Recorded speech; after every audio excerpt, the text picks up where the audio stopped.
Chapter 883. I'm a little angry that you said that. As Fatso spoke, he took out a Juku yellow dragon pill from his chinkun bag and waved it in front of them. Seeing the Juku yellow dragon pill, He immediately perked up. He got up and rushed to Fatso in a hurry, reaching out to grab it. Wait. Fatso shook his hand and quickly dodged. What's wrong? He was puzzled, his eyes full of desire. Fatso shook his head and sighed. Your granddaughter's previous attitude made me very dissatisfied. Apologize. He immediately looked at Li Yan and said. I apologize. Li Yan was stunned and glared at He angrily. Why? They are in the wrong. Can't I say it? Oh. He hurriedly ran to Li Yan and whispered, Yes, you're not wrong. But for Grandpa's future, you have to compromise. This is a matter of principle. I'm determined not to apologize. Li Yan didn't buy it at all. She turned her head to the side and pouted, very unhappy. He looked at Li Yan, then at Fatty, his old face filled with helplessness. Fatso couldn't help but laugh. Then, he acted very generous and open-minded, saying, Forget it, I'm too lazy to argue with an unruly woman like you. Take it. Then, he threw the Juku yellow dragon pill to He. Thank you. He grabbed the pill and thanked him repeatedly. Then, he lowered his head and looked at the Juku yellow dragon pill, his eyes shining. However, Li Yan didn't accept it. He actually said that she was unruly.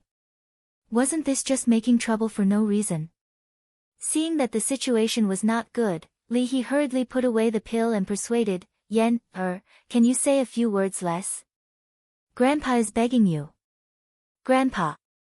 Li Yan raised her eyebrows and looked at He. What's wrong? He asked. Li Yan said, I found that you've changed. You've become a little spineless. He's face darkened and he said angrily, Go away, how can you talk to Grandpa like that? You're rude. That's right. Li Yan snorted through her nose. To be despised by his own granddaughter, He felt bitter in his heart. Dong! But at this moment, there was a knock on the door. He sorted out his emotions, put away the Juku yellow dragon pill, and returned to his seat, saying, Come in. Li Yan and Fatso also stood behind He. Fatso came here to work, so he had to act like a professional in front of outsiders.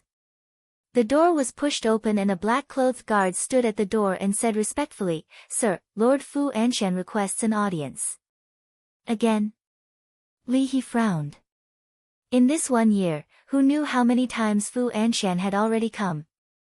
Every time he came, it was for no other reason than to inquire about the source of the Juku yellow dragon pill. The guard asked, Then, will you see him or not? We all work in the transaction pavilion. We see each other all the time. How can I reject you? Let him in.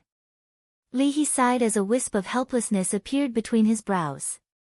Yes. The guard turned around and left. Don't say anything later.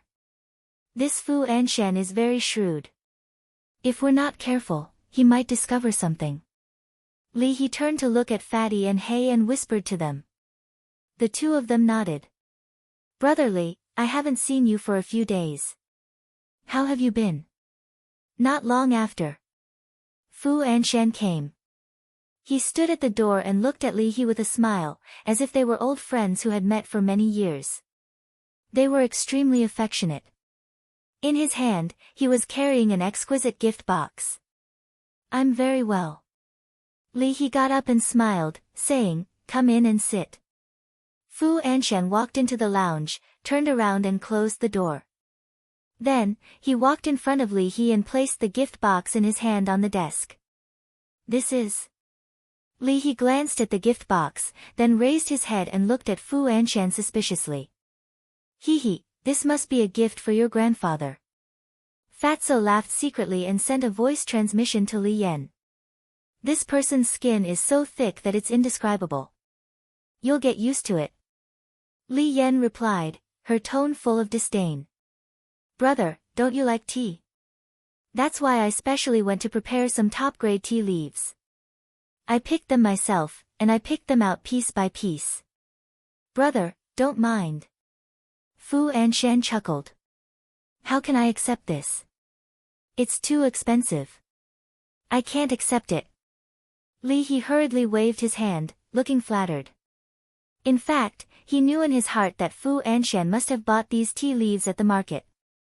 What picking them personally, what picking them out piece by piece, they were all hypocritical words. But no matter what, he still had to do it on the surface. Fu Anshan frowned and pretended to be angry. Brother, if you don't accept it, you won't give me any face. But whether he was pretending to be angry or not, he didn't know. Alright, then I'll kindly accept it. Li He looked at the gift box and finally nodded. Sir, wait a moment. But at this time, Fatso said. What's wrong? Li He turned his head and looked at him suspiciously. I'll help you taste it first to see if it's poisonous. Fatso said respectfully, walked to the desk, and directly opened the gift box. Ah! Seeing this, both Li He and Li Yan were astonished. Then, the grandfather and grandson's faces couldn't help but twitch.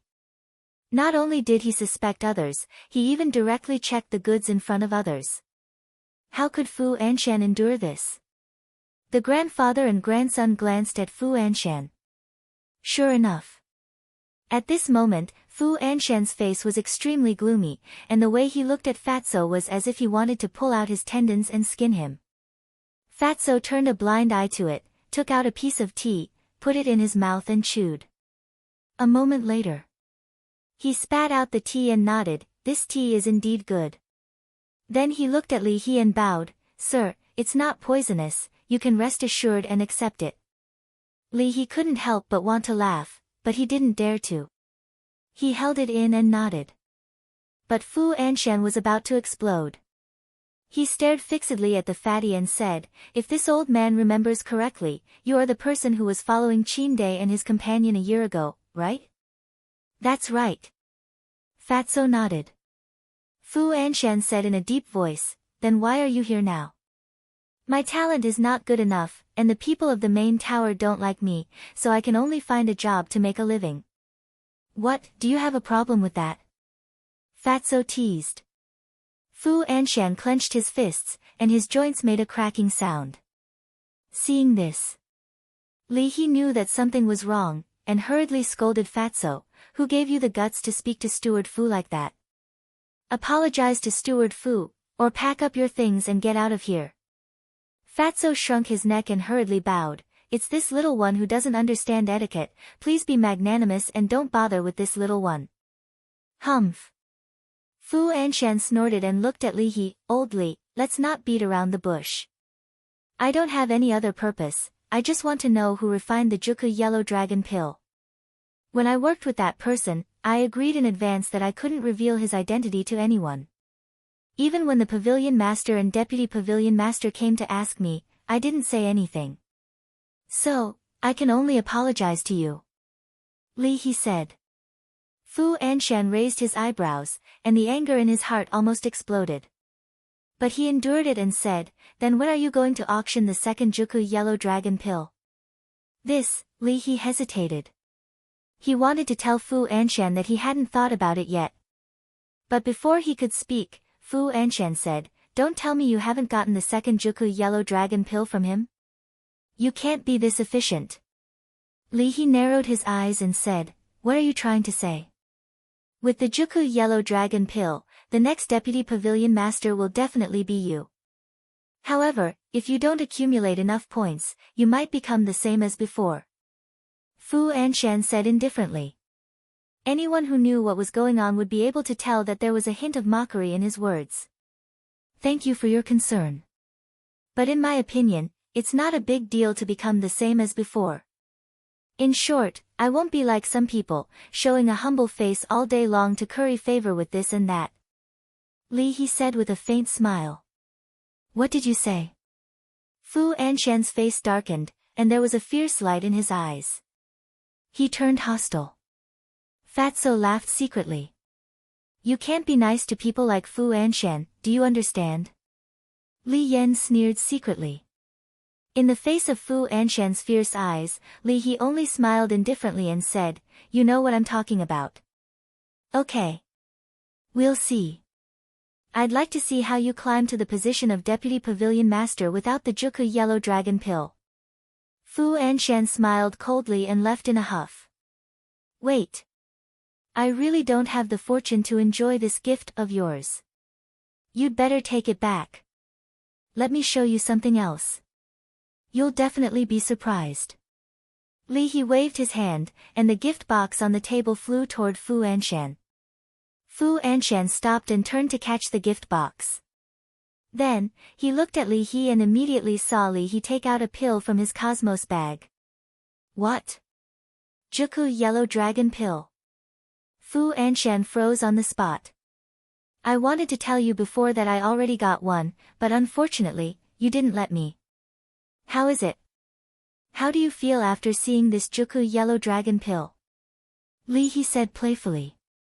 This was the real-life version of a slap in the face. Fu Anshan's face was extremely interesting. Alright, I won't send you off. If you have time in the future, don't come here. Because it won't help you in any way. You'd better go and curry favor with the Pavilion Master.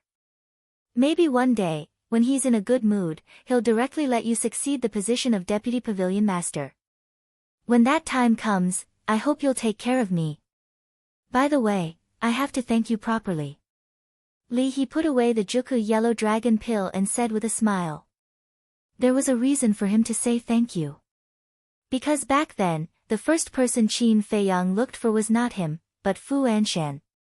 If Fu Anshan's attitude was better at that time and he was not so arrogant, then the person who was cooperating with Qin Feiyang now would definitely be Fu Anshan, and naturally, Li He would have nothing to do with it. Therefore, Li He was extremely grateful to Fu Anshan. But Fu Anshan did not know this. He only thought that Li He was mocking him. You're good. After saying this, he grabbed the gift box and turned to leave angrily. Of course. Chapter 884. Ha, your face slapping is really satisfying. After Fu Anshan left, Fatso immediately gave Li He a thumbs up and laughed. Li He was also full of smiles. If it was in the past, even if he knew that the other party did not come with good intentions, he would not fall out with them like today. But now, he had the confidence and was not afraid. Suddenly, Li He frowned and said, Say, when Fu Anshan sees you working here, will he think that it was you who gave me the 9-chew yellow dragon pill? Would he be so smart?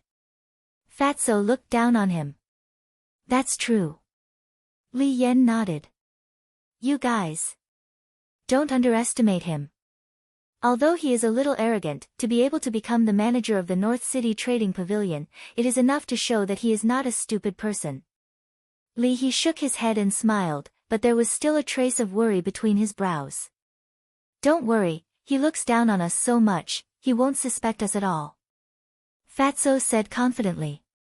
That makes sense. Li He nodded, feeling much more relieved. Li Yan looked at Li He, then at Fatso, her eyes flickering. Why are you looking at me like that? When Fatso noticed Li Yan's abnormality, he immediately became vigilant. Li Yan did not say anything. Fatso swallowed his saliva and said, Don't tell me you've taken a fancy to me. Let me tell you, I'm already a man with a famous flower. Don't be greedy for my beauty. Scram. Li Yan's face darkened on the spot. She had never seen such a narcissistic person. She asked, Has your boss come out of seclusion? Do you still need to ask? If he hasn't come out of seclusion, where am I going to find the 9-chew yellow dragon pill?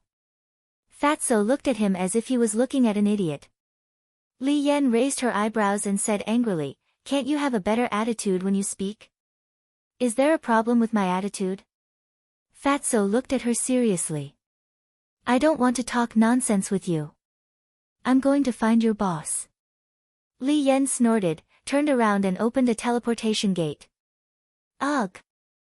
Fatso was stunned. He chuckled and said, "So you've taken a fancy to my boss. Let me tell you, my boss is also taken, and there are more than one. So you don't have to waste your time." Then, he added, "Besides, with your looks, my boss wouldn't even fancy you." "You," Li Yan stared at him angrily, her eyes spitting fire. Why was this bastard's mouth so cheap? It was simply infuriating. Meanwhile, Li He shook his head helplessly as he looked at the two of them. Back to Qin Feiyang.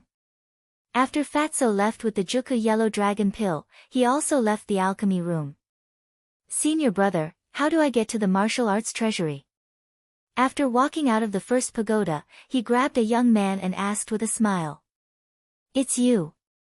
The young man was a little angry at Qin Feiyang's rudeness, but when he saw Qin Feiyang's face, he became polite. Because now, everyone knew that Qin Feiyang had the oracle token in his hands.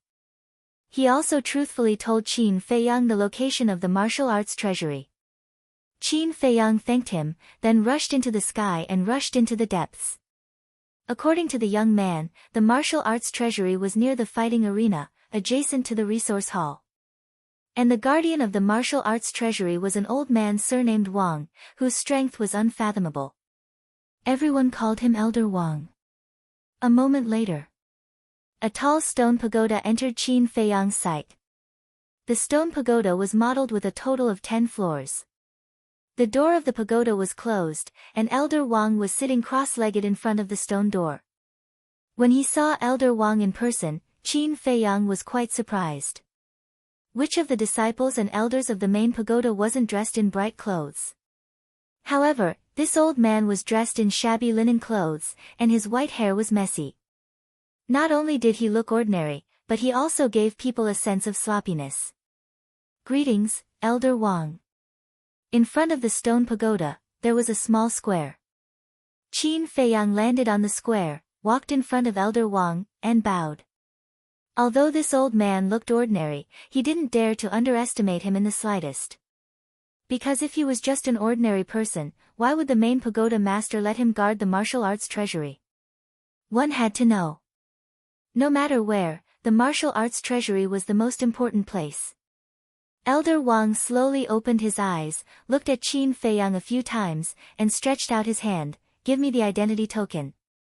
His tone was very calm, and his attitude was also very cold. Qin Feiyang took out the identity token and handed it to Elder Wang with both hands. Elder Wang looked at it, then returned it to Qin Feiyang, and said, "You only have half an hour." Qin Feiyang nodded. Elder Wang waved his hand, and the stone door behind him slowly opened. Qin Feiyang glanced at Elder Wang, then strode into the stone pagoda. Boom! The stone door also closed. Qin Feiyang turned his head to look at the stone door, then turned back to look at the front. In front of him was a completely sealed stone room, about a few feet in size. The 4 walls were neatly lined with black shelves. These shelves were not made of iron, but of stone, exuding an ancient aura. On the stone shelves, there were gray stone boxes, many of which were covered with a layer of dust. At this moment, there was a woman standing in front of one of the stone shelves, glancing at the gray stone boxes on the shelf, but her back was facing Qin Feiyang, so he couldn't see her face. Apart from these stone shelves and that woman, there was nothing else, and no one else. It seemed very empty and cold. Qin Feiyang glanced at them one by one, then turned his head to the side. Just beside him, there was a staircase. The staircase was also made of stone, leading to the second floor. But at the entrance of the second floor, there was a closed stone door. "Can't I go to the second floor?" Qin Feiyang whispered. "Yes, you can't go up." At this moment, the woman said without turning her head. Qin Feiyang was stunned, walked to the woman's side, and looked at her face. At this moment, he froze. This woman, fair and beautiful, wore a snow-white dress, and had a tall and exquisite figure. A pair of big eyes, crystal clear like black gems, shining with a charming light. Her long black hair draped over her fragrant shoulders, and exuded a faint fragrance. In short, this woman was very beautiful. However, this face was also very familiar. It was the woman Fatso fell in love with at first sight, Chu Xian. What a coincidence. Qin Feiyang muttered secretly, and said with a smile, should I call you junior sister Chu Xian, or senior sister Chu Xian? Chu Xian had never looked at him. Hearing this, she was stunned and turned to look at Qin Feiyang. It's you. At this moment, her beautiful eyebrows raised, and there was a trace of disgust in her eyes. This made Qin Feiyang puzzled. First, he had never offended her. Second, he had never bullied her. Why did he look at her like that? Qin Feiyang said with a faint smile, is there a misunderstanding between us? Humph. Have you forgotten? A year ago, what did your companion say about me? At that time, I was abandoned, but there is no need to explain it, right? In short, none of you stinky men are good. Chu Xian snorted coldly and turned to walk away. Qin Feiyang smiled bitterly. The companion that Chu Xian referred to was undoubtedly Fatso. Miss, you have indeed misunderstood. At that time, my companion was just being kind and wanted to comfort you, but before Qin Feiyang could finish, Chu Xian suddenly turned his head and said, I don't need anyone to comfort me. Okay. I won't say any more. Qin Feiyang waved his hand, his forehead hurting. Originally, he wanted to help Fatso save some of his image, but he didn't expect this woman to have a bad temper. He didn't ask for a rebuff and turned his head to glance at the stone boxes on the shelf. These stone boxes were all the same size and shape, but there were no signs or words on them. But obviously, inside the stone boxes, there must be jade slips. Then there was a problem. There were no signs. How could he choose? Purely by luck. Qin Feiyang pondered for a moment. Then, he grabbed a stone box. Kindly remind you, think carefully before opening the stone box. At this time, Chu Xian's voice sounded. Why? Qin Feiyang was puzzled. Because once you open it, you can't choose another stone box. Chu Xian said. I see. Qin Feiyang nodded, looked at the stone box in his hand, and then put it back. Then, he walked to Chu Xian. You kindly remind me, which shows that you are also a reasonable person. So, you can't hate all of us men because of Guofeng. This is very unfair to us, you know. Qin Feiyang laughed. Don't mention him to me. Chu Xian said, her voice cold and piercing. Okay, I won't talk about him. Qin Feiyang nodded repeatedly, turned his head to look at the stairs, and asked curiously, how do I go up to the second floor? You have been in the main pagoda for a year and you still don't know? Chu Xian frowned. Qin Feiyang smiled faintly, I have been in seclusion for a year and didn't inquire about this situation. Seclusion for a year. Chu Xian looked at him in surprise and explained, there are a total of 10 floors in the martial arts treasure house. Except for the first time, which is free, you need contribution points to enter. What is contribution points? Qin Feiyang was stunned and asked. Chu Xian said, contribution points are a virtual number, similar to the form of currency. Then how do you get contribution points? Qin Feiyang asked. Go outside and capture beasts alive. Beasts of different cultivation levels can get corresponding contribution points. Chu Xian said. There is such a thing. Qin Feiyang was stunned and asked again, why do you have to capture them alive? Can't they be dead? What's the difference? Of course there is a difference. Capturing them alive can prove that you captured them with your own ability. And those who died may be killed by you, but others may also help you kill them. Most of the disciples in our main pagoda are people with family backgrounds, so the higher-ups have to guard against this. The reason why you need contribution points to enter the martial arts treasure house is that the higher-ups use an alternative method to stimulate the fighting spirit of us disciples, as well as to cultivate our actual combat experience and combat awareness. Meng Xian explained. I see. Qin Feiyang suddenly understood. Indeed. Chapter 885. Because without actual combat experience, there is no chance of winning against people of the same level. In fact, even someone with a lower cultivation base than you could possibly kill you. On this point, the head pagoda was very thoughtful. Qin Feiyang asked, is it true that the higher you go, the better the battle art? It's not that the better the battle art, but the higher the chance of getting a perfect battle art. However, even if you go to the 10th floor, the chance of getting a perfect battle art is estimated to be 1 in 10,000. Chu Xian said. 1 in 10,000? Qin Feiyang was dumbfounded. The chances of that happening were extremely slim. Although many of our head pagoda disciples have perfect battle arts, their perfect battle arts are basically passed down from their own tribes. It can be said that people who can get a perfect battle art in this martial arts treasure house are very rare. Just like me, over the years, I have entered the martial arts treasure house, if not 100 times, at least 90 times, but the best battle art I got was only a superior auxiliary battle art. Chu Xian sighed. Then have you been to the upper floors? Qin Feiyang asked. I have been to the 2nd floor. As for the 3rd and 10th floor, the contribution points required are too much, so I have never been there. Chu Xian shook her head. Qin Feiyang smiled, then in the future, if you don't mind, let's go hunting together. Just you? Chu Xian looked him up and down and shook her head after a while. Forget it, I'm afraid you will drag me down. I'll drag you down. Qin Feiyang's expression stiffened. He originally thought that since Fatso liked this woman, he would help her, but he didn't expect to be ridiculed. Chu Xian didn't say anything more, turned around and walked around before finally choosing a stone box. Qin Feiyang went up and looked at it curiously. But when the stone box was opened, Chu Xian, who was standing in front of him, disappeared without a sign. N?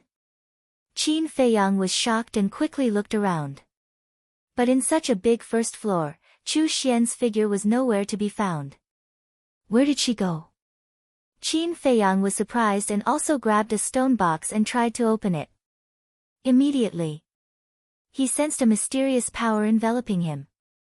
Then, his vision blurred, and he appeared in a small square. Qin Feiyang hurriedly looked up and saw an ancient pagoda in front of him.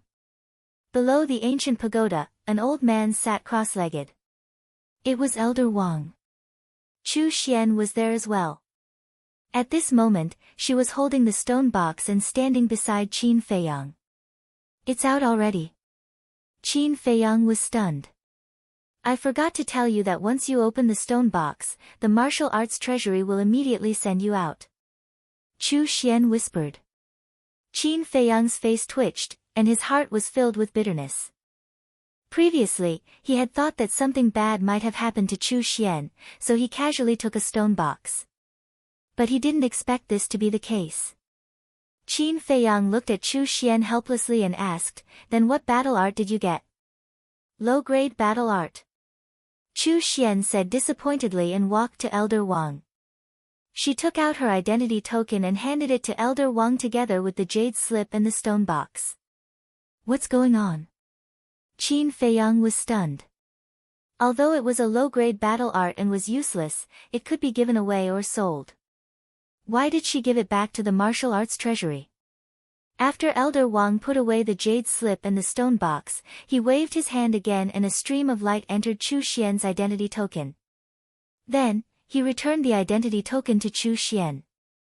Chu Xian took the identity token and didn't stop. She turned around and walked to Qin Feiyang's side. Looking at Qin Feiyang's suspicious face, she explained, the main pagoda has another rule. If you encounter a battle art that you don't like, you can return it to Elder Wang. In this case, Elder Wang will return 1/10 of the contribution points. For example, I used 100 contribution points to enter the first floor.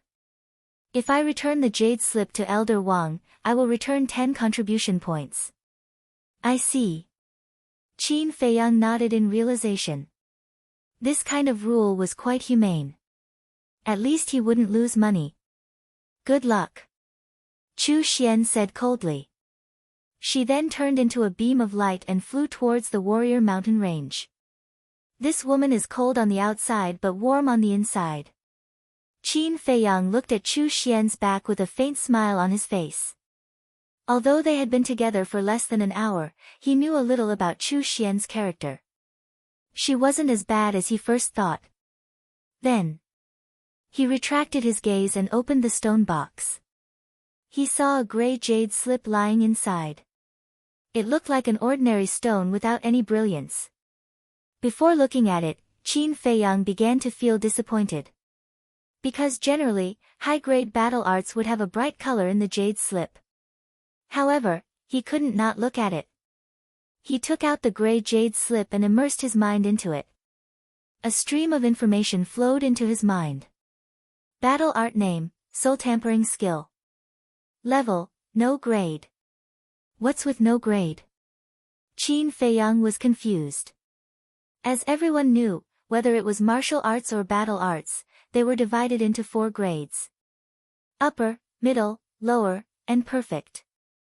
But he had never heard of a gradeless skill before.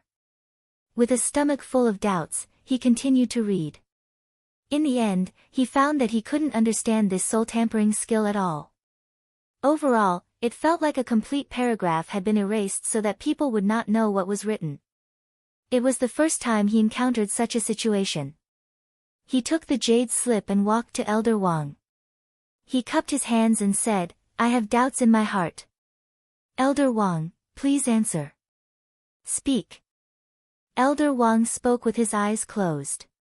Qin Feiyang asked, is there a gradeless battle art in the world? As soon as this question came out, Elder Wang's eyebrows twitched, but he didn't open his eyes. He said, did you get the soul tampering skill? How do you know, Elder Wang? Qin Feiyang was surprised. Elder Wang said, because in the entire martial arts treasure house, only the soul tampering skill has no grade. Then what level does this gradeless skill represent? What kind of battle art is the soul tampering skill? Qin Feiyang was puzzled. A gradeless skill means that it's inferior to an inferior battle art. As for what battle art it is, you'll have to comprehend it yourself. Of course, a gradeless battle art is definitely not very strong. You have to know whether to keep it or not. Elder Wang said. Hearing this, Qin Feiyang's face was full of bitter smiles. His luck was too good.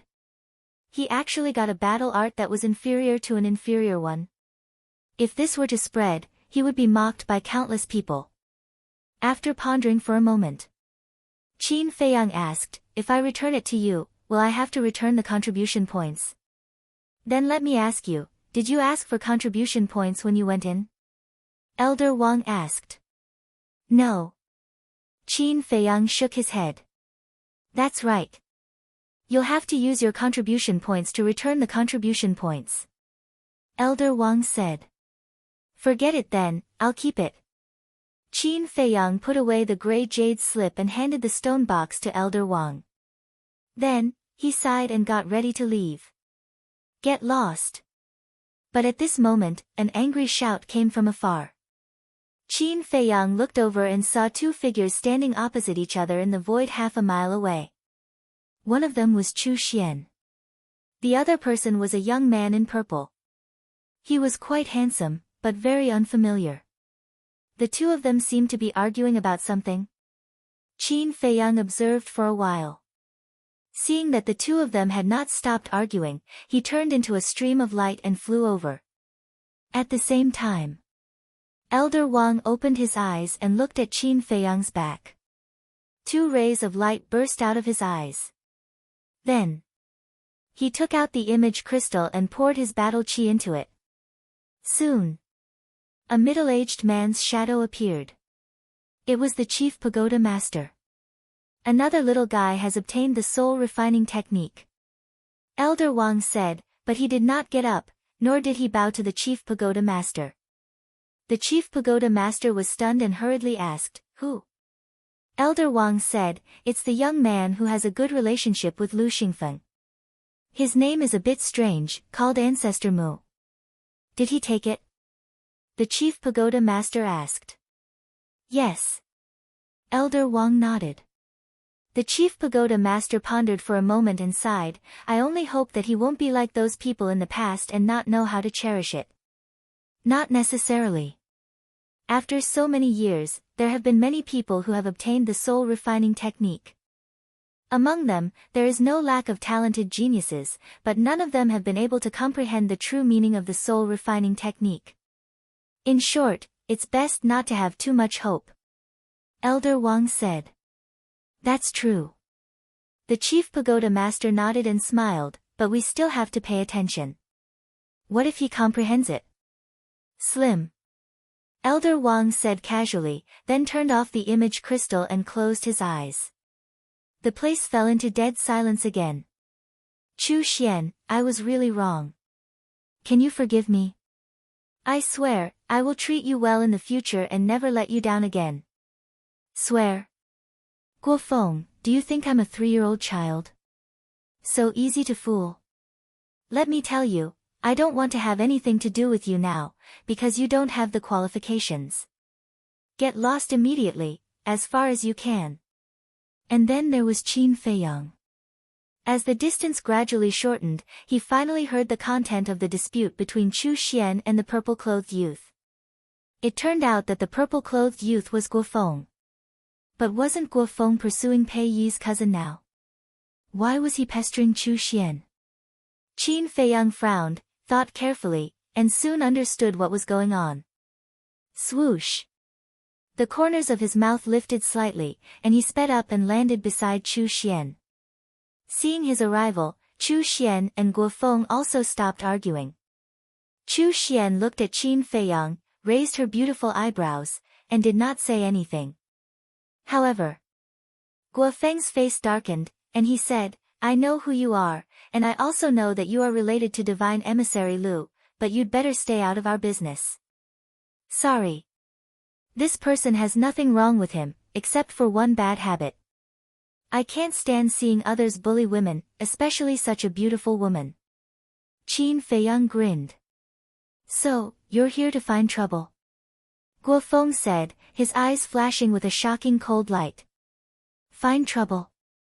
There's no need for that. I'm just curious, haven't you already abandoned Chu Xian to pursue Pei Yu? Why are you now back to beg for Chu Xian's forgiveness? Qin Feiyang chuckled. His face was also filled with ridicule. Chapter 886. If you don't say it, then I'll guess. Is it because Pei Yu doesn't like you at all? Qin Feiyang laughed. Guofeng still didn't say anything, but a trace of killing intent had already appeared in his eyes. Qin Feiyang didn't care at all, and continued, thinking about it, when your scorpion tribe was still around, Pei Yu didn't like you, let alone now that your scorpion tribe has been exterminated. Have you said enough? Guofeng's eyes immediately turned blood red. Don't be angry, I'll just say one more thing. As a person, you have to have some conscience. Since you've already abandoned Chu Xian, then don't harass her anymore. Qin Feiyang said. Harass? With my status, it's her fortune to take a fancy to her.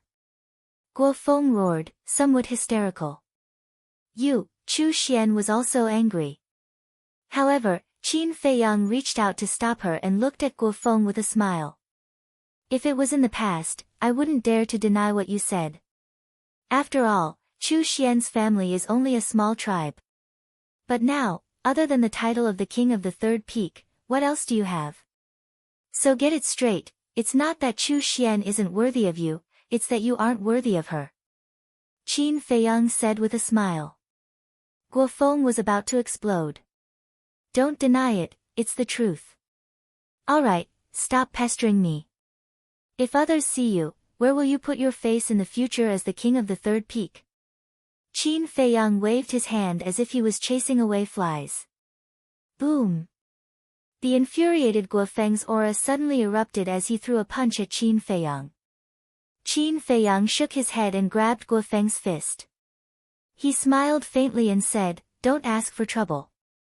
Although Guofeng had already stepped into the peak of the 9 Star War sect, he had also stepped into the 9 Star War sect. He was confident that he could easily take down this person. Guo Feng was also very astonished that Qin Feiyang was able to easily block his punch.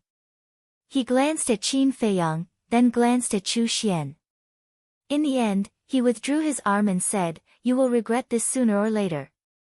With that, he left angrily. Regret?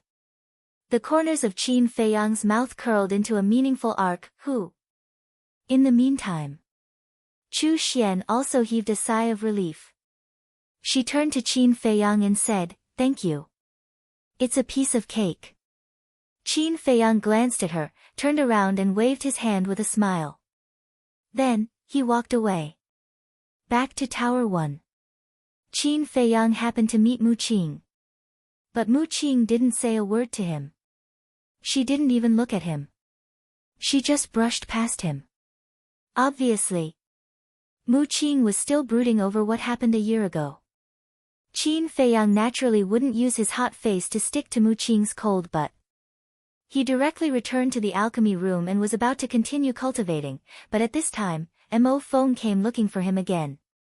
And this time, Mo Feng's intention was to ask him to go to the trading pavilion with him. The reason was that the trading pavilion would auction the second Juku Yellow Dragon pill in the evening. Qin Feiyang was definitely not interested in this. Because the Juku Yellow Dragon pill was originally refined by him, he tactfully rejected Mo Feng. Mo Feng did not force him. After Mo Feng left, Qin Feiyang suddenly thought of the soul refining technique. He sat cross-legged in the cultivation room, took out the jade slip, and naturally started to read it. He had been struggling with a question. Was there a gradeless battle art in the world? As the son of the emperor of the great Qin Empire, he had some understanding of battle arts, but he had never heard of such a thing. No. Suddenly, a trace of bewilderment crawled up his eyes, because he thought of a suspicious point. He remembered. At that time, he asked Elder Wang what kind of battle art this soul refining technique was, and Elder Wang's answer was to let him comprehend it himself.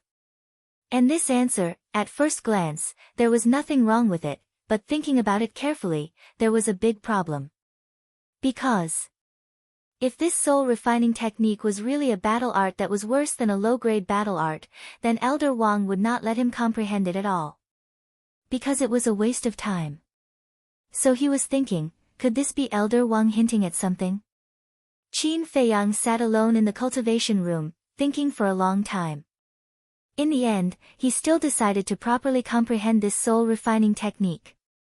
Although his guess might not be true, at least he had to figure out what kind of battle art this was.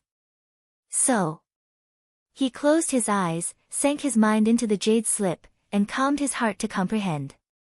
At the same time, the East City district was once again flooded by the crowd. Especially near the trading pavilion, it was simply too crowded. Now, to enter the trading pavilion, even the people from the major tribes had to queue up. Li He was in the lounge, watching this scene through the window, and he was also grinning from ear to ear. "Grandfather, you must be overjoyed." Suddenly, Li Yan appeared out of thin air, hugging Li He's arm and giggling. "Of course." Li He laughed and then asked, "Have you seen that kid?" "No. I knocked on the door for a long time, but he didn't even respond." Li Yan pouted, very dissatisfied. She didn't pick the right time. When she went, Qin Feiyang happened to go to the martial arts treasure house. Naturally, no one would respond to her. "Silly girl, to deal with this kid, you have to be patient. But you have good taste since you can take a fancy to him. Because this person's future achievements will definitely be limitless." Li He rubbed Li Yan's head and smiled. "Take a fancy to him?" Li Yan was stunned. "If you don't take a fancy to him, why did you go to him?" "Yan, don't be shy in front of grandfather," Li He said. Li Yan wanted to cry but had no tears. Actually, the reason why she went to look for Qin Feiyang was purely to fight for justice for Li He. Because Li He waited for a full year for a Juku Yellow Dragon pill. But she didn't expect Li He's imagination to be so rich. In the evening, the auction finally began, hosted by Li He personally. The entire auction house was filled with the sound of bidding, and it lasted for half an hour before it ended. And the final winner was still someone Qin Feiyang knew, Pei Yi. Time flew by. The next morning, Qin Feiyang, who had been comprehending the soul refining technique, suddenly opened his eyes, his face full of surprise. After a day and night of comprehension, he didn't manage to comprehend anything. It could even be said that he gained nothing. But because of this, he couldn't help but begin to suspect that this soul-refining technique might not be as simple as Elder Wang said. Because, in the past, even if it was a perfect battle art, he could thoroughly comprehend it overnight. But the soul-refining technique was profound and difficult to understand. This meant that it might be a very amazing battle art. However, he didn't continue to comprehend it. Because he had already told Mo Feng that he would go to the Long Feng house today. He put away the jade slip and got up to wash up.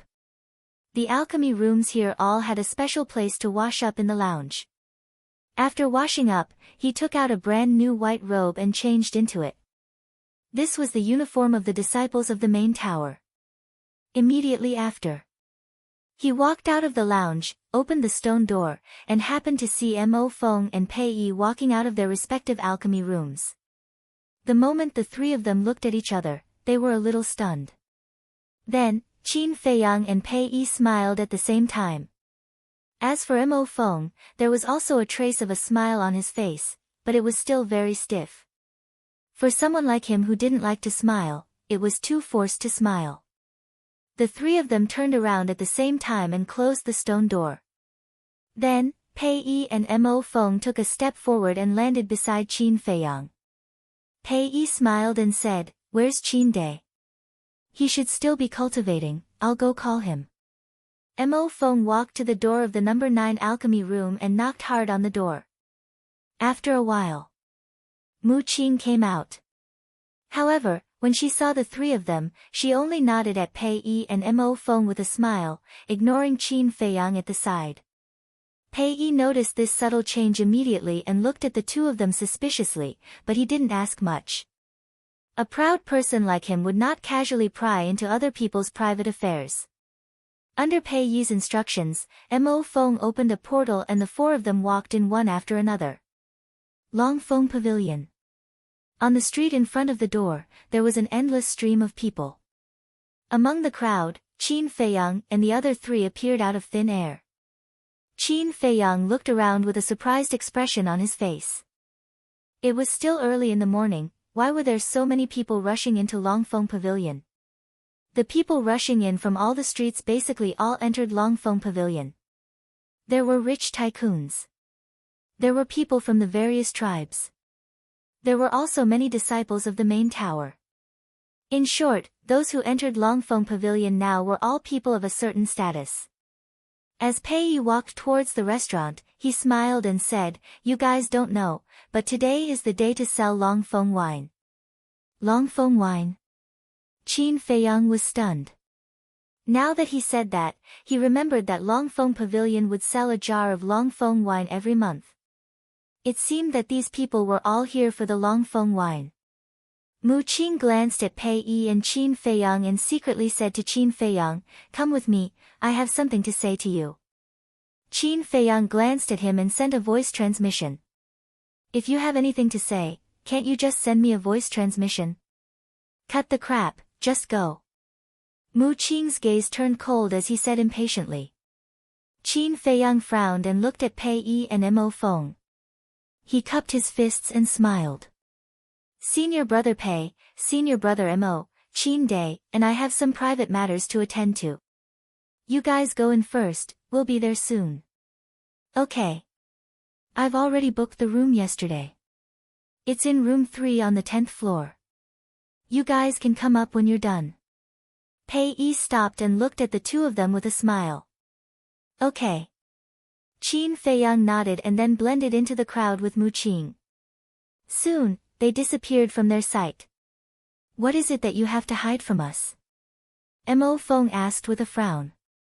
"Everyone has secrets that they don't want others to know. Why bother so much? Let's go." Pei Yi smiled faintly and led Mo Feng into Longfeng Pavilion. Qin Feiyang and Mu Qing walked down the street. After a while, Mu Qing saw a deserted alley and walked in. What are you trying to say? Qin Feiyang frowned. Mu Qing did not answer and kept walking until there was no one around.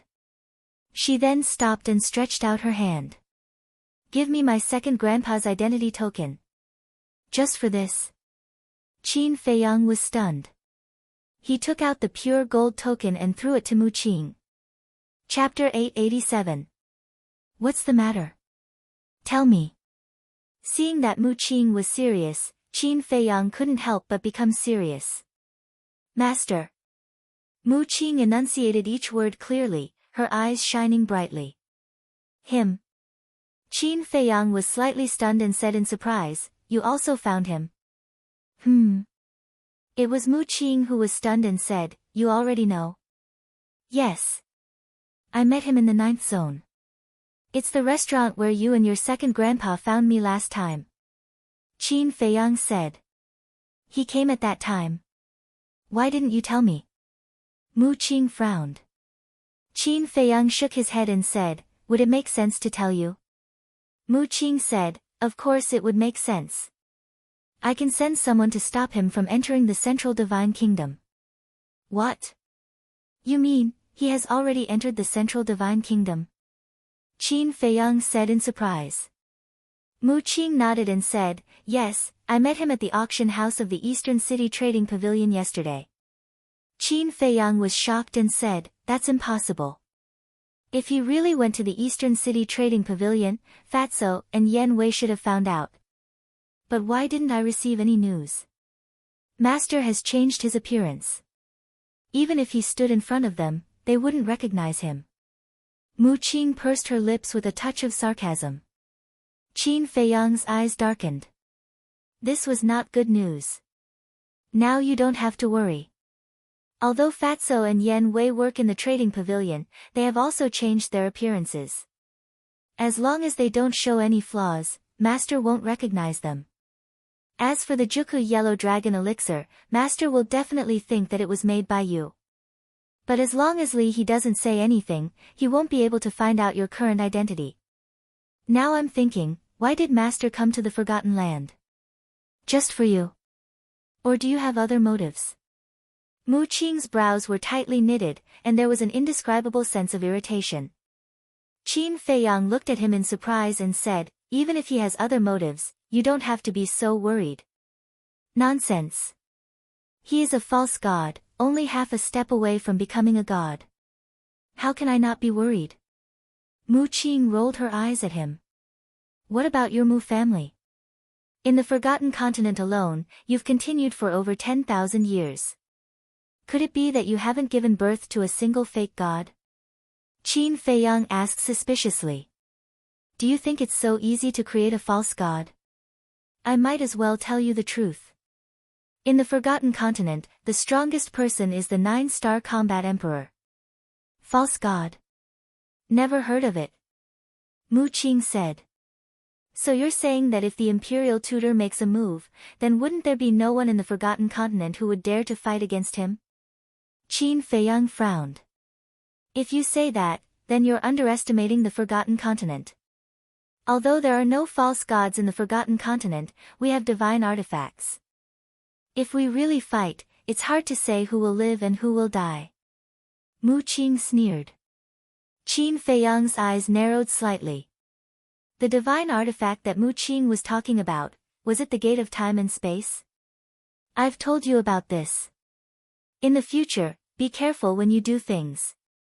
Especially Li He. Make sure he keeps his mouth shut. If it's because of him that our plan is ruined, I'll make sure he dies without a complete corpse. Mu Qing's eyes flashed with a hint of murderous intent. Then, she went back the way she came and walked towards the Dragon Phoenix Pavilion. Qin Feiyang lowered his head and muttered to himself for a while.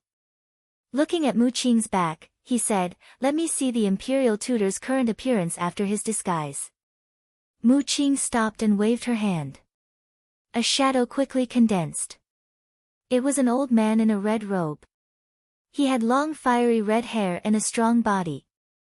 Although his face was old, it was ruddy and looked very energetic. Wait for me for a while. I'll go and talk to Fatso and Yen Wei. Qin Feiyang looked at the shadow, then entered the castle and immediately took out the image crystal. At this time, Wolf King said, "Little Qin Zi, I feel that Mu Qing is lying." Qin Feiyang was stunned and turned to look at Wolf King suspiciously. "What I mean is that the content of his lie is not the imperial tutor, but a false god. I'm sure that there must be a false god in the Mu family." Wolf King said. "What do you mean?" Qin Feiyang was curious. "The gate of time and space. If the Real Gate of Time and Space is really a divine artifact, then it must be a god or a false god to awaken it," Wolf King said. "Heard it?"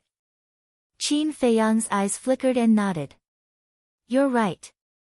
We can't take the Mu family's heritage lightly." Buzz. As soon as his voice fell, Fatso's shadow appeared. "Boss, do you want to have a drink?" Fatso smiled. At this moment, he was sitting in an empty room. There were 2 pots of wine on the table in front of him and a few delicious dishes. Yen Wei was also sitting opposite Fatso. The two were eating and drinking, and their days were quite comfortable. Qin Feiyang rolled his eyes at Fatso and said, "If I were Li He, I would have fired you. Unfortunately, you're not. What's more, Li He can't wait to curry favor with us." "How can he fire us? Tell me, what's the matter?" Fatso smiled and asked. Qin Feiyang said, "Do you know that the state preceptor also went to the auction house yesterday?" "What?" The two were clinking glasses. When they heard this, their arms trembled and the wine spilled all over the floor. Qin Feiyang waved his hand and the state preceptor's appearance appeared in the void. "This is what he looks like now. Pay attention to it. By the way, tell Li He and Li Yen that they can't mention the Juku Yellow Dragon pill to anyone. Also tell them to be careful. I'm worried that the state preceptor may use extreme means to force them to reveal my identity." Qin Feiyang said in a deep voice. "Understood." The two looked at the state preceptor's shadow and nodded heavily. Their faces were also extremely heavy. They didn't expect the state preceptor to enter the central divine kingdom so quickly. For a moment, they didn't even have the mood to drink. "Be careful." Qin Feiyang exhorted the two of them again before turning off the image crystal and leaving the ancient castle. Together with Mu Qing, he walked towards the Longfeng Pavilion. Soon, they came to the front door of the restaurant. But as soon as they entered the restaurant, Qin Feiyang saw a familiar figure. It was a young man wearing a purple robe. He had a tall figure and exuded an extraordinary aura. The young man in purple walked to a waiter and asked with a smile, "Which private room is Pei Yi in?"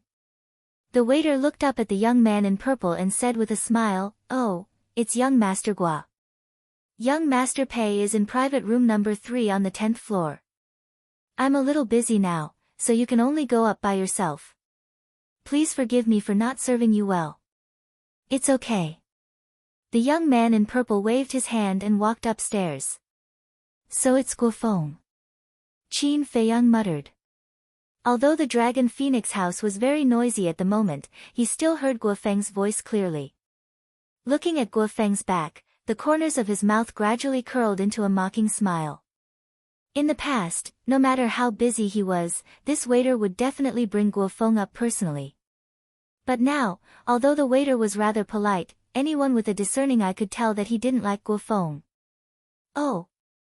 Young Master Mu. Young Master Qin. What a rare guest." The waiter soon saw Qin Feiyang and Mu Qing and hurriedly scurried towards them with a fawning smile on his face. Back then, the feud between Qin Feiyang and Guoming started there. Hence, the waiter of the restaurant had a deep impression of the two of them. At the same time, Guofeng also heard the waiter's voice and turned to look at Qin Feiyang, after which a shocking and icy cold gaze flashed past his eyes. However, he didn't say anything and continued to walk upstairs. Mu Qing glanced at Guo Feng suspiciously and secretly asked, "Do you guys have a feud with each other?" "We do have some personal feuds." Qin Feiyang expressed assent calmly. At this moment, the waiter asked, "Young masters, did you make a reservation in advance?" "Yes, we can go up by ourselves." "You may go ahead," Qin Feiyang said with a smile. "All right then. Feel free to let me know if you have any instructions." The waiter nodded and bowed before turning around and scurrying away. His attitude was completely different from when he saw Guo Feng. Qin Feiyang and Mu Qing also headed upstairs. However, Qin Feiyang kept wondering, why did Guo Feng go to look for Pei Yi? Soon, Guo Feng walked to the door of the third private room on the 10th floor and reached out to knock on the door gently. Mo Feng was the one who opened the door. However, when she saw that it was Guo Feng, she immediately raised her brows and asked, "What's the matter?" "Yes." Guo Feng nodded. Mo Feng said, "Senior brother Pei Yi is entertaining a guest right now. Let's talk another day." Mo Feng, let him in. As soon as Mo Feng finished speaking, Pei Yi's voice sounded from the private room. Mo Feng frowned and retreated to the side. Guo Feng strode in. Just as Mo Feng was about to close the door, she suddenly saw Qin Feiyang and Mu Qing walking up to the 10th floor and was about to greet them. "Sure." Qin Feiyang gestured for her to keep quiet and shot Mo Feng a glance. Mo Feng was stunned for a moment before she understood what he meant. She turned around and half closed the door before walking towards the tea room. In the tea room, Pei Yi sat in front of the coffee table with a calm expression on his face. His actions were steady and he exuded a domineering aura. Guo Feng walked towards Pei Yi and said with a smile, "You really know how to enjoy life. Life is short. I naturally have to enjoy it when I have the chance. Please take a seat." Pei Yi smiled calmly. Guo Feng walked toward Pei Yi and took a seat opposite him before scanning the room. The private room was not very luxurious, but it was simple and elegant. There was a separate dining room, bedroom, and tea room. However, at this moment, apart from Pei Yi and Mo Feng, there was no one else. Guo Feng asked suspiciously, "Mo Feng, didn't you say that you were entertaining a guest?" "They haven't arrived yet." Mo Feng, who had just entered the tea room, heard Guo Feng's question and said expressionlessly, "May I know who these guests are?" "They actually made Brother Pei host a banquet personally." Guo Feng's eyes lit up and he asked with a smile. Pei Yi smiled and said, "Let's talk about the purpose of your visit first." Hearing this, Guo Feng fell silent, seemingly unsure of what to say. Pei Yi was not in a hurry. He picked up the teacup and slowly tasted it. A moment later, Guo Feng gritted his teeth and looked at Pei Yi before saying, "To be honest, Brother Pei, I'm here for Pei Yu." Hearing this, Pei Yi was not surprised at all. Clearly, he had already known the purpose of Guo Feng's visit. Chapter 888. Guo Feng said, "Pei Yu hasn't accepted me yet, but I genuinely like her. She doesn't have to like you back just because you like her. Both parties have to like each other." Pei Yi smiled. "You're right, Brother Pei. However, feelings can be nurtured slowly. Give me some time and I'll definitely be able to move her," Guo Feng said. Pei Yi looked at him in bewilderment and asked, "Since you're so confident, what are you here for?" "I want you to put in a good word for me in front of Pei Yu, Brother Pei. Everyone knows that you and Pei Yu are the closest to each other and she listens to you the most. As long as you're willing to help, things will be much easier." Guo Feng stood up and said with a pleading tone, cupping his fists. "Ha!" Pei Yi laughed. Mo Feng, who was beside him, had a faint trace of ridicule on his face. Seeing this, Guo Feng's eyes turned gloomy and he frowned. "Don't get me wrong, I'm not looking down on you.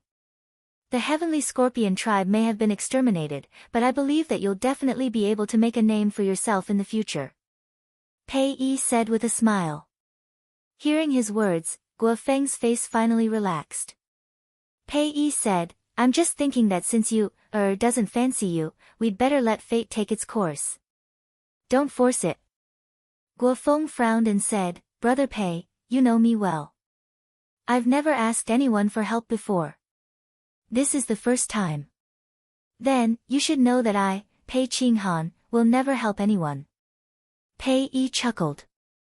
Guo Feng's heart sank. He naturally knew Pei Yi well. He had long expected that to happen. However, he was still displeased. Pei Yi asked smilingly, is there anything else? He was clearly trying to chase Guo Feng away. Guo Feng's eyes lit up and he said, if I really manage to move Pei Yu, do you promise that you won't stop us? If you really love each other, why would I stop you? Of course, if your intentions are impure, it'll be a different story. For example, you might want to use the divine python tribe to fulfill your ambitions or plot something else. Pei Yi smiled. Guo Feng's eyes lit up and he patted his chest. Don't worry, those things won't happen. Let's wait and see. Pei Yi smiled calmly. Seemingly reminded of something all of a sudden, he asked, I remember that you used to be with a woman named Xu Xian. I won't deny it. But a year ago, I had already severed all ties with her. Please don't worry, I will never do anything to hurt Pei Yu. Guo Feng said. Is it really over? But before he could finish his sentence, a playful voice sounded from outside the door. Next. The door was pushed open. Qin Feiyang and Mu Qing walked in one after another. Who let you in? As soon as Guo Feng saw Qin Feiyang, his expression changed greatly, and he immediately shouted with a stern voice. Mo Feng glanced at Qin Feiyang and Huang Xiaolong, and said coldly, I'm sorry, they are the guests we're here to entertain. What? Guo Feng was dumbfounded. When did these two become so close to Pei Yi? Qin Feiyang walked into the tea room and nodded at Pei Yi. He then looked at Guo Feng and said with a smile, Are you very nervous and hesitant now? Guo Feng's face was as cold as water. He secretly threatened, think carefully about what you should and shouldn't say. Qin Feiyang teased, then let's see if you can seal my mouth. What do you want? Guo Feng asked in a deep voice. What can you give me? Qin Feiyang asked back. Guo Feng secretly said, perfect battle art, pills, herbs, alchemy fire, whatever you want. Ah. Qin Feiyang was surprised and said telepathically, then I want 2 kinds of 6th grade alchemy fire and 3 kinds of 7th grade alchemy fire. Do you have them? Don't go overboard. Guo Feng was instantly enraged. 2 kinds of 6th grade alchemy fire and 3 kinds of 7th grade alchemy fire. How dare this guy ask for it? Mu Qing glanced at the two of them and asked curiously, why are you guys looking at each other like that? Is there anything that you can't say in public? Hurry up and make a decision. Otherwise, I'll say it. You should know very well what the consequences will be if Pei Yi finds out that you went to look for Xu Xian yesterday. Qin Feiyang chuckled and sent a telepathic message. Initially, he just wanted to tease Guo Feng and then tell Pei Yi everything that happened yesterday. However, he did not expect Guo Feng to have alchemy fire. It would be a waste not to take advantage of the situation. Guo Feng glanced at Pei Yi and the other two and said, I don't have a 7th grade alchemy fire, but I do have a 6th grade alchemy fire. I have it with me now. If you want it, I'll give it to you immediately. No, you have to have at least 2 kinds of 6th grade alchemy fire. Otherwise, forget it. Qin Feiyang refused flatly. Okay, I agree. But remember, you must keep your mouth shut. Otherwise, I won't let you off easily. Guo Feng said. Of course. Qin Feiyang chuckled and turned to look at Pei Yi. Senior brother Pei, senior brother Guo Feng and I have some private matters to discuss outside. Go ahead.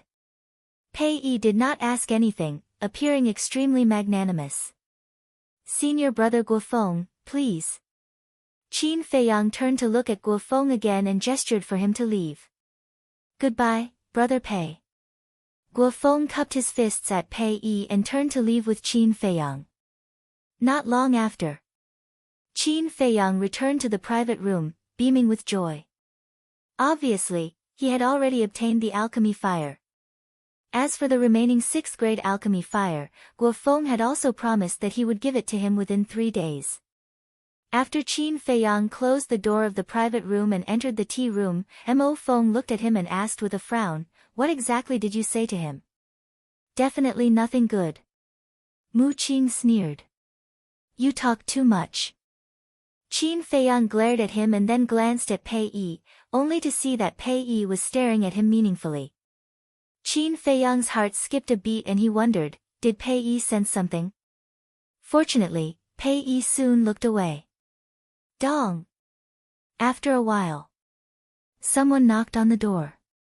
5 or 6 waiters entered the private room with some exquisite delicacies and 4 jars of dragon's wine. "It's a rare opportunity. Let's have a good drink today."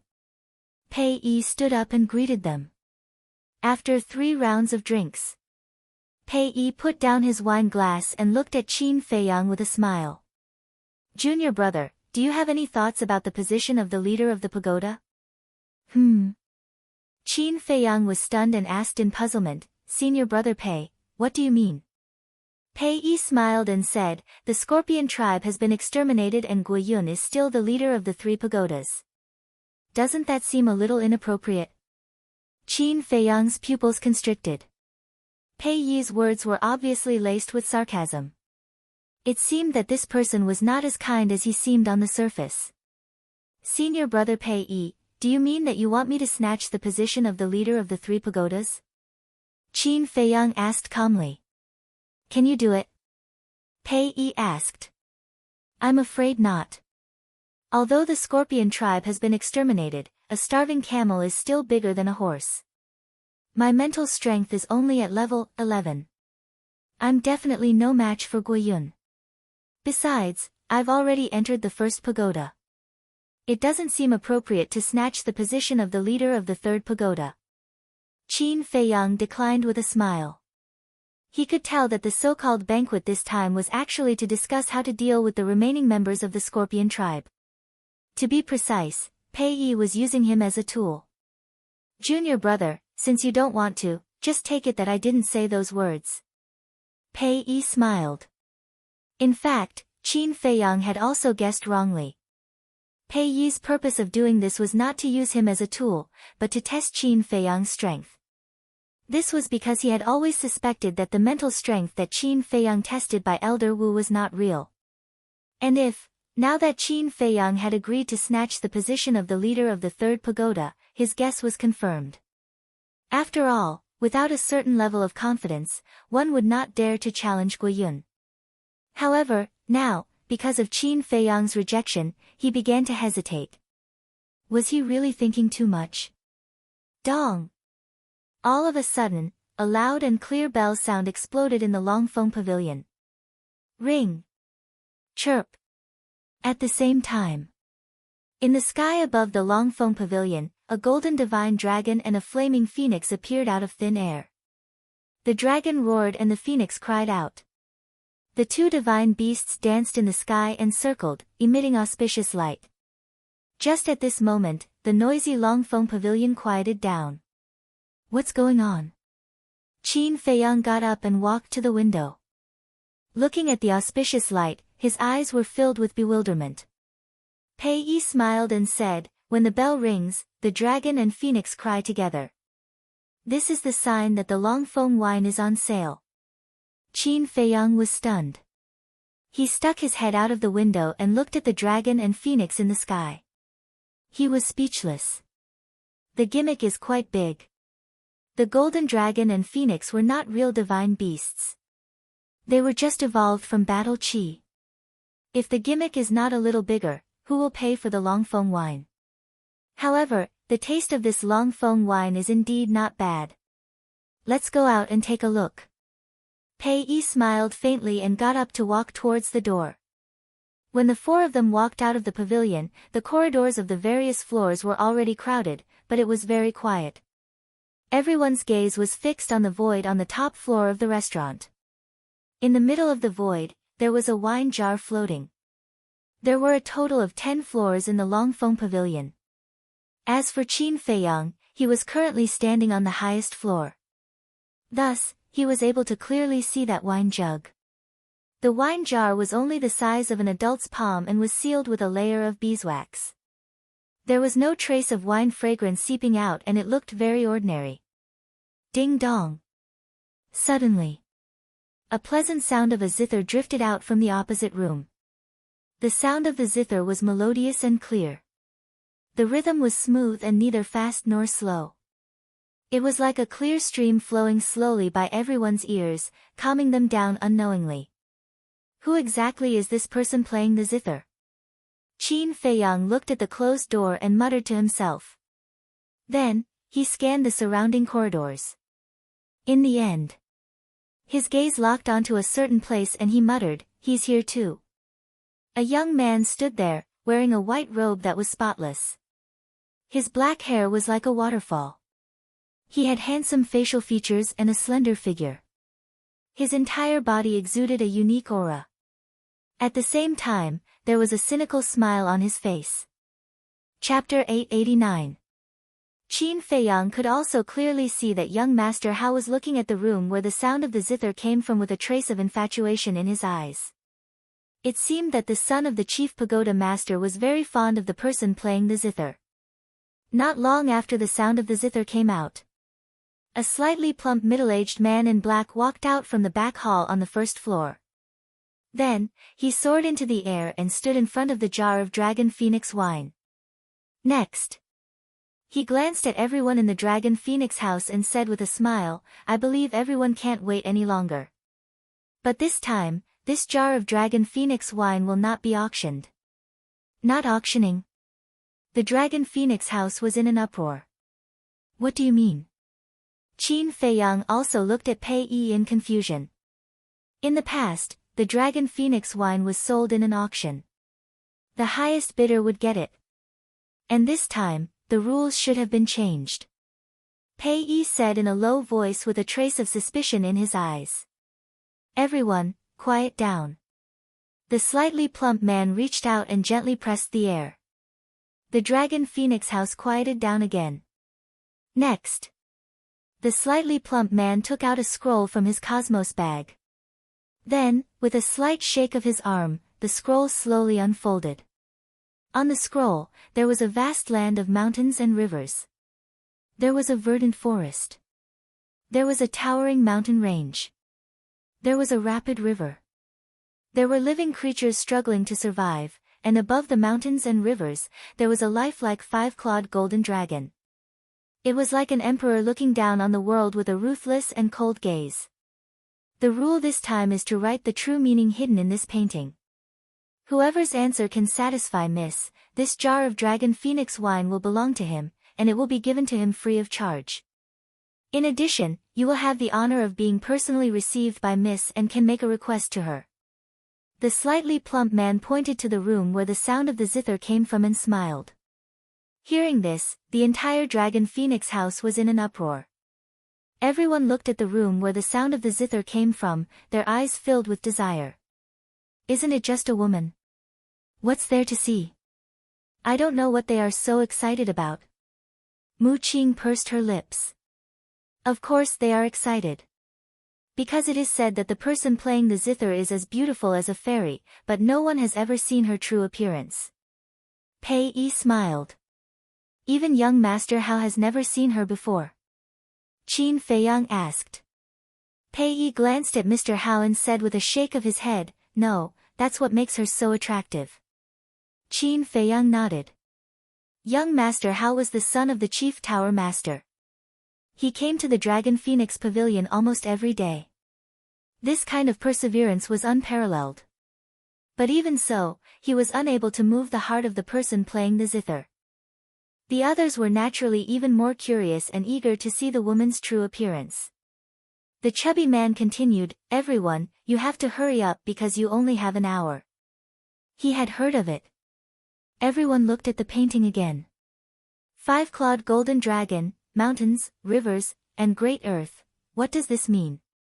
Could it be the descent of the heavenly dragon? Or the reincarnation of the heavenly dragon? Or is it the heavenly dragon destroys the world? Everyone fell into deep thought.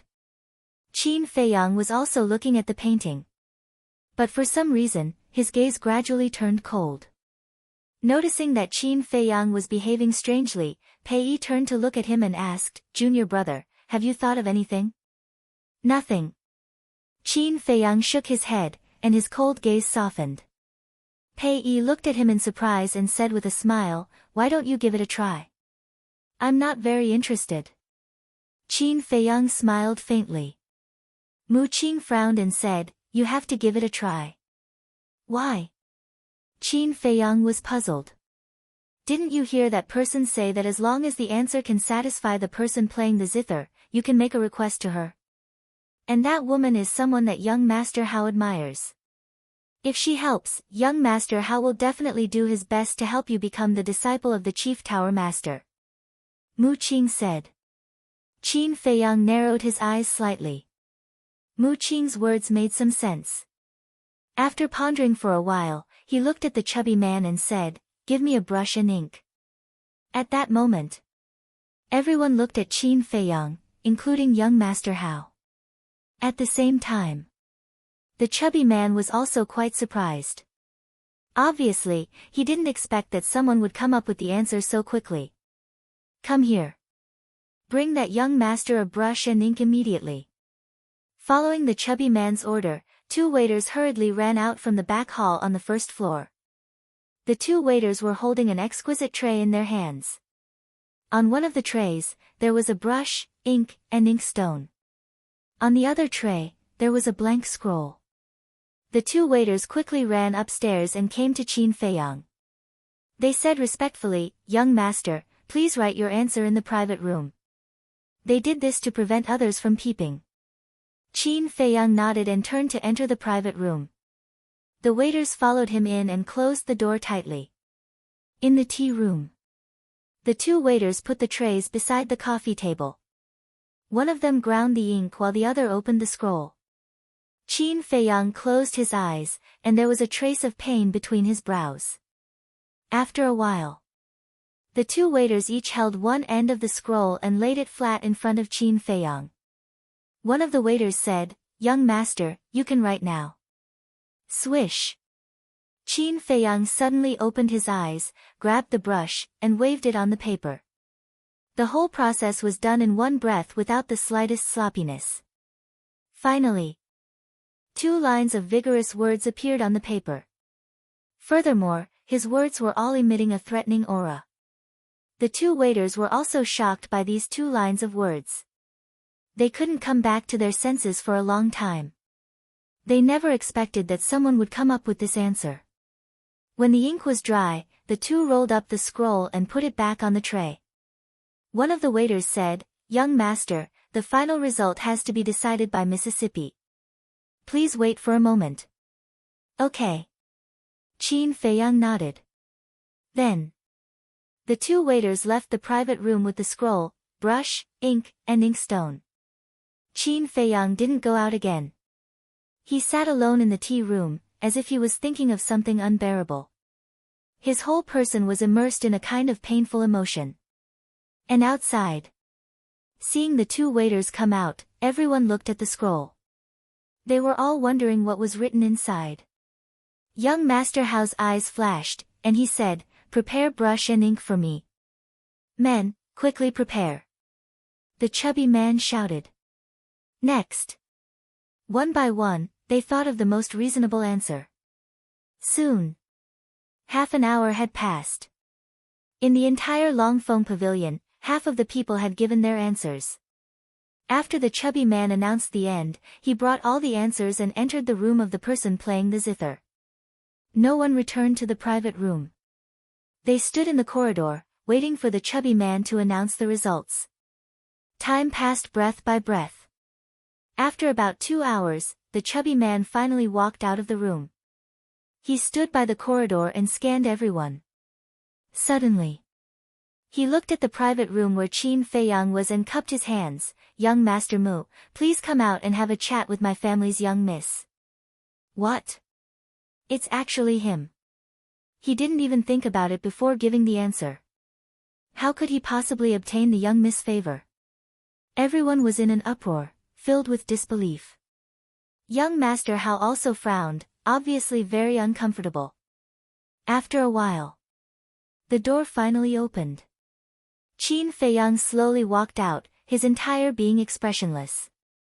Pei Yi turned to look at him and smiled, "Junior brother, you're really surprising. It's just a coincidence." Qin Feiyang smiled faintly, turned into a ray of light, and landed in front of the chubby man. The chubby man cupped his hands and smiled, "I am the manager of the Long Feng Pavilion, Pang Su." "Greetings, Manager Pang." Qin Feiyang also cupped his hands in return. Pang Su smiled and asked, "What about this jar of dragon and phoenix wine?" Qin Feiyang said, "Send it to my private room." "All right." Pang Su nodded, then turned and walked to the door. He pushed it open and smiled, "Young master, please come in." Qin Feiyang walked to the door and looked inside. There were no gorgeous decorations in the room, only some potted plants and murals. In the left corner, there was a bookcase, and every book was neatly stacked. Beside it was an ancient wooden coffee table, and there was only a chair placed on it. The chair was also carved from ancient wood. Although the decorations were not luxurious, it had a classical feel that made one feel comfortable. "Young master, please." Pang Su spoke again. Qin Feiyang glanced at young Master Hao, who was not far away, and strode in. Pang Su immediately closed the door. "Humph." Just as the door was closed, young Master Hao humphed coldly, turned around, and entered the private room without looking back. "Seems like this young Master Hao is very angry." Pei Yi chuckled. "Someone who has been admiring for a long time is now in the same room with another man. If it were me, I would be angry too. But I'm really curious, what answer did Ancestor Mu write?" Mo Feng looked at Mu Qing suspiciously. "Why are you looking at me?" Mu Qing frowned. Mo Feng said, "Aren't you very close to him? You should be able to think of his answer." After a moment of silence, Mu Qing's eyes lit up, and she said, "I do know his answer, but I can't tell you." Then, she turned around and entered the private room. Pei Yi and Mo Feng looked at each other in dismay. These two people were really extraordinarily mysterious. Back to Qin Feiyang. After entering the room, he smelled a faint fragrance. It was the fragrance of flowers. There were many blooming flowers in the room, but they were all snow-white and pure. However, there was also a woman's body fragrance in the floral fragrance, which was very pleasant to the nose. "Please have a seat." A clear voice suddenly sounded in the room, like an orchid in an empty valley, clear and pleasant to the ear. Qin Feiyang walked to the front of the tea table and sat on the only chair. Then, he raised his head and looked across. There was a snow-white silk curtain hanging on the opposite side, and through the silk curtain, he could vaguely see a guqin placed behind it, and beside the guqin sat a graceful figure. She was blurry and could not be seen clearly. "I have a question in my mind, how did you come up with this answer?" The woman's voice sounded again. "The reason is not important, as long as my answer can be approved by you. Don't you think so?" Qin Feiyang smiled faintly. The woman fell silent for a moment, then smiled and said, "You're right, young master. I've been rude. Please state your request." "My request." Chapter 890. Young Master Hao. The woman was surprised. Qin Feiyang was silent, waiting for the woman's answer. "Why?" After a long time, the woman asked. "Have you heard of a saying, a gentleman has the beauty to help others? Young Master Hao is infatuated with you, but he can't see your face. So I want to help him." Qin Feiyang said. The woman said, "So you don't want to see my face?" "Me?" Qin Feiyang shook his head and said, "No." "Why? Am I not beautiful enough?" the woman asked. Qin Feiyang said, "I don't know whether you are beautiful or not. So it has nothing to do with this." "Then why?" "You know, this is a rare opportunity for you." The woman said. You are very confident in yourself. But unfortunately, I don't care much about women. There is a saying, I don't know if you have heard of it. Beautiful women are skeletons. Qin Feiyang said lightly. Ha! Hearing this, the woman smiled. This man was really different from the rest. After a while, the woman smiled and said, Okay, I accept your request. Thank you, Mississippi. Qin Feiyang stood up and smiled. Then he turned around and opened the door without a moment's hesitation and strode in. You came out so soon. Brother Mu, can you tell us what she looks like? Don't hide it. As soon as Qin Feiyang appeared, the people gathered in the corridor asked at once. Qin Feiyang smiled faintly and didn't say anything. He walked directly to young Master Hao's door. Young Master Hao's room was next door. Dong! He reached out and knocked on the door. Go away, don't bother me. Young Master Hao's voice sounded in the room, with an unquenchable anger. Qin Feiyang shook his head and laughed. He exerted a little force and directly opened the door. He saw young Master Hao sitting alone in front of the tea table. His face was extremely ugly. Seeing that it was Qin Feiyang, young Master Hao immediately stood up and said angrily, Are you here to show off? Show off?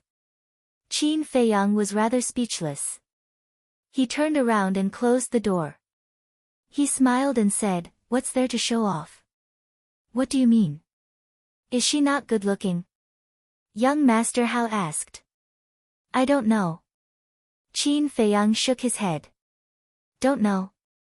Young Master Hao was stunned. Because I only spoke a few words with her. I didn't see her face at all. Qin Feiyang smiled. Then why are you looking for me? Young Master Hao frowned. Haven't you always wanted to see her? So, my request to her is to let her meet you with her real face. Qin Feiyang said. Young Master Hao was confused. Why are you doing this? Just take it that I'm sucking up to you. Qin Feiyang chuckled. Then, he turned around and opened the door without saying anything else. Sucking up to you.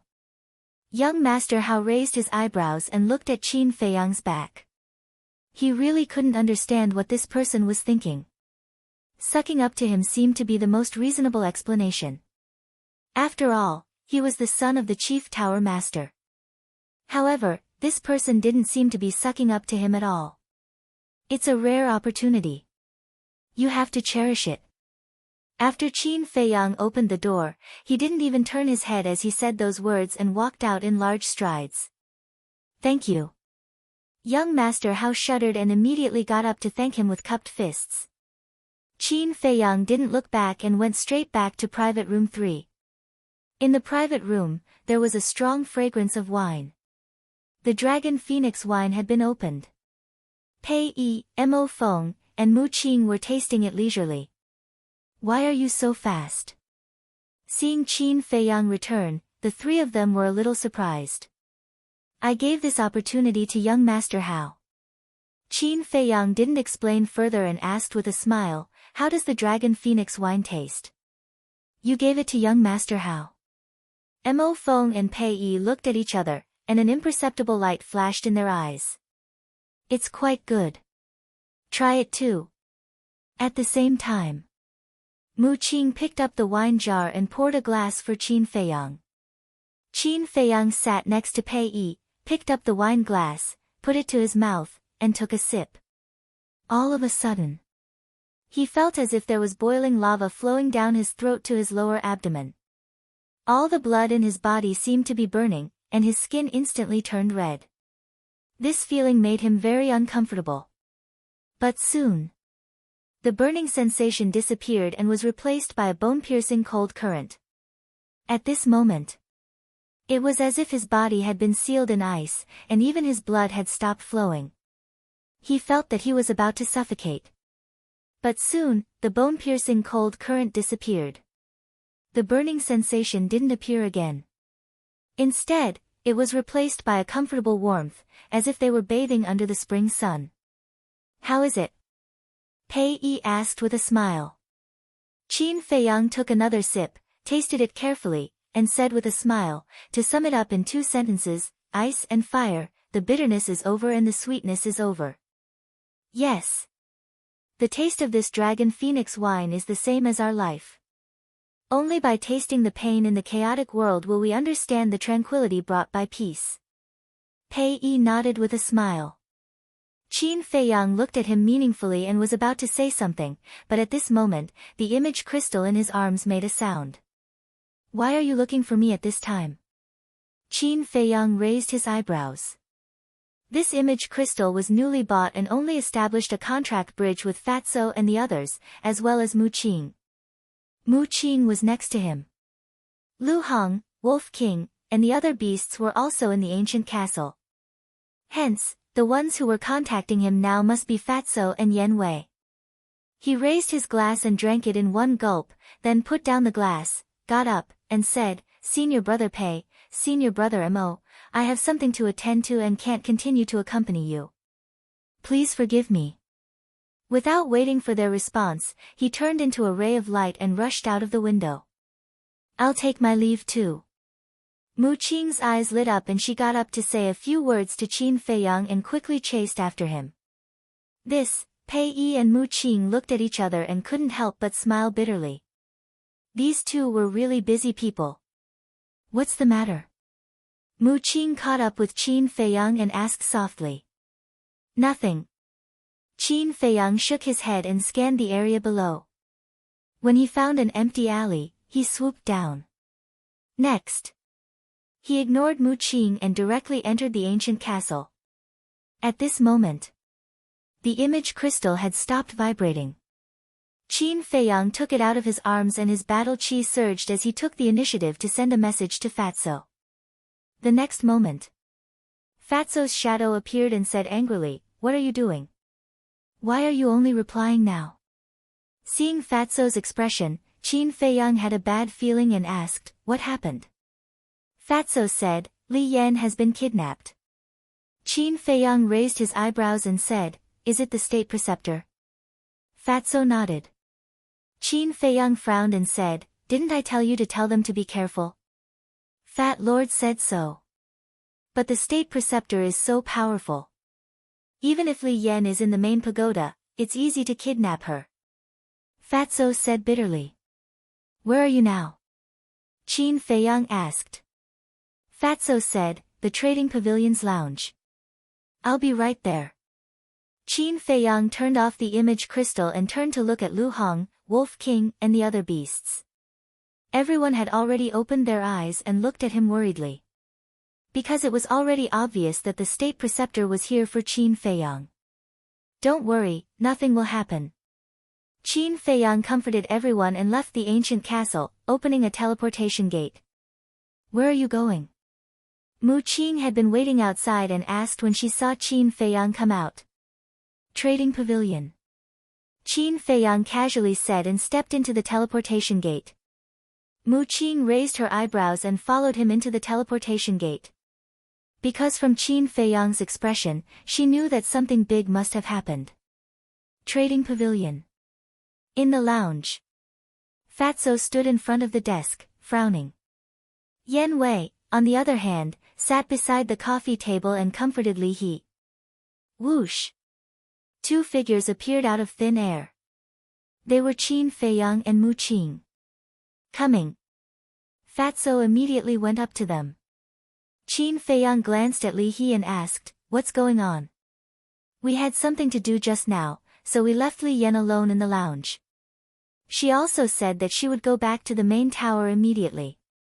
But when Li He came back, he found a letter on the desk. Fatso grabbed a piece of letter from the desk behind him and handed it to Qin Feiyang. I've already read it. The letter says that Li He should go to the Black Cloud Mountain and exchange the origin of the Juku Yellow Dragon Pill for Li Yan. Fatso said. Where is the Black Cloud Mountain? Qin Feiyang asked. Li He said, It's outside the city, about 5,000 miles away from the Divine City. After that, he raised his head and glared at Qin Feiyang and the others, saying, Who on earth did you offend? Why do you want to deal with you by all means? Qin Feiyang glanced at him and opened the letter. A line of small words immediately entered his sight. What should we do now? Fatso asked. Qin Feiyang clenched his hand and the letter was crushed on the spot, saying, Didn't he come for me? I'll go and meet him. No. Mu Qing said flatly. The imperial preceptor was so powerful that Qin Feiyang would not be able to return if he went alone. Then how do you think we should solve it? Qin Feiyang frowned. Mu Qing pondered for a while and looked at Yan Wei, saying, Go out with Li He to relax. Yan Er's life and death are unknown. Do you think I'm still in the mood? Li He roared. Mu Qing smiled and said, Don't worry, we promise that we will bring Li Yan back unscathed. What guarantee do you have? Li He sneered. Mu Qing raised his eyebrows and said gloomily, If I tell you to go, then go. Why are you talking so much nonsense? Li He suddenly got up, his face full of anger. Elder Li, calm down, calm down. If you believe them and they say they can do it, then they can definitely do it. Besides, we can only rely on them now. Otherwise, Li Yan will really have no way to live. Yan Wei also hurriedly got up to appease him. Li He glanced at Qin Feiyang and Mu Qing, his expression uncertain. Okay. I'll believe you this time. But in the end, if you don't bring Yan Er back, I will never let you go. In the end, Li He compromised. He flicked his sleeves and turned to walk outside. Don't worry, I will appease him. Chapter 891. After Yan Wei and Li He left, Fatso immediately stepped forward and closed the door. Mu Qing stretched out her hand and said, Let me see the letter. Qin Feiyang handed it to Mu Qing. Mu Qing glanced at the contents and breathed a sigh of relief, fortunately. N. Qin Feiyang and Fatso frowned. This letter only says to let Li He go to the Black Cloud Mountain, but it doesn't reveal your identity, so Li He still doesn't know who you are. Now what we need to do is to save Li Yan, and then find a way to send the imperial tutor away from the Forgotten Continent. Of course, it's best if we can kill him and get rid of all future troubles. Mu Qing said. We all know this, but to do it is more difficult than ascending to the sky. Fatso said. Mu Qing shook her head and said, It won't be too difficult, you guys go and delay him first, I'll go and make the arrangements. Why do you still want to help me? Qin Feiyang looked at Mu Qing and asked. Just because of the Heaven Star Flame. Although the Heaven Star Flame is very important, the Mu family also arranged for other people to sneak into the main tower. Even if something happened to him, there was still a chance. But now, in order to help him, Mu Qing didn't hesitate to become enemies with the imperial tutor. This kind of approach doesn't seem too wise. I'm not helping you, I'm helping my Mu family. In addition, your current identity hasn't been exposed, so before going to the Black Cloud Mountain, you have to restore your true appearance. Mu Qing said lightly, opened a portal, and then told the coordinates of the Black Cloud Mountain to Qin Feiyang, turned around and left. Help him. Fatso was slightly stunned, looked at Qin Feiyang and asked, What do you mean? Qin Feiyang's eyes narrowed slightly, and said, I think, in the eyes of the Mu family, I may be more than this. You mean, besides the Heaven Star Flame, they are plotting something else. And these things may be related to you? Fatso was bewildered. Most likely. Forget it. We'll talk about this later. Let's go to Black Cloud Mountain first. Qin Feiyang waved his hand and sent Fatso to the castle. He then took out a facial restoring pill and popped it into his mouth. Very soon, he regained his true appearance, took off the uniform of the main tower, and changed into the clothes he usually wore. Next, without any hesitation, he opened a teleportation gate and strode in. Black Cloud Mountain had steep cliffs and precipitous cliffs. From afar, it looked like a huge pitch-black sword. Around the Black Cloud Mountain, there was an undulating mountain range. At this moment, at the peak of the Black Cloud Mountain, at the edge of a cliff, a red-robed old man stood facing the wind. His entire body emitted an unfathomable aura. Beside the old man, a woman in white was lying quietly on the ground. Her eyes were closed as if she had fallen into a deep sleep. They were none other than the disguised Grand Preceptor and Li Yan. Whoosh! Suddenly, a white figure descended from the sky above the mountain peak. "You've come," the Imperial Advisor said. But he did not turn his head. Looking down at the mountains and rivers below, his eyes were incomparably deep. Qin Feiyang glanced at Li Yan, who was lying on the ground, then looked at the back of the Imperial Advisor. He took a step forward and landed beside the Imperial Advisor. After a moment of silence, Qin Feiyang opened his mouth and asked, "Is it father? Did the Emperor ask you to come?" The Imperial Advisor said, "Don't you already have the answer in your heart?" Qin Feiyang smiled bitterly and said, "Does he hate me that much?" The Imperial Advisor said, "His Majesty's thoughts are not something you and I can guess." "That's right, why else would it be said that since ancient times, emperors have been fickle, and the most ruthless emperor family?" Qin Feiyang laughed at himself. This sentence was also the answer he gave to the person who played the zither. The Imperial Advisor was silent for a while, then said, "I heard that you snatched the ice flame, the heaven star flame, and the mysterious sky flame. Why do you ask?" Qin Feiyang was stunned. It is said that on this forgotten continent, there is an ancient miracle, and these elixir flames are the key to summoning and opening the miracle. The Imperial Advisor said. "You actually know?" Qin Feiyang frowned.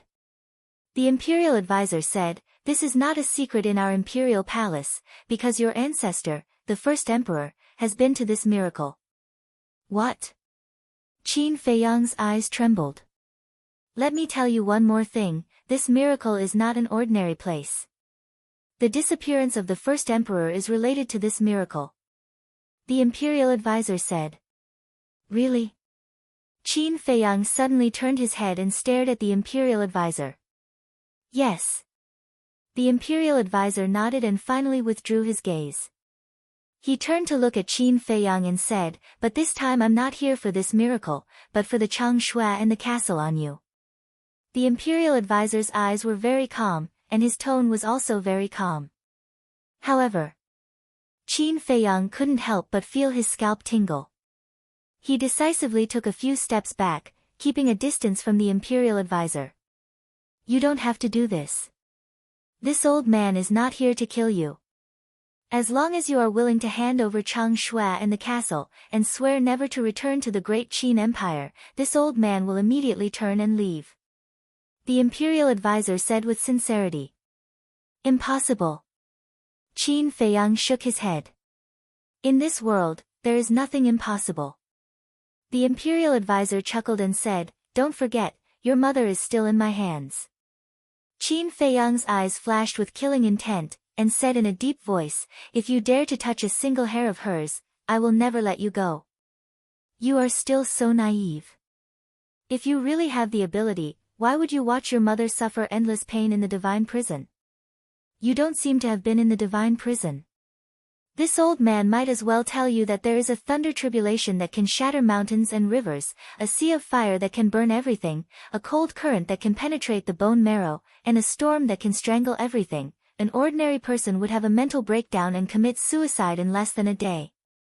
As for your mother, she has been trapped in the divine prison for several years. You can imagine how she has endured all these years," the Imperial Advisor said. "Bastard!" Hearing these words, Qin Feiyang's eyes instantly turned red, and he rushed madly toward the Imperial Advisor. Although the divine prison was at the back mountain of the Imperial Palace, he had never been there. He had never thought that it would be such a terrifying place. "Humph." The Imperial Advisor snorted coldly, reached out his old hand, grabbed Qin Feiyang's neck, and twisted it high. "It's too easy to kill you. So, don't test my patience." The Imperial Advisor smiled contemptuously and threw Qin Feiyang casually. Like a meteorite, he smashed into a huge rock. Boom! The huge rock shattered on the spot. Qin Feiyang was also bleeding from his head. He climbed up in a sorry state and stared at the Imperial advisor. Actually, I have to admit that you are really tough. Back then, the commander of the Invincible Black Army ambushed you, but you didn't die. The Imperial advisor looked him up and down and shook his head. Qin Feiyang said, at that time, he really thought that I was dead. But why did you come to the Forgotten Continent? Because of Chang Shui and the ancient castle. Even if you are dead, I must get these two things, so I came. Fortunately, I came. Otherwise, I wouldn't know that you are still living happily. The Imperial advisor smiled, and his smile was a little creepy. Qin Feiyang said in a deep voice, do you know the origin of Chang Shui and the ancient castle? I don't know. However, I know one thing. Those two items are both heaven-defying divine artifacts. The Imperial advisor's eyes were full of greed. They really are divine artifacts. Qin Feiyang's heart skipped a beat. Hurry up. Now, not only the woman in front of you, but also the fate of your mother, the old man you respect the most, and the woman who let you enter the Forgotten Continent to snatch the heavenly thunder fire. Whether they can live or not depends on your decision now. The Imperial advisor said. Qin Feiyang was surprised. Soon, he thought of it. The old man that the Imperial advisor was talking about must be Ren Wushuang's grandfather. And that woman, without a doubt, was the ugly old woman who fed him the black demon poison time and time again. What did you do to them?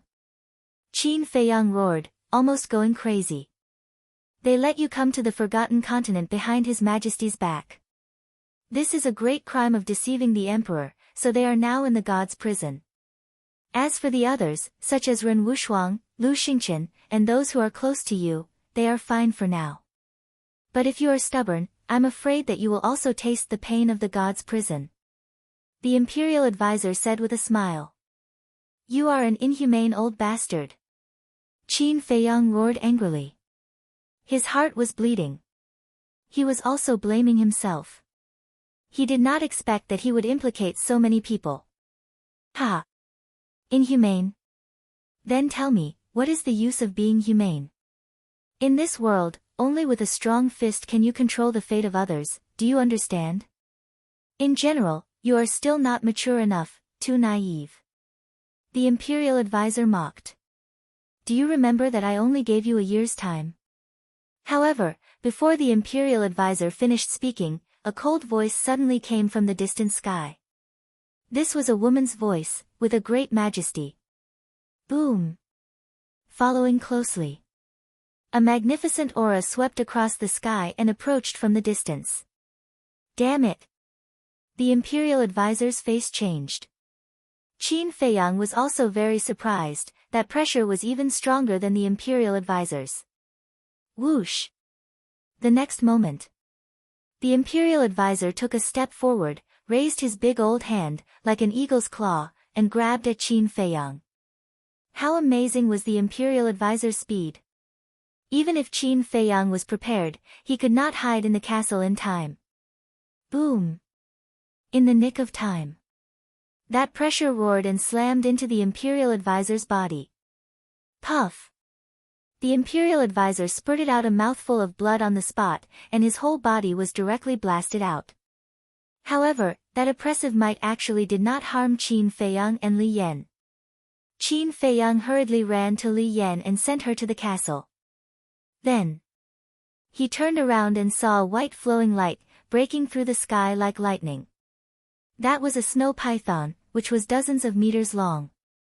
Its whole body was snow white, as if it was carved out of a peerless jade. Swish! The snow python stopped above Qin Feiyang, looking at Qin Feiyang with its jade-like eyes. Senior, thank you for helping me. Qin Feiyang bowed. He could not be more familiar with this snow python, it was the snow python that guarded the altar in the glacier forest.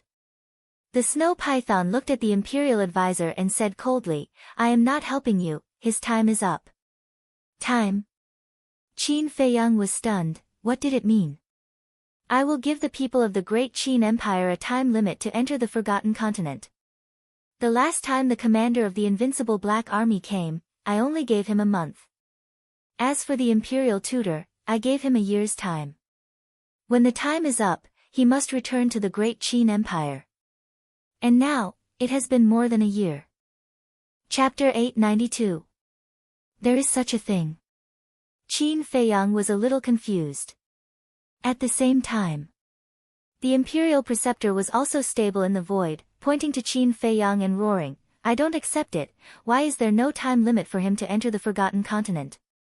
This was also where Qin Feiyang was puzzled to know. Plus this time, it was already his second time entering the Forgotten Continent. And the snow python must have noticed him, but why didn't it say anything? He's different. The snow python said. What's the difference? The imperial preceptor said angrily. The snow python said, he opened the purple gold dragon soul. Just because of this? The imperial preceptor was a little flustered. The snow python said impatiently, don't talk nonsense, leave with me immediately. What if I say no? The imperial preceptor stared at it gloomily. You don't have the qualification to say no. The snow python was domineering, its pressure was like a waterfall, and it rushed to the imperial preceptor. Let me go. The imperial preceptor struggled at once, but he couldn't break free from the snow python's pressure, and was taken away by the snow python. What's the situation? Qin Feiyang scratched his head, looking at the snow python and the imperial preceptor who were quickly disappearing. He couldn't recover for a long time. Suck. But when he came back to his senses, he couldn't help but take a breath. The imperial preceptor was a fake god, there was no doubt about it, but in front of the snow python, he didn't have the slightest resistance. How strong is this snow python's power? Is it a god? To be honest, he had already guessed that the snow python was very strong, but he didn't expect it to be strong to this extent. However, Qin Feiyang, who was in shock, didn't notice that there was a figure hidden near the Black Cloud Mountain. But that person was covered in a layer of golden light, and his face couldn't be seen clearly. He stood in a dense forest, and seemed to be looking at the snow python and the imperial preceptor. However, after the snow python and the imperial preceptor disappeared, he also disappeared, leaving no trace. About 100 breaths passed. Shwa! Another 3 figures descended over the Black Cloud Mountain. It was Mu Qing, the second ancestor of the Mu family, and the ancestor of the Mu family. What's the situation? The 3 of them had arrived aggressively, but when they saw that there was only Qin Feiyang at the top of the mountain, their expressions turned to one of astonishment. Qing, didn't you say that the imperial advisor of the great Qin Empire is here? Where is he? The great ancestor of the Mu family asked. He's here. Mu Qing's mind was also a mess. Whoosh! The 3 of them landed beside Qin Feiyang one after another. Mu Qing asked, where is he? By the time you came to help, I would have been dead. Qin Feiyang glanced at the 3 of them indifferently. Mu Jia's second forefather frowned, get to the point. Qin Feiyang ignored him. He sat on the edge of the cliff with an indescribable agitation in his heart. The 3 of them looked at each other in confusion. Mu Qing seemed to have suddenly thought of something and asked cautiously, don't tell me you've reached an agreement with him? What do you think I can reach with him? Qin Feiyang sneered. He just wanted to kill the imperial advisor now. Then why didn't he kill you? Mu Qing said in a deep voice. This matter was too strange, and he had to figure it out. It's none of your business. You just need to know that he has returned to the great Qin Empire. Also, I want to calm down now, so don't bother me. Qin Feiyang waved his hand without any annoyance. Heard it. The Mu Jia's great forefather and second forefather's old faces were filled with anger. They came to help out of kindness, but he treated them with such an attitude. Mu Qing hurriedly stood behind Qin Feiyang and smiled, 2 great forefathers, please calm down. You go back first, I'll accompany him here. Humph. The 2 of them snorted coldly, opened a portal, and walked in without looking back. Mu Qing also turned around and sat beside Qin Feiyang. He did not disturb Qin Feiyang and lowered his head to think about something. At the same time, inside the castle, Li Yan, who was lying on the ground, suddenly murmured, and her eyelids moved. Wolf King raised his eyebrows and hit Li Yan on the back of her head with his paw. Li Yan fainted on the spot again. Then Wolf King looked at Fatso and the others, and said, "How do you think little Qin Zi is feeling now?" Lu Hong said, "Needless to say, he must be in pain and remorseful. This damn emperor, does he really not care about friendship?" Wolf King said angrily. The pangolin sneered, "Don't worry, one day, he will regret it. In fact, in a word, we are still not strong enough." Fatso sighed. Wolf King and the other beasts nodded. If their strength was enough to compete with the great Qin Empire, this shit would not have happened at all. However, they had worked hard. Their current cultivation speed was not slow. But even so, they could not become as powerful as the emperor in a short time. They still needed time. At the top of the mountain, as time passed, the sun was about to set. Mu Qing, who had been silent, looked up at the setting sun and finally asked, "Did you learn something from the state preceptor?" Qin Feiyang nodded silently. "Some things have already come to this. What's the use of worrying here? It's better to find a way to get close to the Chief Tower Master and get the Tiangang flame. When you go to the miracle, I promise, your strength will definitely improve by leaps and bounds." Mu Qing said. "Is that so?" Qin Feiyang turned to look at him. "Of course." Mu Qing nodded. Qin Feiyang said, "What if I tell you that Lu Xingqian is in a dangerous situation now? What will you do?" "What?" Mu Qing suddenly stood up. Looking at Mu Qing's reaction, Qin Feiyang sneered, "It seems that the relationship between the Mu family and Lu Xingqian is really not ordinary." But Mu Qing completely turned a blind eye to this and said in a deep voice, "That's impossible. Lu Xingqian has a space divine item. The state preceptor can't catch him at all." It seemed that in his eyes, nothing else was important. He only cared about Lu Xingqian's safety. Qin Feiyang's heart skipped a beat. It's true that Lu Xingqian has a space divine item, but the state preceptor is a fake god after all. As long as the distance is not too far, he can sense it. What's more, the state preceptor told me personally that Lu Xingqian has been locked up in the divine prison. You have to believe that the state preceptor has no need to lie to me. And the environment in the divine prison is very bad. It is said that it is enough to make a person so desperate that he will commit suicide. Damn it! Mu Qing clenched his fists, making a cracking sound. If you're really worried, you can go to your ancestor and open the Real Spacetime Gate to rescue Lu Xingqian. Qin Feiyang said. He did this for two purposes. First, he wanted to find out whether there was a fake god or a god in the Mu family. Second, he also wanted to go back and have a look. But if he went back alone, it was tantamount to sending a sheep to the tiger's mouth. On the contrary, if the Mu family helped, the danger could be minimized. However, hearing Qin Feiyang's words, Mu Qing began to doubt. He stared at Qin Feiyang's face and said, "Do you swear that what you said is true?" "Do I still need to swear? You can imagine that anyone who is related to me is in a very bad situation now," Qin Feiyang said. Mu Qing's face became gloomy again, and he was struggling in his heart. In the end, he gritted his teeth and said, "I'll go back first, you go back to the main tower by yourself."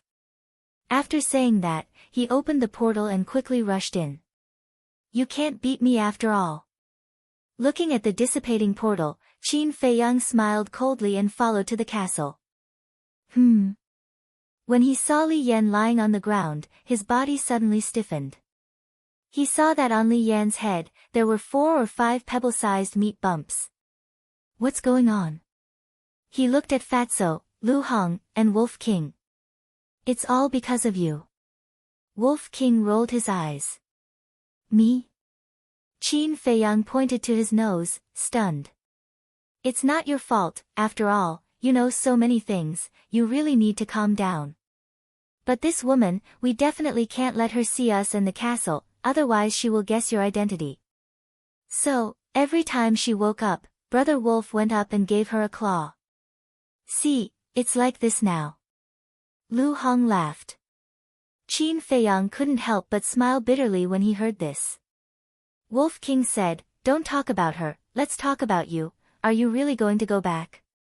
Qin Feiyang said, "If the Mujia's people are going, I will definitely go back. It's too dangerous." Wolf King was worried.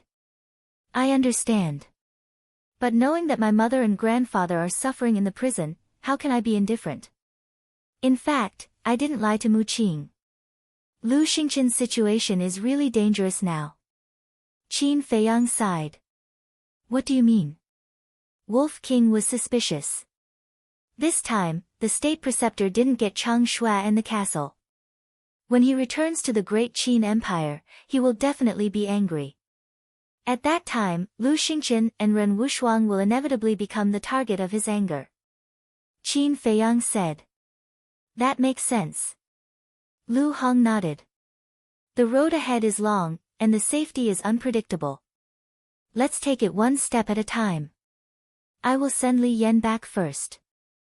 Qin Feiyang sighed deeply, consumed an illusory form pill, and changed his appearance into the appearance of Ancestor Mu. Then, he carried Li Yan and left the ancient castle, opened a teleportation door, and walked in. "It's dark, why haven't they come back yet?" Li He was like an ant on a hot pan, walking back and forth in the lounge, anxious and restless. "Can you stop pacing? My head is almost dizzy because of you." Yan Wei sat at the coffee table, also quite annoyed. "It's been a whole day, Qin Feiyang still hasn't come back, what the hell is going on?" Whoosh! Suddenly, Qin Feiyang came to the lounge with Li Yan in his arms. Li He and Yan Wei looked up, and their faces were suddenly filled with ecstasy. Li He hurriedly ran over, took Li Yan from Qin Feiyang's hands, and checked Li Yan's injuries.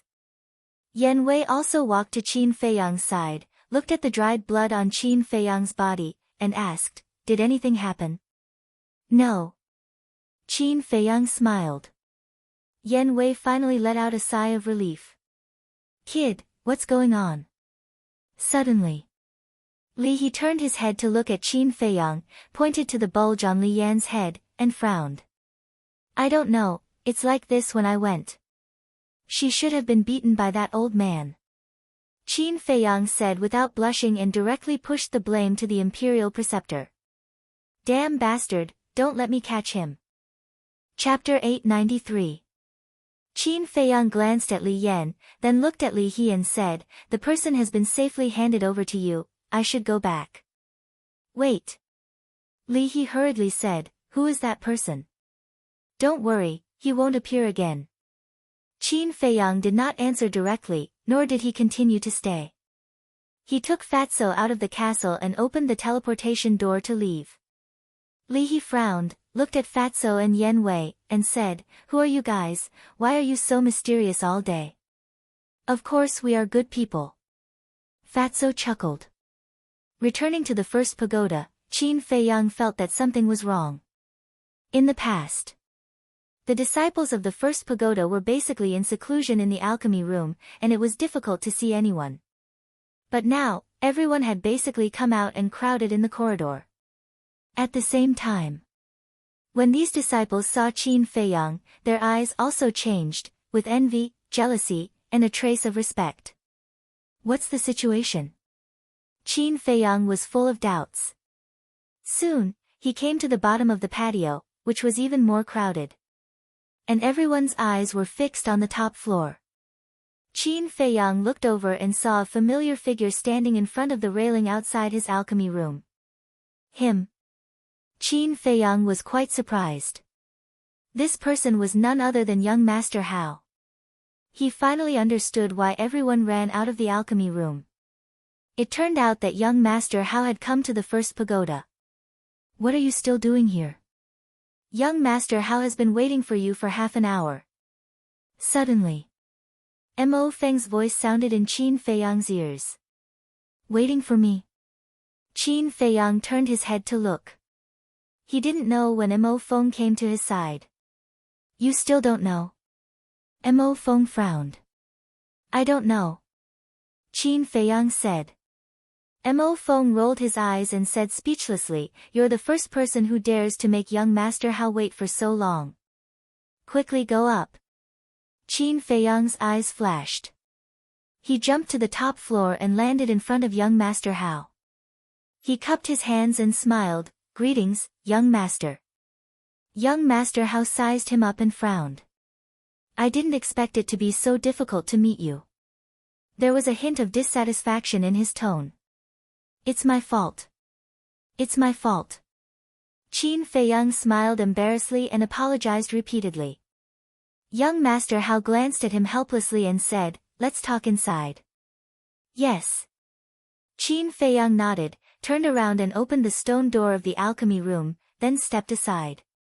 Qin Feiyang followed young Master Hao in, and closed the stone door behind him. Young Master Hao looked around the alchemy room, then turned to Qin Feiyang and said with a smile, Thank you so much for today.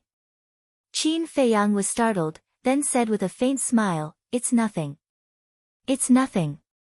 Young Master Hao sighed deeply and said, It's nothing, but it has fulfilled my long-cherished wish. So I must thank you properly. Qin Feiyang said, So you're saying that you've successfully seen her true appearance? Yes, I've seen her. She's very beautiful. Young Master Hao nodded with a face full of infatuation. Then congratulations. Qin Feiyang cupped his hands and smiled. Young Master Hao collected himself and said, Tell me, how do you want me to repay you? Qin Feiyang hesitated for a while, then made up his mind and said, I want to become the disciple of the Chief Tower Master. Young Master Hao raised his eyebrows and said in a low voice, So you came to help me with a purpose. Qin Feiyang didn't mind at all. He said with a faint smile, There's no free lunch in this world. You should have heard of this saying. The five-colored crystal was with the Chief Tower Master. Only by becoming his disciple would he have a better chance. Young Master Hao laughed, but it was a sneer.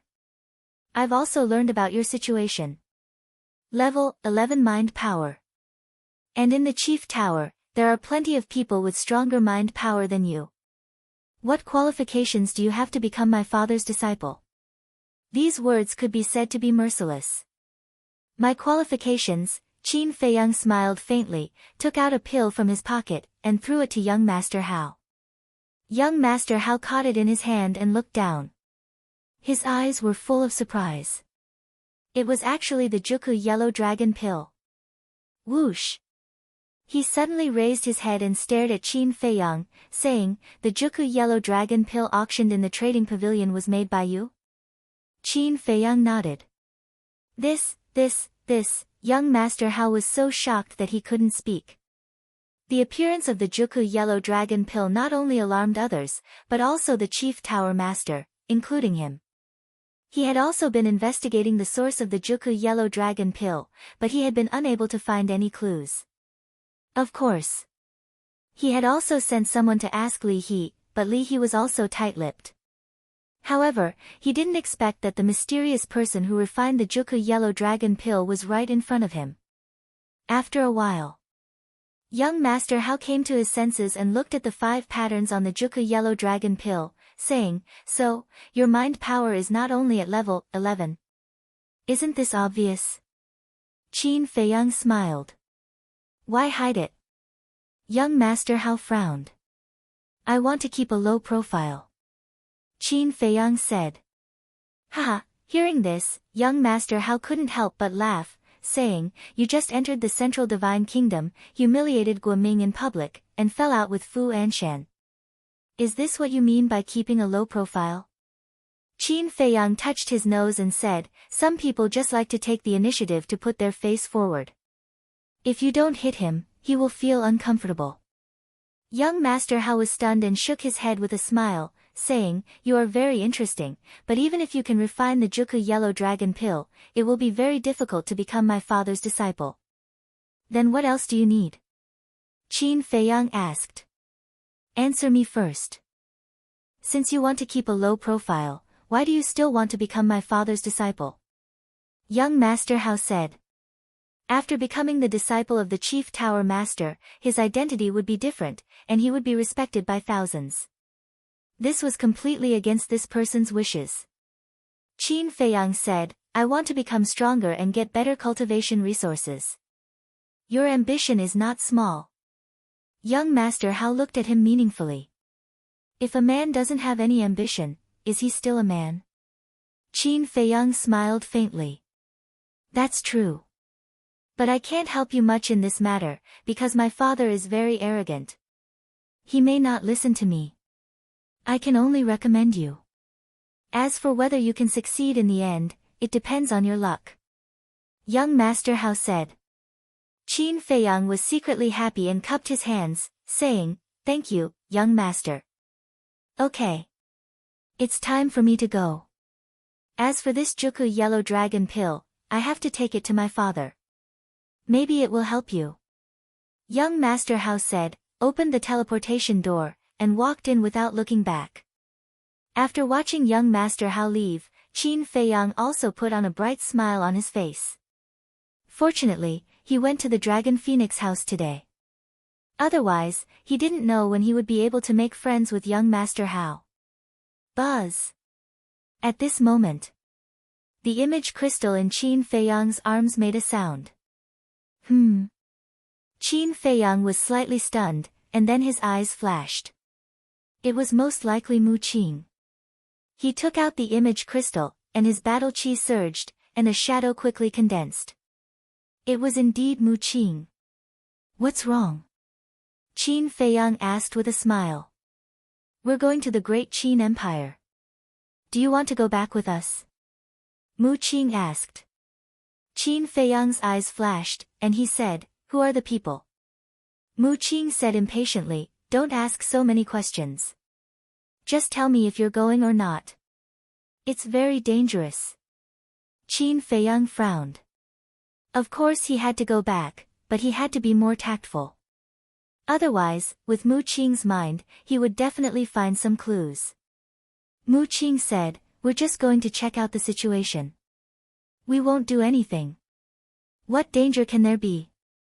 I see. Qin Feiyang pondered for a while and nodded. Go, when do we set off? Wait for us at the Black Cloud Mountain tomorrow morning. After Mu Qing finished speaking, the shadow quickly disintegrated. Us?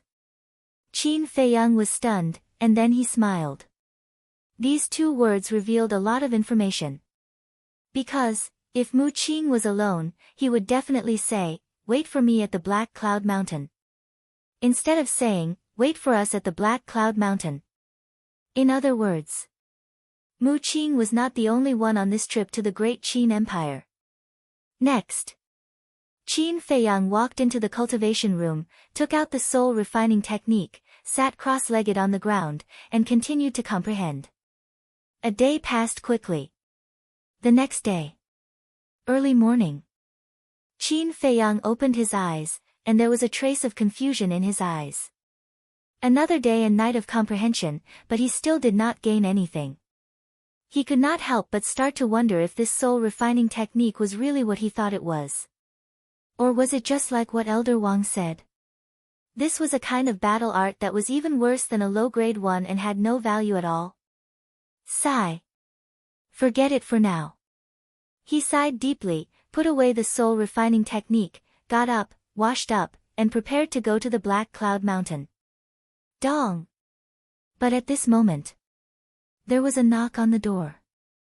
Qin Feiyang was slightly stunned. He walked to the door of the alchemy room, opened the stone door suspiciously, and saw a young man in purple standing outside. His pupils shrank when he saw this person. This person looked very young and held a jade flute in his hand. He looked elegant, but his aura made Qin Feiyang feel inexplicably terrified. It was enough to show that this was a very terrifying expert. The young man in purple sized up Qin Feiyang and asked, You're that kid surnamed Mu? Qin Feiyang nodded and said, Yes, may I ask who you are? Gongsun Bei. The young man in purple reported his name. Qin Feiyang frowned. Why did this name sound so familiar? Suddenly, he remembered. The last time he came out of seclusion, Fatso told him that there was a person called Gong Sunbei who was leading people to investigate the mysterious lady and him. In other words, the person in front of him was the person Fatso mentioned.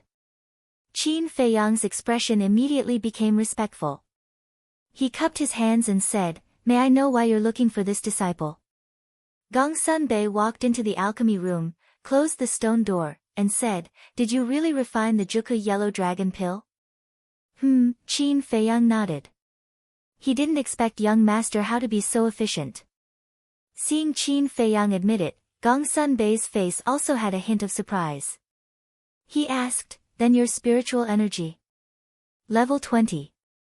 Qin Feiyang said truthfully. TSK. Gong Sunbei was speechless. He said, "I really didn't expect you to hide it so well.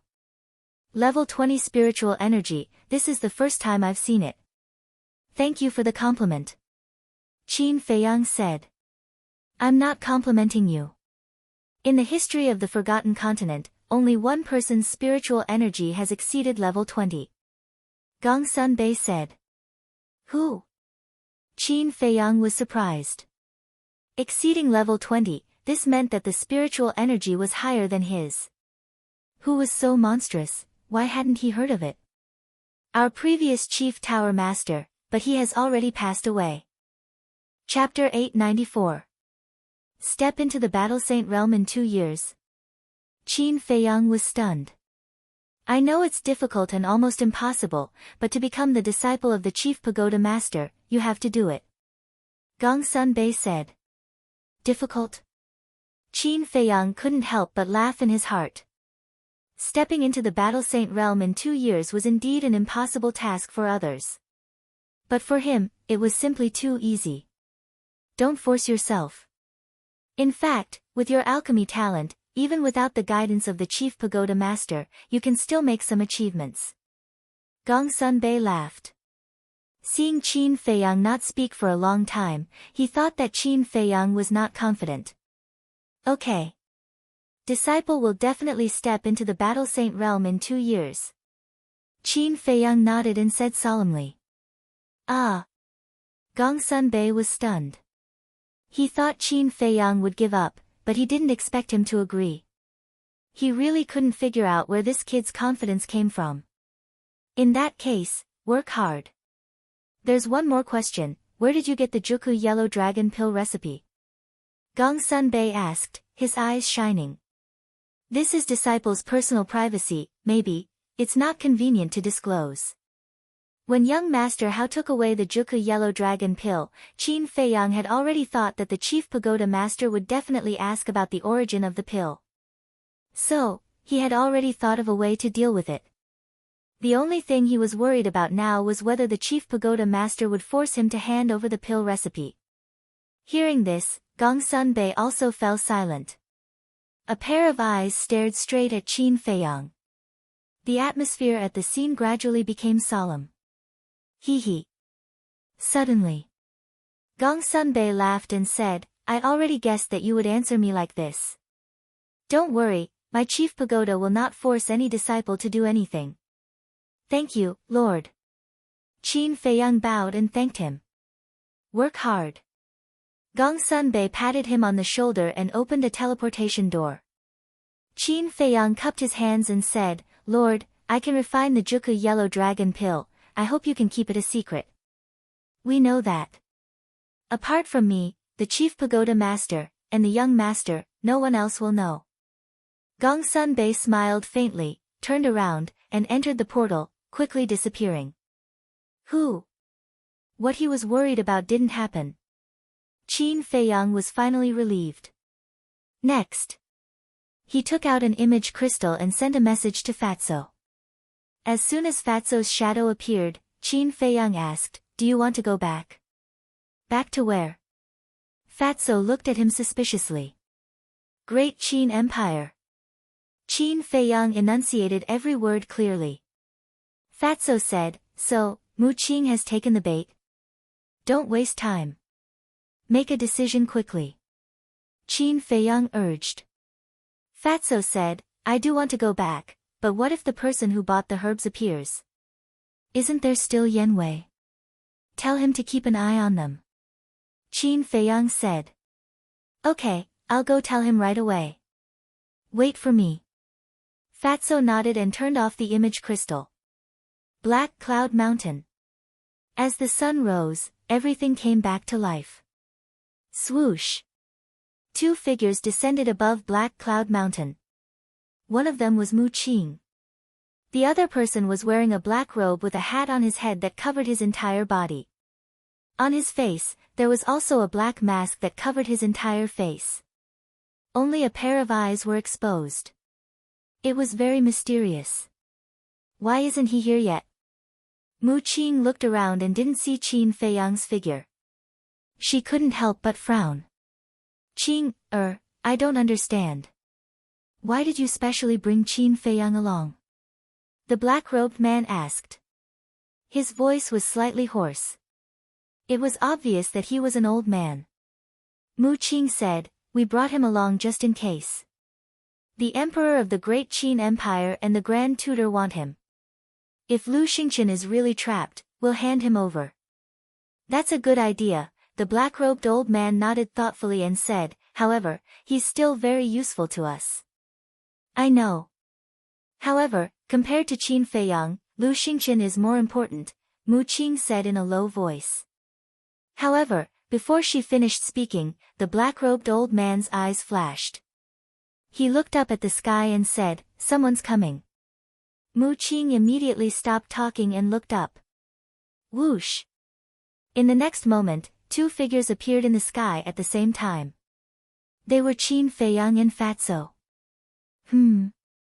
When they saw the black-robed old man, their eyes immediately trembled. This person didn't have any aura, but he gave them an unprecedented sense of danger. Mu Qing frowned and said, can you guys not be so slow when doing things? You talk too much. Fatso rolled her eyes at him. Whoosh! The two of them landed on the mountain peak. Qin Feiyang glanced at the black-robed old man, then looked at Mu Qing and asked, this is? You can call him Yiglao. Don't ask too much. Mu Qing said. Yiglao. Qin Feiyang and Fatso cupped their hands at the black-robed old man. The black-robed old man also nodded at the two of them. Mu Qing looked around and said respectfully, Yiglao, please open the space-time gate. Boom! As soon as she finished speaking, a terrifying aura rushed out of Yiglao's body. Immediately after, a divine light swept out from between Yiglao's eyebrows. It was a palm-sized stone door. It was bronze in color and emitted a dazzling light. Retreat! Mu Qing shouted and quickly retreated. Qin Feiyang and Fatso looked at the space-time gate in surprise and retreated into the distance. The black-robed old man asked, are we going directly to the imperial capital or somewhere else? Let's go to the imperial capital. Mu Qing said without hesitation. Fatso said, no, let's go to Cloud State first. Mu Qing turned to look at Fatso and raised her eyebrows slightly. It's time to settle some scores. Fatso said in a deep voice. His eyes flashed with a shocking cold light. Qin Feiyang glanced at him, then looked at Mu Qing and said, let's go to Cloud State first. He knew why Fatso wanted to go to Cloud State first. Kill the governor of Cloud State. Perhaps this was the main reason why Fatso returned to the Great Qin Empire. Mu Qing glanced at the two of them and said, I think I need to make it clear to you that the space-time gate can only be used once a day. Don't you still have a fake space-time gate? When we go to Cloud State and fulfill Fatso's long-cherished wish, we can use the fake space-time gate to go to the imperial capital. It won't take much time. Qin Feiyang said. So troublesome. Mu Qing grumbled in annoyance and nodded to the black-robed old man. The black-robed old man said, give me the coordinates. Qin Feiyang immediately gave the coordinates of Cloud State to the black-robed old man. The black-robed old man raised his arm and pointed his index finger at the space-time gate. A dazzling battle aura gushed out from his fingertip and poured into the space-time gate. When the battle aura surged, the three of them felt a mighty divine aura surging out in all directions. This is, Qin Feiyang's eyes widened. He had encountered such a divine aura before. It was when he faced the Imperial advisor. Didn't you say that your Mu family doesn't have any fake gods? Then who is he? He looked at Mu Qing, his eyes shining. Mu Qing glanced at him coldly and said nothing. She then looked at the black-robed old man. Qin Feiyang raised his eyebrows and looked at Fatso. He didn't continue to ask. Clang! Suddenly, a loud sound exploded in this place. It was like rolling thunder, shaking the sky and the earth. The palm-sized space-time gate began to expand in the wind, emitting a dazzling light. It was like a scorching sun descending, and gradually filled with a wisp of divine aura. As the space-time gate grew bigger, the divine aura became more terrifying. The mountains, rivers, and earth began to tremble. The fierce beasts in the mountain stream crawled on the ground in fear. Qin Feiyang glanced at the trembling mountains and looked at the back of the black-robed old man. There was an imperceptible light in the depths of his eyes. Regardless of whether he could save his mother this time, at least he had figured out the foundation of the Mu family. Suddenly, he noticed that the black-robed old man's body was also trembling slightly, as if he was a little weak. What's going on? Qin Feiyang looked at Mu Qing. It takes a lot of energy to revive the space-time gate. Yiglao can only barely revive it. Mu Qing said in a low voice. There was a trace of worry between her eyebrows. Time passed breath by breath. Yiglao trembled more and more violently. Moreover, his body had also become thinner. This was caused by excessive consumption of blood and qi. Fatso said, if he can't be revived, I'm afraid he will be sucked dry by the space-time gate. Don't worry. Although it's difficult, he can still be revived. Because last time, when Shui and I went to the 9 Nether Underworld, it was Yiglao who revived the space-time gate. But after that, he needs to recuperate. Mu Qing said. Qin Feiyang and Fatso looked at each other. They didn't expect that it would be so difficult for a fake god to revive a divine artifact. Revive. About 100 breaths. Yiglao suddenly shouted. The space-time gate, accompanied by a loud sound, expanded to several feet high, releasing a shocking aura. At this moment, the void shattered, and the earth sank. The black cloud mountain also shattered in an instant, turning into ashes. Let's go. Following closely. Yiglao shouted in a low voice, turned into a stream of light, and rushed into the space-time gate without looking back. Is he going too? Qin Feiyang asked. Nonsense. The Imperial Preceptor already knows that you are in the Forgotten Continent. The teleportation altar in the Butterfly Valley must be heavily guarded. If Yiglao doesn't go, how can we come back? Mu Qing rolled her eyes at him and rushed towards the space-time gate. Qin Feiyang and Fatso looked at each other and quickly followed. Finally, the three of them entered the space-time gate one after another. And at this moment, the golden figure that appeared again and again appeared in the distant void, looking at the space-time gate. The golden light enveloped his entire body. His face couldn't be seen clearly, and it was impossible to guess what he was thinking at this moment. When the space-time gate disappeared, he disappeared without a trace again. At the same time, Cloud State, above the city. Boom! Clang! A series of loud sounds suddenly resounded. In the sky, the wind and clouds were surging. What's going on? The people in the city gathered on the streets, looking at the sky. Look, that void is broken. Suddenly, someone pointed to a certain place in the sky, only to see that the void there was crazily cracking inch by inch. The void is broken. Could it be that some rare treasure has appeared? Chapter 895. The wind howled and the void cracked. It was a terrifying scene. Everyone thought that some kind of supreme treasure had appeared in this world. Whoosh! 11 figures flew into the sky and stood above the city. The leader was a white-haired old woman. She was as thin as a match and her eyes were sunken. There was a hint of viciousness between her eyebrows. She was the Yun State Mansion Master. The 10 people behind her were men and women. All of them looked middle-aged and their auras were very powerful. There was no doubt. They were the 10 commanders of Yun State. The 11 of them stood in the sky and looked at the broken void. Their eyes were filled with shock. Clang! Suddenly, accompanied by an earth-shattering boom, a bronze stone door appeared in the shattered space. The stone door shone brightly and illuminated the sky. What a powerful aura! That must be a treasure. Everyone stared at the stone door and their eyes were filled with greed. The Yun State Mansion Master and the 10 commanders looked at each other with greed in their eyes. However, just as they were about to rush in, 4 figures appeared in the stone door. There are more people. Everyone was once again bewildered, their gazes firmly fixed on the 4 figures. The 4 figures walked out step by step and their faces became clearer. Finally, the 4 of them walked out of the stone door and stood in the sky. The leader was an old man in a black robe and a black mask on his face. He looked mysterious. The other 3 were young and they also had an extraordinary aura. Who are they? What a terrifying aura.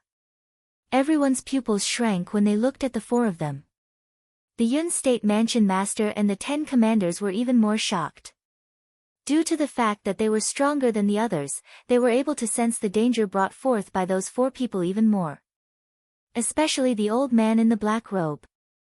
In the eyes of the Yun State Mansion Master and the others, he was like the god of death. They're finally back. One of the young men in white looked at the sky and muttered to himself. Yes. Everyone is here. One of them nodded and glanced at the 4 of them. His eyes were filled with coldness. Who are you? The Yun State Mansion Master swallowed and asked carefully. Who are we? The young man in white mumbled, we are your nightmares.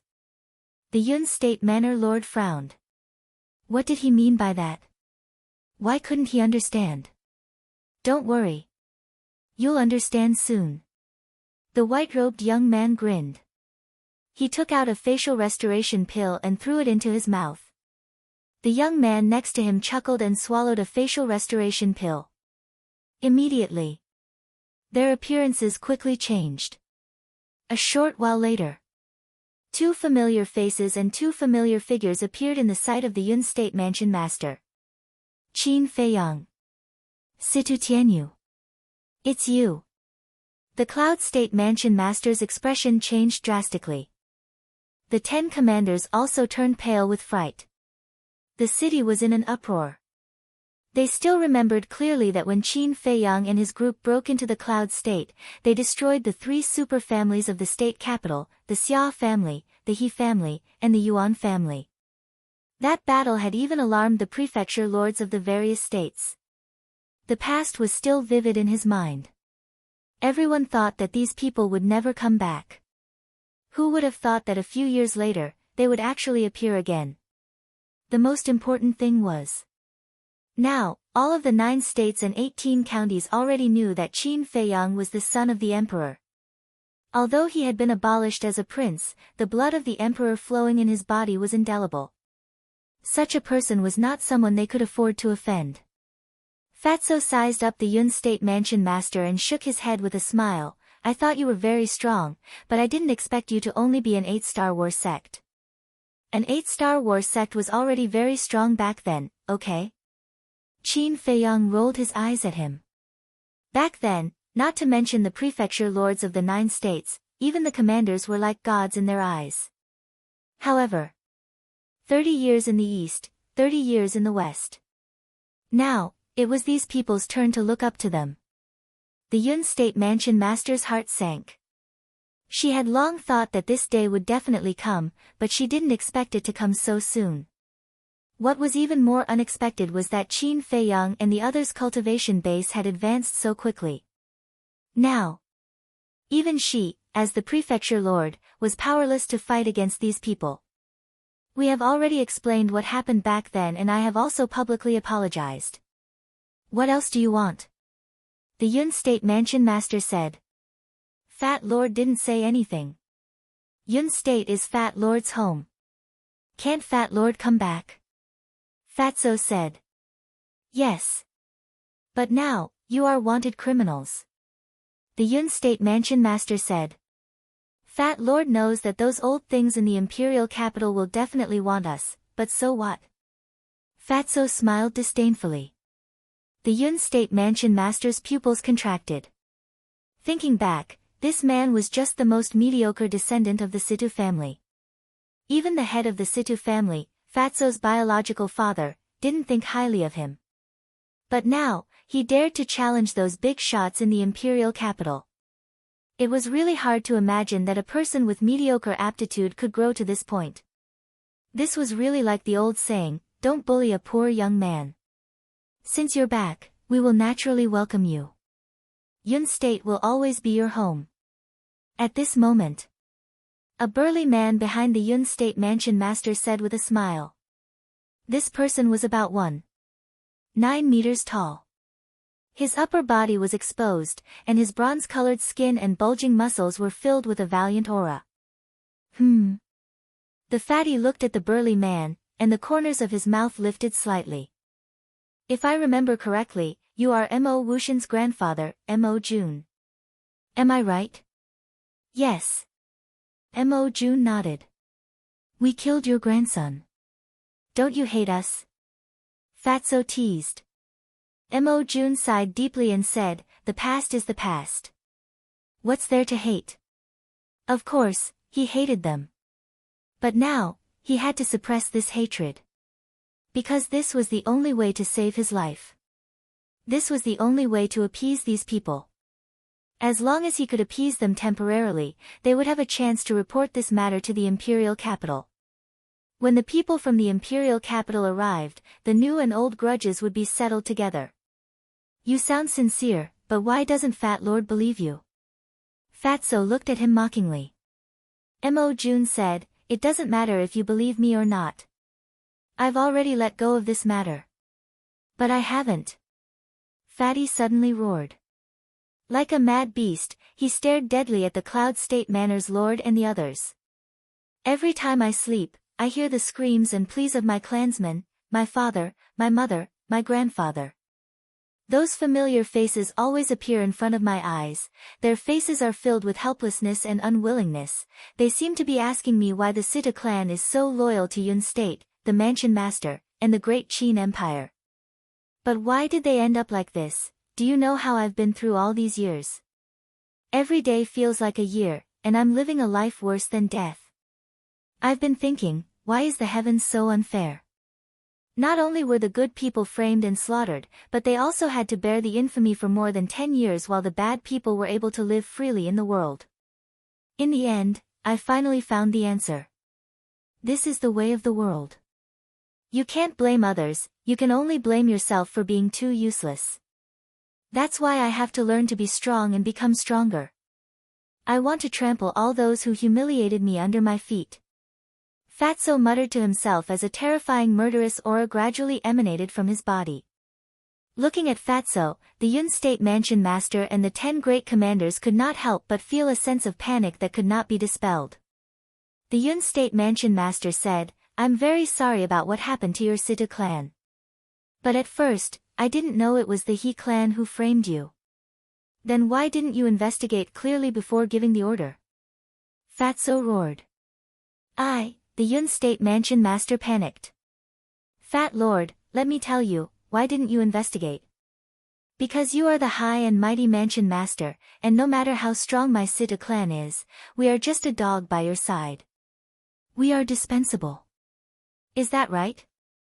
Fatso said. It's not like that, the Yun State Mansion Master shook his head. If you don't even dare to admit this, what right do you have to sit on the Mansion Master's seat? What right do you have to control the life and death of my Sita clan? You don't know right from wrong and don't understand reason. You bastards, all of you will die today. Fatso was furious, and the aura of a 9-star battle master erupted like a volcano. At the same time, he activated the dragon transformation art and transformed into his battle form. Run! The Yun State Mansion Master roared. With the cultivation of a 9-star battle master and the enhancement of a perfect battle art, no one in the entire Yun State could match him. No one can leave. Fatso roared, and like a violent beast, he crossed the void and landed in front of a commander with one step. No! He was now a dragon-shaped violent beast. The fan-sized dragon claw reached out and crushed the commander's head. Blood splattered across the sky. Too strong. Seeing this scene, the other 9 commanders trembled in fear. Their faces were pale, and they couldn't summon the slightest bit of courage to fight. The souls of my Situ clan need your blood as a sacrifice. Fatso's killing intent erupted. He attacked with both hands and instantly killed 2 more commanders. Blood dyed the void red. The people in the city below were scared out of their wits. In their eyes, the 10 commanders were invincible. But at this moment, in front of Situ Tianyu, they were like clay chickens and pottery dogs, unable to withstand a single blow. His strength was too terrifying, wasn't it? How many years had it been, and he had become so strong? How did he do it? Ah! In the blink of an eye, another 6 commanders had lost their lives. Until now, only the Yun State Mansion Master and Mo Jun were still alive. The entire city was dead silent. The Yun State Mansion Master and Mo Jun were also drowned in deep fear. Revenge breeds revenge, when will it ever end? Let go, child. At this moment, a sigh was heard.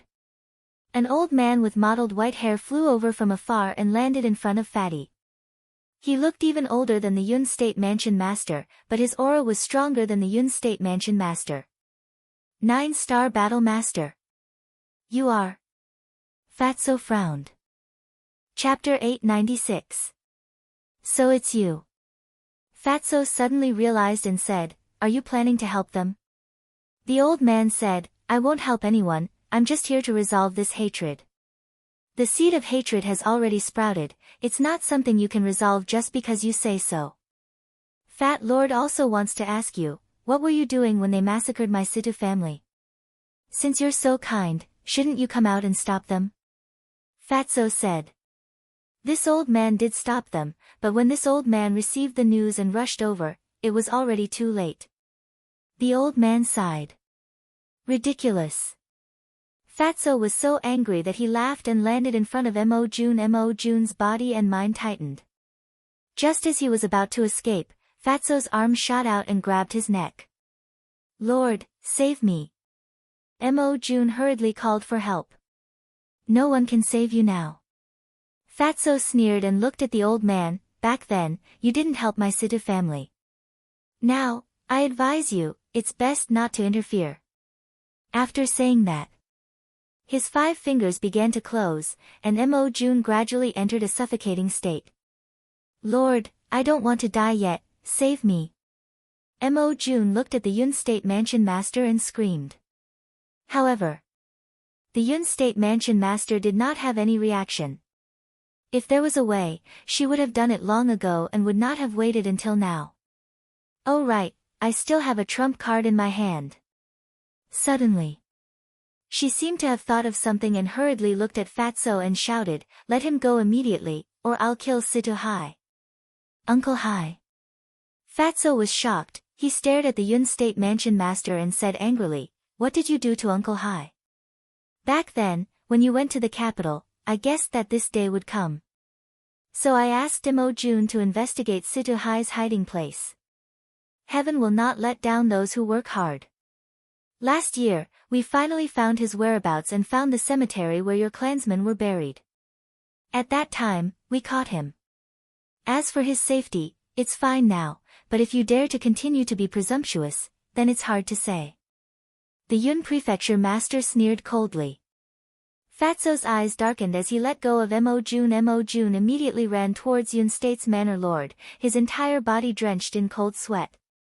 Fatso said, "Hand over Uncle Hai, and Fat Lord will leave your corpses intact." "No, you have to promise me that you will never hurt us again and never step into the cloud state again. Then, I will return Situ Hai to you," the governor of Yun State said. Fatso's eyes flickered as he struggled. In the end, he nodded and said, "All right, I promise you. Let him go immediately. It's impossible to release him now. Because I can't believe your words. You guys leave first. Later, I will open the portal and send Situ Hai to the capital of the spiritual state. You guys can go there and find him," the governor of Yun State said. She was also stalling for time. As long as she could trick Qin Feiyang and the others into going to the spiritual state, she would have time to report this to the imperial capital. "Ha, old witch, do you think Fat Lord is an idiot? Are you that gullible?" Fatso laughed. Then he looked at Qin Feiyang and nodded to Qin Feiyang. Qin Feiyang smiled. With a thought, the double-winged snow eagle appeared. Qin Feiyang said, "Imprison everyone in the capital." "Understood."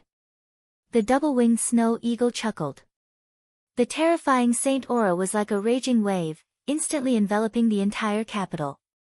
Everyone was imprisoned at this moment. The pupils of the former governor of Yun State contracted. It was actually a saint beast. They even had a saint beast by their side. What had these people experienced all these years? At the same time, the governor of Yun State and Mo Jun's faces were also full of disbelief. The fear in their hearts was even greater than before. "Do you think you can threaten us by taking Uncle Hai away?" With a contemptuous smile, Fatso walked step by step to the governor of Yun State. "What do you want to do?" The governor of Yun State was completely scared. He wanted to run, but he was imprisoned by the majesty and couldn't run. Fatso said, "I'll give you one last chance. Tell me where Uncle Hai is." The governor of Yun State was so scared that he couldn't even speak. "You're not going to say it? Then go to hell." A cold light flashed in Fatso's eyes. He suddenly raised his dragon claw and directly punched the head of the governor of Yun State. Blood splattered all over Mo Jun, who was beside him. Immediately, Mo Jun's entire body was cold, his face was pale, and his soul was scared away. Shwa! Fatso turned to look at Mo Jun and chuckled, "Are you going to say it or not?" That smile, in Mo Jun's eyes, was like the god of death waving at him. I'll say it," facing Fatso's bloody methods, his inner defense finally collapsed. "Where is he?" Fatso asked. "He's in the governor's backyard. We didn't hurt a single hair on him. Instead, we treated him like a guest and treated him well. Can you do me a favor and let me go? I swear, I will be honest in the future and never go against you again." Mo Jun begged. "Don't make it sound so dignified. If it wasn't because Uncle Hai can threaten me, would you treat him well? However, Fat Lord is a man of his word. He will leave you with an intact corpse." Fatso sneered. He raised his hand and a black dragon battle chi appeared. Like a sharp blade, it slashed across Mo Jun's neck. "Ah!" Mo Jun immediately screamed. Blood spurted out from the wound on his neck. Soon, he breathed his last and died. And Fatso's face didn't have the slightest hint of joy. Instead, there was a trace of disappointment that couldn't be removed. He stood in the air for a long time without saying a word. Qin Feiyang walked forward and asked, "The murderer and accomplice are both dead, why are you still so depressed?" "Yeah, they're all dead. I should be happy, but I just can't feel happy." Fatso raised his head and looked at Qin Feiyang, his eyes full of confusion. Qin Feiyang smiled and said, "It's emptiness, right? And it's like you've lost your goal and have no motivation." Fatso nodded. "I can understand. All these years, the only thing that can keep you moving forward is the hatred in your heart. And now that you've taken your revenge, you feel like you're missing something in your heart. Qin Feiyang said. Yes, it's the feeling. Fatso said. Qin Feiyang immediately slapped Fatso's head and said angrily, are we still brothers? You've taken your revenge, but what about me? Fatso was slightly stunned. That's right. His revenge had been taken, but his boss's revenge hadn't been taken yet. His boss's matter was equivalent to his matter. That's right. He had to pull himself together and continue to fight. However, his head still hurt a little. What does your revenge have to do with Fat Lord? Don't mess with me. He glared at Qin Feiyang and snorted. Then, he turned and flew toward the central city with a smile on his face. Qin Feiyang shook his head and laughed. He glanced at the previous mansion master and said lightly, you don't have to report this to the imperial capital, because we'll be there soon. With that, Qin Feiyang nodded to the double-winged snow eagle. The double-winged snow eagle understood and immediately withdrew its holy aura. I'm old and can't care so much. It's the world of you young people now. The old man glanced at Qin Feiyang and the other two, then turned and left with a sigh. Mu Qing, who hadn't spoken since the beginning, frowned and said, now that you're done, can we go to the imperial capital? Qin Feiyang pondered and said, I have to go to the spiritual state again. Wait for me here. The spiritual state? Are you crazy? There must be people from the imperial capital in the spiritual state now. Mu Qing said angrily. I know, but I have to go and find out the situation. After Qin Feiyang finished speaking, he opened a teleportation gate and walked in with large strides. This bastard really does things his own way. Mu Qing was quite angry. Don't worry, we have to wait until tomorrow to open the portal and return to the Forgotten Continent. The black-robed old man said telepathically. The portal behind him had already been retracted into his body when Fatso went on a killing spree. Mu Qing raised her eyebrows and turned to look at the black-robed old man. She asked in a low voice, Ancestor, are you okay? I'm fine, just overused my divine power. I just need to rest for a while. The black-robed old man said. Mu Qing said worriedly, can you take it when we open the portal tomorrow? The black-robed old man thought for a moment and said, by tomorrow, my divine power should have recovered a lot. It shouldn't be too big of a problem. That won't do. Let's stay a few more days. We'll go back when your divine power has completely recovered. Mu Qing said. Okay, you arrange it. The black-robed old man smiled. From this conversation, it could be seen that this person trusted and doted on Mu Qing a lot. Spiritual State Capital. East City Treasure Pavilion. In a lounge, a dignified woman in white was sitting at a desk with her head lowered and writing something. Swoosh. Suddenly, a young man in white descended into the lounge. The woman in white frowned and looked up at the young man. At that moment, she froze there, her expression was full of disbelief. Aunt Shua, it hasn't been long since we last met. Don't tell me you can't recognize me. Qin Feiyang grinned. That's right. This woman in white was Luo Qingzhu's mother, Luo Qianxue. Is it really you? Luo Qianxue's body trembled. She put down the pen in her hand, looked at Qin Feiyang, and slowly stood up. It's the real deal. Qin Feiyang said with a smile. Luo Qianxue immediately walked in front of Qin Feiyang. Looking at the familiar but weather-beaten face in front of her, tears couldn't help but fall from her eyes. That was the love and care of a mother for her son. But suddenly, Luo Qianxue seemed to have thought of something and bowed. Greetings, Your Highness. Aunt Shua, what are you doing? I already said that in front of you, I am your son. Qin Feiyang quickly bent down and helped Luo Qianxue up. Okay. No matter what, as long as you come back safely. Luo Qianxue was very happy and excited.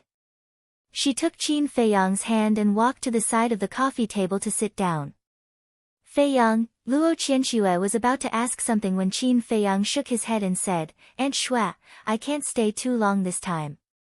I can only tell you about my experience in the past few years slowly in the future. Luo Qianxue was stunned, nodded and asked, Okay, then why did you come back this time? Chapter 897. It's true. Luo Qianxue nodded. Damn it. Qin Feiyang clenched his fists, and his eyes flashed with a shocking light. Originally, the people in the capital wanted to take me, Yi, and Yan Nanshan away. In the end, they let us go under the pleas of Wang Hong and the old master. Luo Qianxue sighed. Qin Feiyang asked, Is the current governor of the spiritual state still Wang Hong? It's him. But he's just a figurehead. Now, there's a large group of Invincible Black Army guarding the city. They won't leave until they catch you. Luo Qianxue said. Qin Feiyang blamed himself. It's all my fault. Don't say that. Whether it's me or the old master, we all treat you as our own child. As long as you're fine, we'll be at ease. Luo Qianxue patted the back of Qin Feiyang's hand and comforted him. But Aunt Shua, I can't be at ease. Qin Feiyang lowered his head, his face full of pain. If Luo Qianxue scolded him or beat him up, he would feel better. But the more she did, the more guilty he felt. Okay, don't blame yourself. Life is short. What you need to do now is to stay alive. Only when you're alive will there be hope. Luo Qianxue touched Qin Feiyang's head dotingly and said. Okay. Qin Feiyang nodded, suppressed his emotions, and asked, Where's Yin Yuanming? Why don't I see him? He's at the auction house. If you want to see him, I'll call him over now. Luo Qianxue said. No need. The fewer people who know about my return, the better. Qin Feiyang waved his hand and smiled. After a moment of silence, he asked, How's Yi? That girl is working very hard. Since you left, she has been in seclusion. Now, it's said that she has suddenly become a 9-star combat emperor.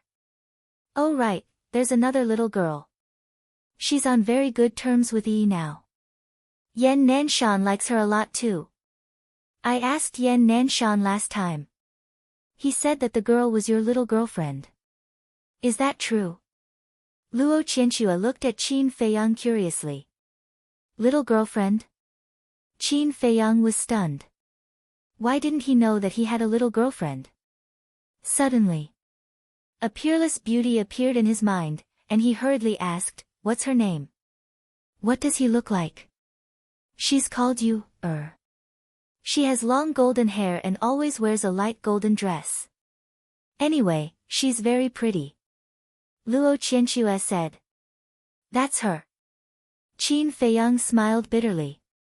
Is she really your little girlfriend? Luo Qianxue was surprised. I guess so. Qin Feiyang sighed deeply and asked, Is she also in the temple? Yes. Furthermore, her cultivation speed is not the slightest bit inferior to Yi's. Right now, she and Yi are known as the twin prides of the inner palace. Luo Qianxue said. What's the point of this? Qin Feiyang sighed inwardly.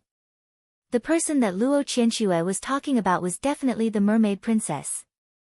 In order to follow in his footsteps, she actually left the Sea of Despair.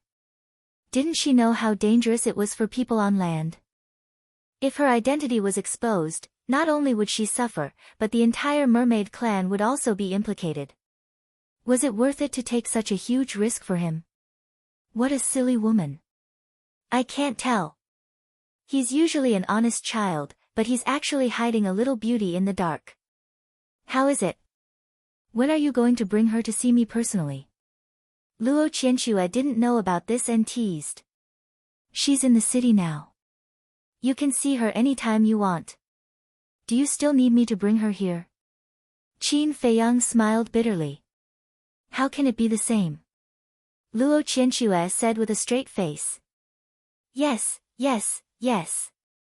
When I have time, I'll definitely bring her to see you personally. Qin Feiyang was rather helpless. Luo Qianxue shook her head and laughed. She said with a serious face, let's stop joking. What do you plan to do next? Qin Feiyang said, I'll go to the imperial capital later and see if I can save my mother. As for the future, let's talk about it later. Going to the imperial capital with your current strength, isn't it like sending a lamb to a tiger's den? Luo Qianxue was shocked. I know, but I can't control myself. If I don't go, I'm afraid I can't cultivate in peace. Qin Feiyang said. Luo Qianxue fell silent. After a long while, she smiled and said, if you want to go, then go. But remember, you must survive. Okay. Qin Feiyang nodded. He took a deep look at Luo Qianxue and stood up resolutely. He opened the portal and left. Yunzhou. In the sky above the city. Fatso had already returned. Beside him was a skinny old man in black. It was Situ Hai. Greetings, Your Highness. Seeing Qin Feiyang appear, Situ Hai immediately bowed. Back then, when he learned that Qin Feiyang was the son of the emperor, he was also greatly shocked. It was only then that he understood why Fatso would follow this person so loyally. Qin Feiyang smiled and said, I'm no longer Your Highness. Elder, you don't have to be so polite. No. Even if you're no longer Your Highness now, I should thank you for taking care of Tianyu all these years. Situ Hai said. Qin Feiyang smiled and didn't say anything else. Can we go now? Mu Qing looked at them and said impatiently. Let's go. Qin Feiyang said. Wait. Situ Hai quickly reached out his hand and turned to Fatso. He said, Tianyu, come with me. I want to talk to you privately. Okay. Fatso nodded and followed Situ Hai to the side. Situ Hai turned around and glanced at Qin Feiyang. He said through voice transmission, Tianyu, I know there are some things that I can't say, but I really can't hold it in. What? Fatso was puzzled. Although everything you have today is because of Qin Feiyang, you've been at his beck and call all these years. It can be said that you've repaid him a lot. Situ Hai thought to himself. Fatso raised an eyebrow and said, what are you trying to say? What I'm trying to say is that now that he's going against the emperor, he won't have a good ending. It's best that you leave him. Situ Hai said. Uncle Hai, you're asking me to be an ungrateful person. Fatso said angrily. This isn't being ungrateful. It's being sensible. You're the only heir left in the Situ family. Nothing can happen to you. Moreover, who's the emperor? He's the ruler of the great Qin Empire. You can't fight against him at all. So, Tianyu, listen to my advice and leave him. I believe Qin Feiyang can understand you. Situ Hai tried his best to persuade him. Shut up. Fatso was angry. I, Fatso, may not be a powerful person, but I still know the word loyalty. We'll share blessings and misfortunes. No matter what the future is, I'll always be with you. Uncle Hai, I don't want to hear these words a second time. You should leave Yun State as soon as possible. The death of the Yun State Mansion Lord will be known by the people in the imperial capital sooner or later. When they investigate, you'll be the first to be taken away. After Fatso finished speaking, he turned around and walked toward Qin Feiyang. There was a trace of disappointment in his eyes. He was disappointed in Situ Hai. Sigh. What a silly boy. Situ Hai let out a long sigh and didn't send Fatso and Qin Feiyang off. He turned around and flew out of the city, looking extremely lonely. Qin Feiyang glanced at Situ Hai's back, then looked at Fatso and said, he's actually concerned about you. You know. Fatso frowned. It's not hard to guess. Qin Feiyang smiled faintly. Of course, I know he's doing it for my own good, but I can't agree with his behavior. Humans should go out and do something big. What's the point of being a coward? Fatso said disdainfully. Qin Feiyang shook his head and laughed. Although Fatso was a bit unreliable, no one could deny that he was indeed a loyal person. Clang! At this moment, with a loud sound, a space-time door appeared in front of Mu Qing. Of course, it was just a replica. However, even if it was a replica, it could be directly teleported to the imperial capital. Where should we stay? Mu Qing looked at Qin Feiyang and asked through voice transmission. Qin Feiyang said, "We definitely can't stay in the imperial capital. Let's go to the Black Dragon Swamp. We escaped from there." Okay, let's go to the Black Dragon Swamp. Hearing this name, Mu Qing's eyes were filled with strong murderous intent. Because Mu Shui was killed by Zhuge Mingyang in the Black Dragon Swamp. Although the replica spacetime door was not a divine artifact, it was still a divine artifact. With the ability of Qin Feiyang and the others, they couldn't revive it. Therefore, Yiglao had to revive it. And with Yiglao's cultivation, it was too easy to revive a divine artifact. Clang! Oldie raised his arm and used only a strand of divine power, which was as thin as a strand of hair, to instantly revive the door of time and space. The four of them stepped in one after another. Black Dragon Swamp. After a few years, this place had already changed beyond recognition. However, Mu Qing seemed to be able to sense the aura left behind by Mu Shui, before she died. Standing high in the sky, looking down at the ground, grief came from his heart. Why don't we just get rid of Zhuge Mingyang this time? Fatso said. Mu Qing wasn't the only one who hated Zhuge Mingyang. Qin Feiyang and Fatso also wanted to kill him. Phew. A moment later, Mu Qing took a deep breath and said, "Zhuge Mingyang must die, but that's only secondary. Let me contact Lu Xingqian first." As he spoke, he took out the image crystal and poured his battle qi into it. The image crystal immediately emitted a hazy light. Qin Feiyang and Fatso looked at each other and looked at the image crystal in Mu Qing's hand. However, after waiting for a long time, Lu Xingqian actually didn't respond. Fatso said in surprise, "Could it be that he was really caught?" "It's possible," Qin Feiyang secretly said. "But that's not right. The imperial tutor was just taken away by the snow python yesterday. Logically speaking, he should still be in Forgotten Continent." Fatso said in bewilderment. "What logic? Doesn't the snow python know how to use the teleportation gate? Moreover, it can even easily suppress a false god, let alone the distance between the central divine kingdom and the glacier forest. I reckon that the imperial tutor had already been driven out by it yesterday." Qin Feiyang rolled his eyes at him. If the imperial tutor really came back, then according to his personality, there was a high chance that he would make a move on Lu Xingqian and the others. Although Lu Xingqian had a spatial divine object that could move, if the imperial tutor personally appeared and caught him off guard, then it would be almost impossible for Lu Xingqian to escape. Because the imperial tutor could use his divine sense to capture the location of the spatial divine object. Chapter 898.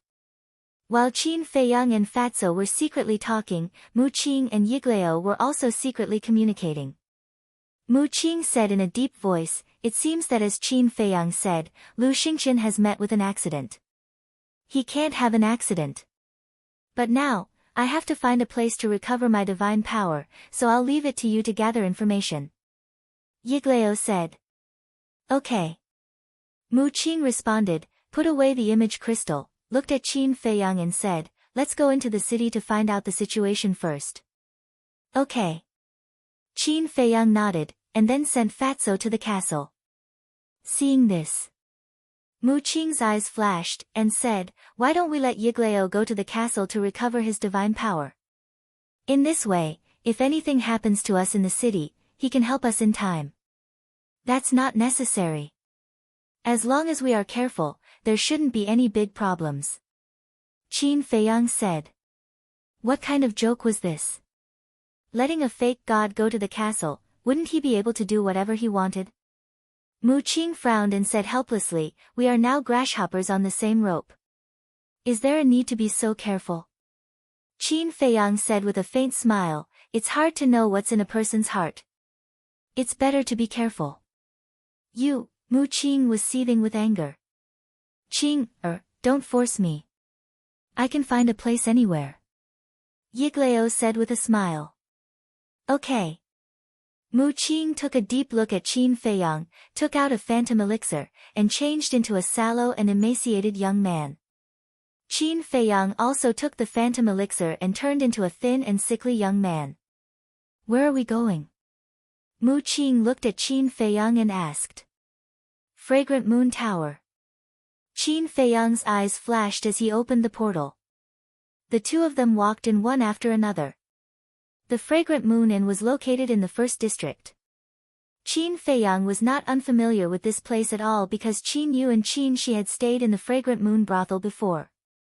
Even after so many years, the Fragrant Moon brothel was still bustling with activity.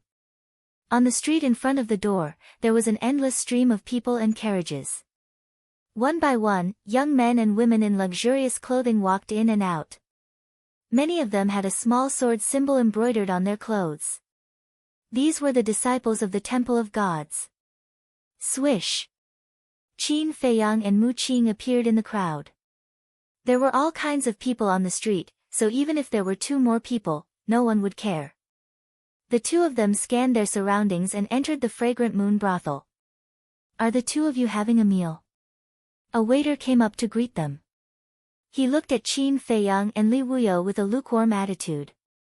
Their current appearances were too ordinary. It was hard to believe that they could spend money in a high-end restaurant like the Fragrant Moon brothel. Let's eat. Qin Feiyang smiled faintly. Come with me. The waiter glanced at the two of them and then led them to a corner of the lobby. Although the two of them looked poor, one couldn't judge a book by its cover after all. Besides, although the Fragrant Moon brothel was not a super force, it had a certain reputation in the capital. No one dared to dine and dash here. At the same time, Qin Feiyang was also scanning the people in the lobby. Although it was still morning, there were many people drinking and chatting here. However, the topics they discussed were basically trivial matters that didn't have much value. As they walked, Qin Feiyang suddenly noticed that there were two young men sitting opposite each other at a table. Both of them had outstanding appearances and extraordinary temperaments. One of them was quite tall, about 1.9 meters. The other was slightly shorter, about 1.75 meters. There was a small sword symbol on their chests. It was obvious that they were both disciples of the Divine Hall. Beside the two of them, there was a table that was empty. No one was sitting at it. Qin Feiyang's eyes flashed. He pointed at the table and smiled.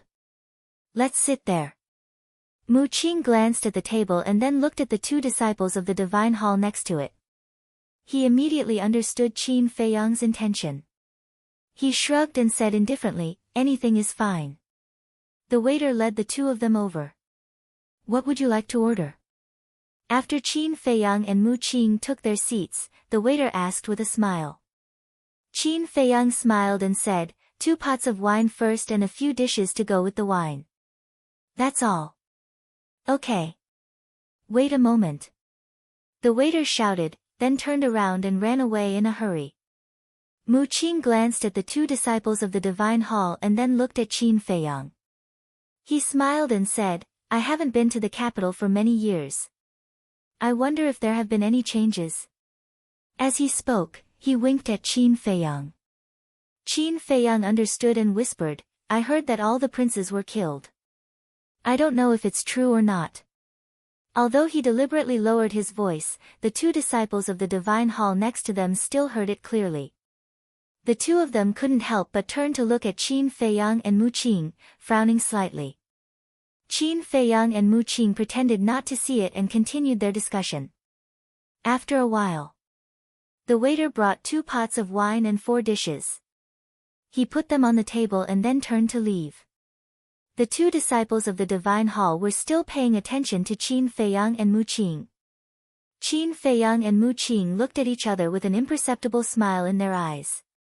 Then, the two of them drank and discussed as if nothing had happened. You two, just have a few words. Don't keep talking. The short young man finally couldn't help but turn to Qin Feiyang and Mu Qing and whispered.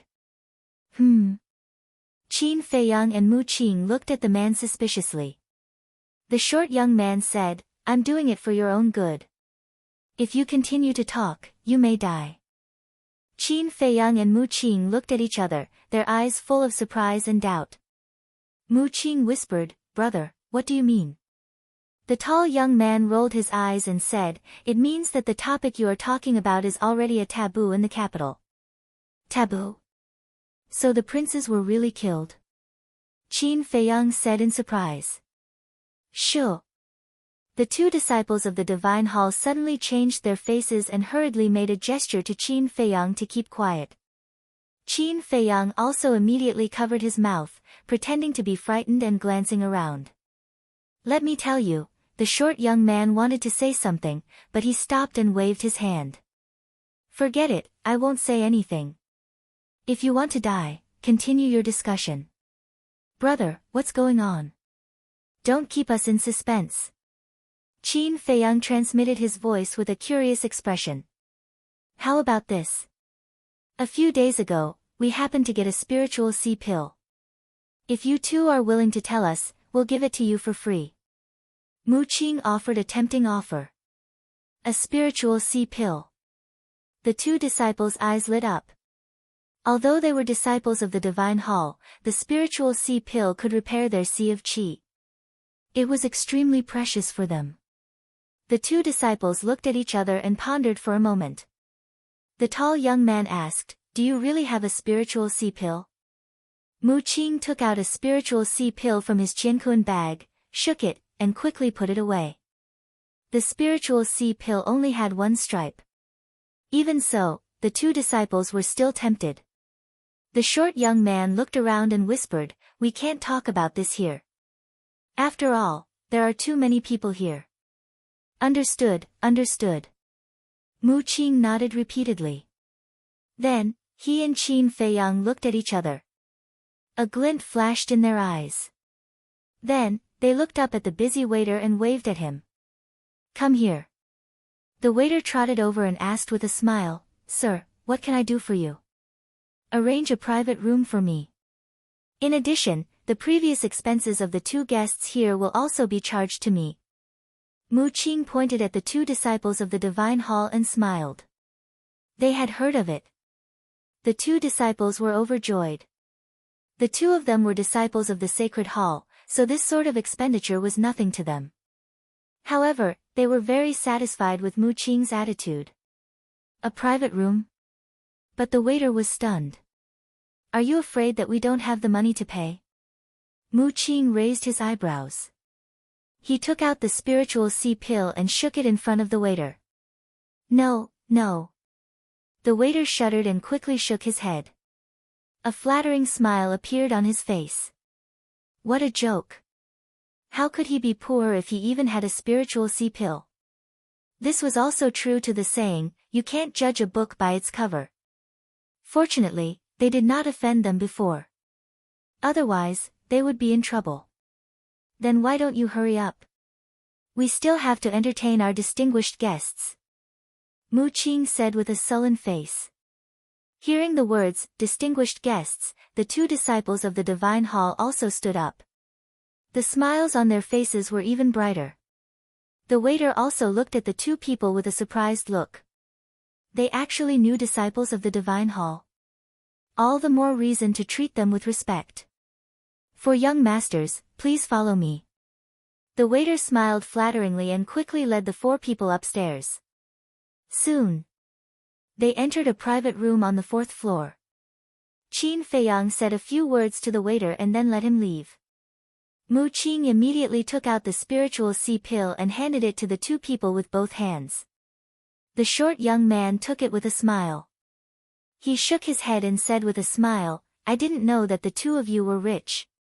Rich? Qin Feiyang and Mu Qing looked at each other. However, with their wealth, they were indeed worthy of the title of local tycoons. Please sit down. Qin Feiyang stretched out his hand and said with a smile.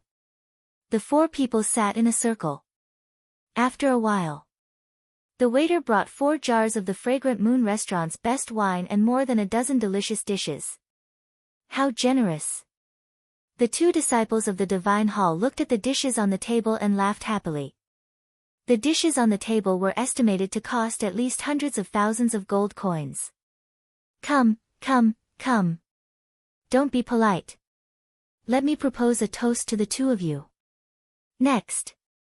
Qin Feiyang and Mu Qing did not ask anything. They just drank with the 2 of them. After the 4 jars of wine were finished, they ordered another 4. In the end, the 2 disciples of the Divine Hall were a little drunk. It was also at this moment that Qin Feiyang and Mu Qing looked at each other. A cunning smile flashed across their eyes. Qin Feiyang asked calmly, "Brothers, are the princes really dead?" "Dead. The eldest prince, the second prince, and the 15th prince are all dead. They were killed by a man named Qin Feiyang. Feng Yun and Lin Dian, the 2 sons of Marquis, also died in his hands. He is really a killer. By the way, do you know who Qin Feiyang is? He is the 14th prince who was destroyed and expelled from the imperial capital. A few years ago, he came back to take revenge. It is said that he even fought with the emperor. He is extremely cruel. Now, only a group of princesses are left in the imperial palace. But I heard that His Majesty and Empress gave birth to a Ryuko last year." Chapter 899. Another Ryuko? Qin Feiyang furrowed his brows. Mu Qing was also a little surprised. She smiled secretly and said, "Congratulations, you have another brother, and he is your biological brother from the same father and mother." Qin Feiyang's face darkened. "My mother's position as the empress has already been abolished. Don't you know?" Mu Qing was slightly taken aback. She smiled bitterly and said, "Don't mention it. I really forgot. The current empress seems to be the first prince's mother." "Yes." Qin Feiyang secretly responded. Mu Qing's eyes flashed. She smiled and said, "Then I'm afraid no one can take away her position as the empress. Because there was a saying in the royal family. A mother's status depended on her son. And now, all the children of the emperor were princesses. It was impossible for a princess to inherit the throne. So, the Ryuko born by the emperor and empress would definitely be the future crown prince. If there were no accidents, he would definitely become the future emperor of the great Qin Empire." Qin Feiyang glanced at Mu Qing. A cold light flashed in his eyes. "It's still too early to talk about this. Then I'll wait and see." Mu Qing smiled secretly. Then she looked at the 2 disciples of the Divine Hall and asked, "What's the name of this Ryuko?" The short young man said, "I think he's called Qin Haotian, the same name as the 14th prince. It seems that the emperor is going to let this Ryuko completely replace Qin Feiyang. Because Qin Feiyang's real name is Qin Haotian. To be honest, this Qin Feiyang is quite pitiful. As the former top genius of the imperial capital, even Zhuge Mingyang's halo was overshadowed by him. Moreover, he was the most promising prince to inherit the throne. It's really a pity that he has fallen to this point." The tall young man also sighed. "Replace me." Qin Feiyang clenched his fists, and there was a sharp light in his eyes. Although he no longer used the name Qin Haotian, he abhorred the emperor's actions. The short youth said, "I also heard that the emperor created another bright sky palace for this Ryuko." "What?" The anger in Qin Feiyang's heart almost exploded. Putting aside the fact that they had given him the same name, they had even created a new Dawn Celestial Palace. This wasn't just a replacement, it was a complete humiliation to him. Mu Qing did not comfort Qin Feiyang. Instead, she pursed her lips playfully. It was easy to imagine that Qin Feiyang had the urge to kill someone, but he had no choice but to hold it in. He liked to see Qin Feiyang fall into this kind of situation. But he was disappointed. Qin Feiyang quickly calmed down. He looked at the 2 people and asked, "Then, is there any change in the structure of the Divine Hall?" "What change can there be in the Divine Hall?" The Elixir Hall and the Martial Arts Hall are still controlled by the sons of the martial marquises. However, a few people have risen rapidly in the past few years. They are even threatening the people on the Elixir God list and the Martial God list. The two said. Who? Qin Feiyang was surprised. Lu Xingqian, Ren Wushuang, Shen Mei, Dong Zhengyang, Tan Wu, Wan Qiu, Ling Yu, Luo Dan, Zhao Yu, Feng Ranran, Feng Wuxie, Xue Ning, Xu Erhua. This group of people entered the imperial capital with Qin Feiyang. They are also from the 9 prefectures.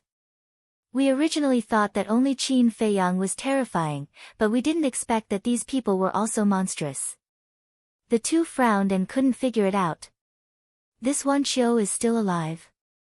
Qin Feiyang was surprised. This guy's life was really tough. However, he still believed that Ren Wushuang and Shen Mei could threaten the people on the Elixir God list and the Martial God list after all these years of growth. After all, the two of them had opened the door of potential. Lu Xingqian, on the other hand, was mysterious and unfathomable. However, although people like Tan Wu and Wan Qiu were talented, it was impossible for them to grow to this level in the past few years. Why was that? Just as Qin Feiyang was thinking, Mu Qing looked at the two people and asked, "Is Lu Xingqian still in the Divine Hall?" "No." The short young man shook his head. Mu Qing's pupils shrank and asked, "Then where is he now?" "We don't know either." Late last night, the state preceptor suddenly came to the Divine Hall with the law enforcers and took away Lu Xingqian, Shen Mei, Ren Wushuang, and Dong Zhengyang. The short young man said. Mu Qing suddenly turned his head to look at Qin Feiyang and said, "Bastard, you lied to me." "Did I lie to you?" Qin Feiyang looked at him innocently. "You told me that Lu Xingqian had been locked up in the divine prison for a long time, but now they said that he was taken away last night and they didn't lie to me?" Mu Qing said angrily. Qin Feiyang said, "Then I'm not wrong. He must be locked up in the divine prison now." "Humph." Mu Qing snorted and asked, "Then what do you think we should do next?" Qin Feiyang pondered for a while and said, "We can only think of a way to sneak into the back mountain of the imperial palace and see if we can enter the divine prison. Not to mention the back mountain, even if it's the gate of the imperial palace, with our current ability, we can't sneak in." Mu Qing said in a deep voice. "Brothers, this is actually not a secret. Everyone in the imperial capital knows about it, but they don't dare to talk about it." "But why do you look like you don't know anything about it?"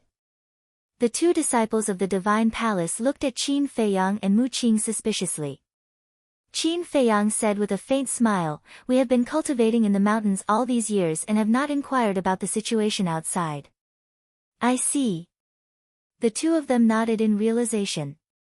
Next, Qin Feiyang and Mu Qing drank with the two of them again and also got a lot of other news. At night, the bustling city gradually quieted down. At midnight, in the sky, the waning moon hung high. Sometimes a dark cloud floated by, blocking the waning moon, making the land look extremely dim. Inner city. In a certain alley, two black shadows shuttled back and forth silently in the night. Inner city. There was no bustling downtown. Because the divine palace and the mansions of the marquis were all entrenched in the inner city. Therefore, the night in the inner city was even quieter than the 10 districts outside. And those two black shadows were Qin Feiyang and Mu Qing. The two of them passed through the alley and entered a wide street. On both sides of the street were rows of lush trees. The two of them hid in the shadows of the trees and advanced quickly. A moment later, Qin Feiyang suddenly stopped and stood behind the tree, looking at the opposite street. On the opposite side, there was a door, golden and dazzling, rather imposing. Behind the door was a huge mansion.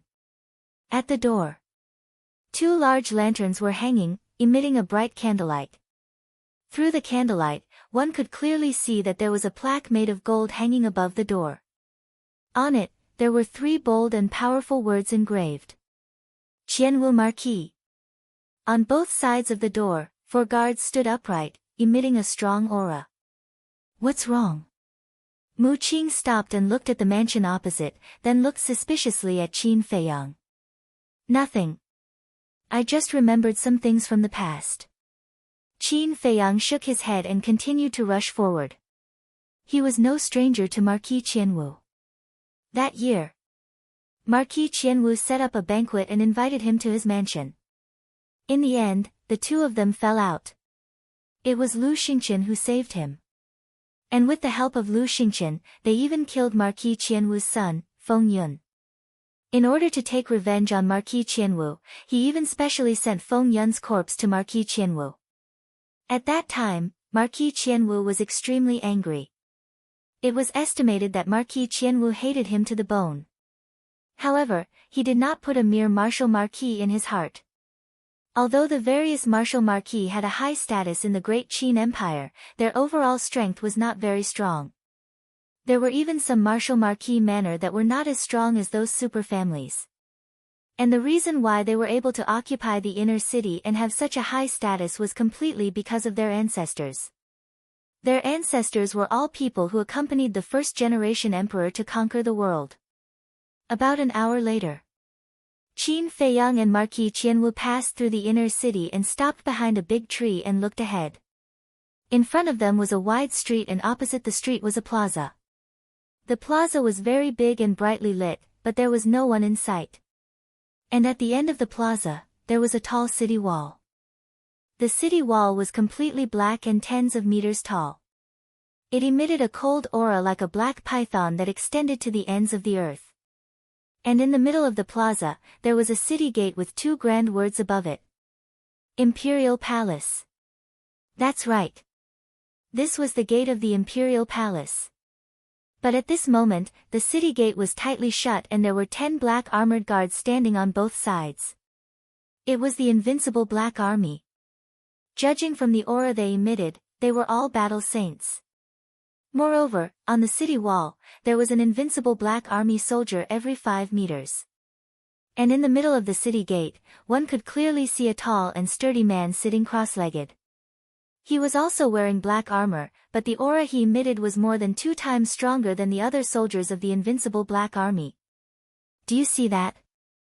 With such tight security, even a fly can't fly in, let alone 2 people like us. Mu Qing glanced at the gate of the Imperial Palace and said in a deep voice. Qin Feiyang remained silent and looked at the tall and sturdy man. Did you hear what I said? Mu Qing frowned and looked in the direction of Qin Feiyang's gaze. His body trembled slightly and he said to himself, who is he? The deputy commander of the Invincible Black Army. Qin Feiyang said. Mu Qing rubbed his forehead and said, the deputy commander is personally guarding the gate of the Imperial Palace. The chances of sneaking in are even slimmer. You're right. It's impossible to sneak in. We have to think of another way. Qin Feiyang said in a low voice. The guards at the gate of the Imperial Palace were not the scariest thing. The scariest thing was the back of the mountain. Because the Kirin army was guarding the back of the mountain. The Kirin army was even stronger than the Invincible Black Army. The Kirin army, suddenly. Qin Feiyang seemed to have thought of something and his eyes shone with a thoughtful light. I've got an idea. After a while, Qin Feiyang withdrew his gaze and turned to look at Mu Qing with a smile.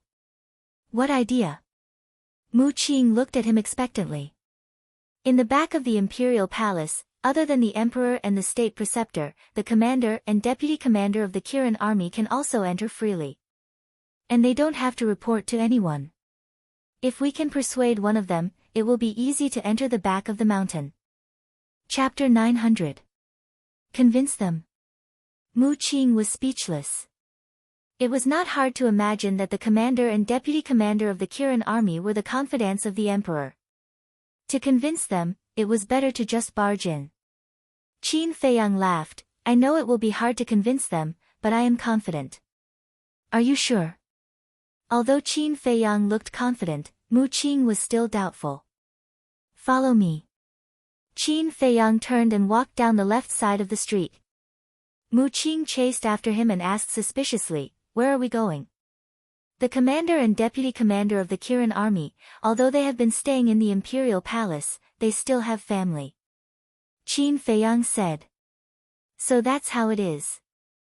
Mu Qing nodded. After about 100 breaths, the two of them entered an alley and entered the opposite street. Then Qin Feiyang stopped in the middle of the street and looked around. One after another, huge mansions, were situated on both sides of the street in picturesque disorder, but they were all Wuhou government. Mu Qing stood silently at the side, seeing Qin Feiyang not moving, she frowned. Do you remember? I went there a few times when I was young, it should be around here. Qin Feiyang muttered. When you were young? Mu Qing's forehead was filled with black lines. When Qin Feiyang was young, it was before he was 10 years old. After so many years, everything had changed, how could she find it? This bastard, he was indeed unreliable. I remember, the commander's mansion of the Kirin army is beside a crossroad. On both sides of the mansion's door, there are two stone-carved taotai. Qin Feiyang said. Crossroad, taotai. Mu Qing scanned the two sides of the street, pointed to the right, and said, there is a crossroad there. Let's go and take a look. Qin Feiyang said. The two of them silently sneaked over. Before they even got close, they saw two taotai statues in front of the gate of a mansion. The two stone sculptures were vivid and lifelike. Their mouths were wide open and their eyes were glaring furiously, exuding a menacing aura. Right here. Qin Feiyang stopped under a big tree on the side of the street. Like a ghost, he looked at the mansion across the street. There were 4 guards standing guard in front of the door. They were all dressed in black, and their eyes were looking straight ahead. His aura wasn't very strong. He was a 5-star war ancestor. Above the door, there were 6 large golden words.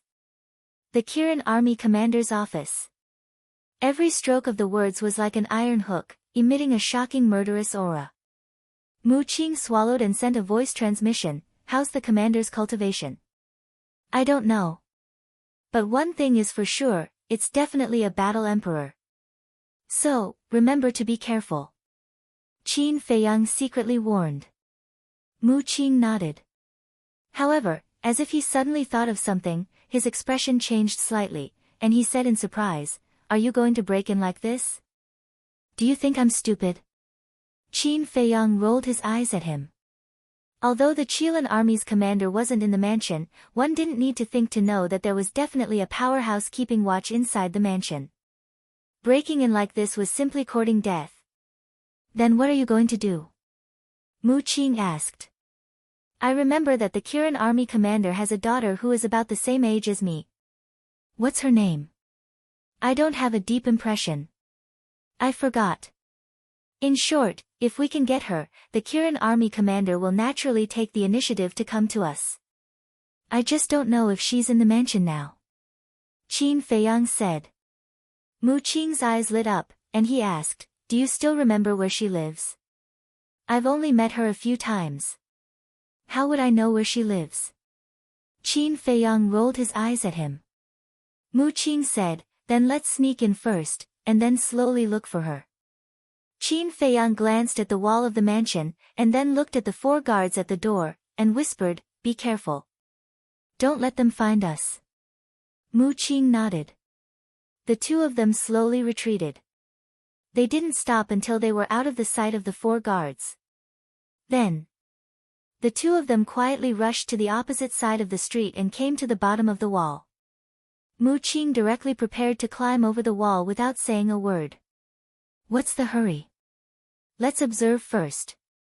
Qin Feiyang pulled him down, and then jumped up, holding the edge of the top of the wall with both hands, and craned his head to look inside.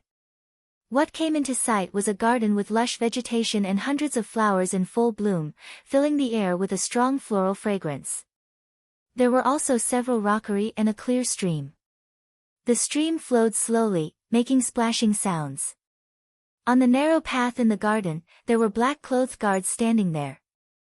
Judging from their auras, the lowest cultivation level was a 5-star war master. Mu Qing also jumped up and looked inside. His eyes swept across the guards, and his pupils contracted slightly as he sent a sound transmission. This is too much. According to his calculations, there were no less than 20 guards in the garden in front of him. Basically, there was a sentry every 3 steps and a sentry every 7 steps. That's why I asked you to observe first. If you were to climb in like you did just now, you would definitely be discovered. Qin Feiyang thought.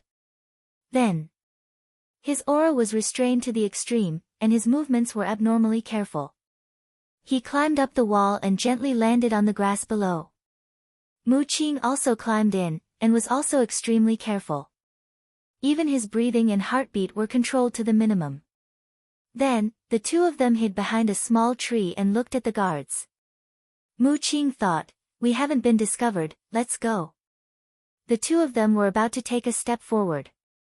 But suddenly, from the small tree in front of them, 2 green lights shot out. Immediately, the two of them couldn't help but feel a chill run down their spines. They didn't even have time to see what the green light was before they hurriedly retreated. Who is it? It was also because their movements were too big that they alarmed the guards. They all turned their heads to look at the two of them. Who are you? What's your purpose in sneaking into the commander's mansion? More than 10 guards immediately cut through the air and surrounded Qin Feiyang and Mu Qing. Damn it! Qin Feiyang and Mu Qing glanced at the guards, their faces extremely gloomy. They had just snuck into the mansion and were actually exposed. It was really a bad start. Hurry up and report your names. Seeing that Qin Feiyang and Mu Qing were silent, one of the guards shouted sternly. At this moment, the commotion here also alarmed the guards further away. They all rushed over with incomparably sharp gazes. Shwa! It was also at this moment. The 2 green lights stopped in the air. They were actually 2 small green snakes. They were very small, about the size of chopsticks. The snakes flicked their tongues and were as green as jade. If they blended with the leaves and grass, it would be impossible to detect them. On the surface, these 2 small snakes didn't seem to be a threat at all. Spirit snake. But when Qin Feiyang and Mu Qing saw the true appearance of the small snakes, their expressions changed drastically. The phantom serpent was an extremely rare and terrifying beast. But what was terrifying was not their strength but their physical characteristics. Not only were they small, but they could also change the color of their skin according to the changes in the environment. In short, they were just like chameleons. However, this was only a secondary matter. The most terrifying thing about them was that they didn't have any smell at all. For example, other snakes would emit a fishy smell. Not to mention snakes, even other ferocious beasts, or even humans, would more or less have some scent on them. But Spirit Snake didn't have it at all. Moreover, not only did they have no smell, but they also didn't have any aura. It wasn't because they had restrained their aura, but because they were born without it, and it had nothing to do with their cultivation. Even if they cultivated to War Master, War Saint, or even War King, they would not reveal the slightest bit of their aura. Just like their name, they were like ghosts. It wasn't an exaggeration. If they didn't appear on their own, even if they were under your feet, you wouldn't notice them. Mu Qing's face was gloomy to the extreme, his eyes were filled with anger, and he thought to himself, why didn't you say earlier that there was a spirit snake here? When I came here when I was young, I never heard of a spirit snake. Qin Feiyang sent a sound transmission, and also felt a headache coming on. The spirit snake's attack power wasn't high, but they were colorless and odorless, and were good at camouflage. Although their venom wasn't fatal, it could numb one's nerves. It could be said that they were natural guardians.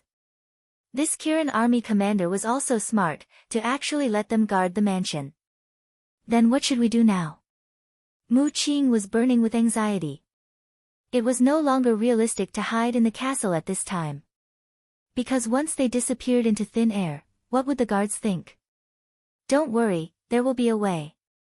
Qin Feiyang secretly said, trying to calm himself down. Don't think that you can get away with it if you don't say anything.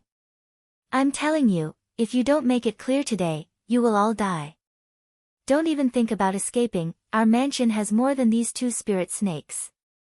Look at your feet. One of the guards sneered.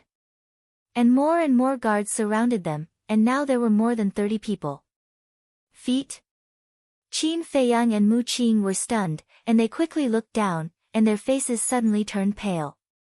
They saw that in the grass under their feet, spirit snakes kept coming out. They were only the length of chopsticks. Densely packed. The 2 of them couldn't help but feel their scalps go numb. What's going on? At this moment, an old man in black came through the air and landed in front of a group of guards. Butler, you came at the right time, we caught 2 little thieves. Yes, they sneaked into the mansion sneakily, I don't know what they want to do. The group of guards said. Little thieves.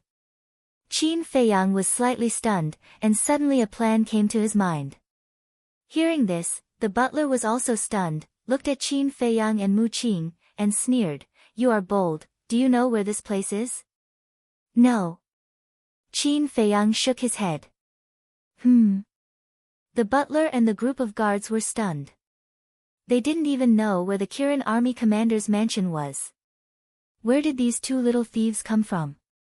Ahem. The butler coughed and said, Listen carefully, this is the mansion of the Kirin army commander. What?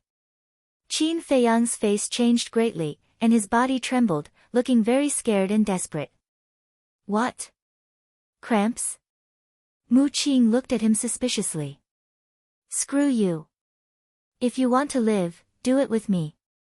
Qin Feiyang cursed secretly. What was this guy thinking? Couldn't he tell that he was pretending? Chapter 901. Looking at the appearance of Qin Feiyang and Li Yunhong, the butler frowned. They really didn't know. The housekeeper said in a deep voice, Then why did you sneak in? Qin Feiyang stammered. Tell me. The housekeeper shouted sternly. Qin Feiyang said, We came in to see if there is anything valuable.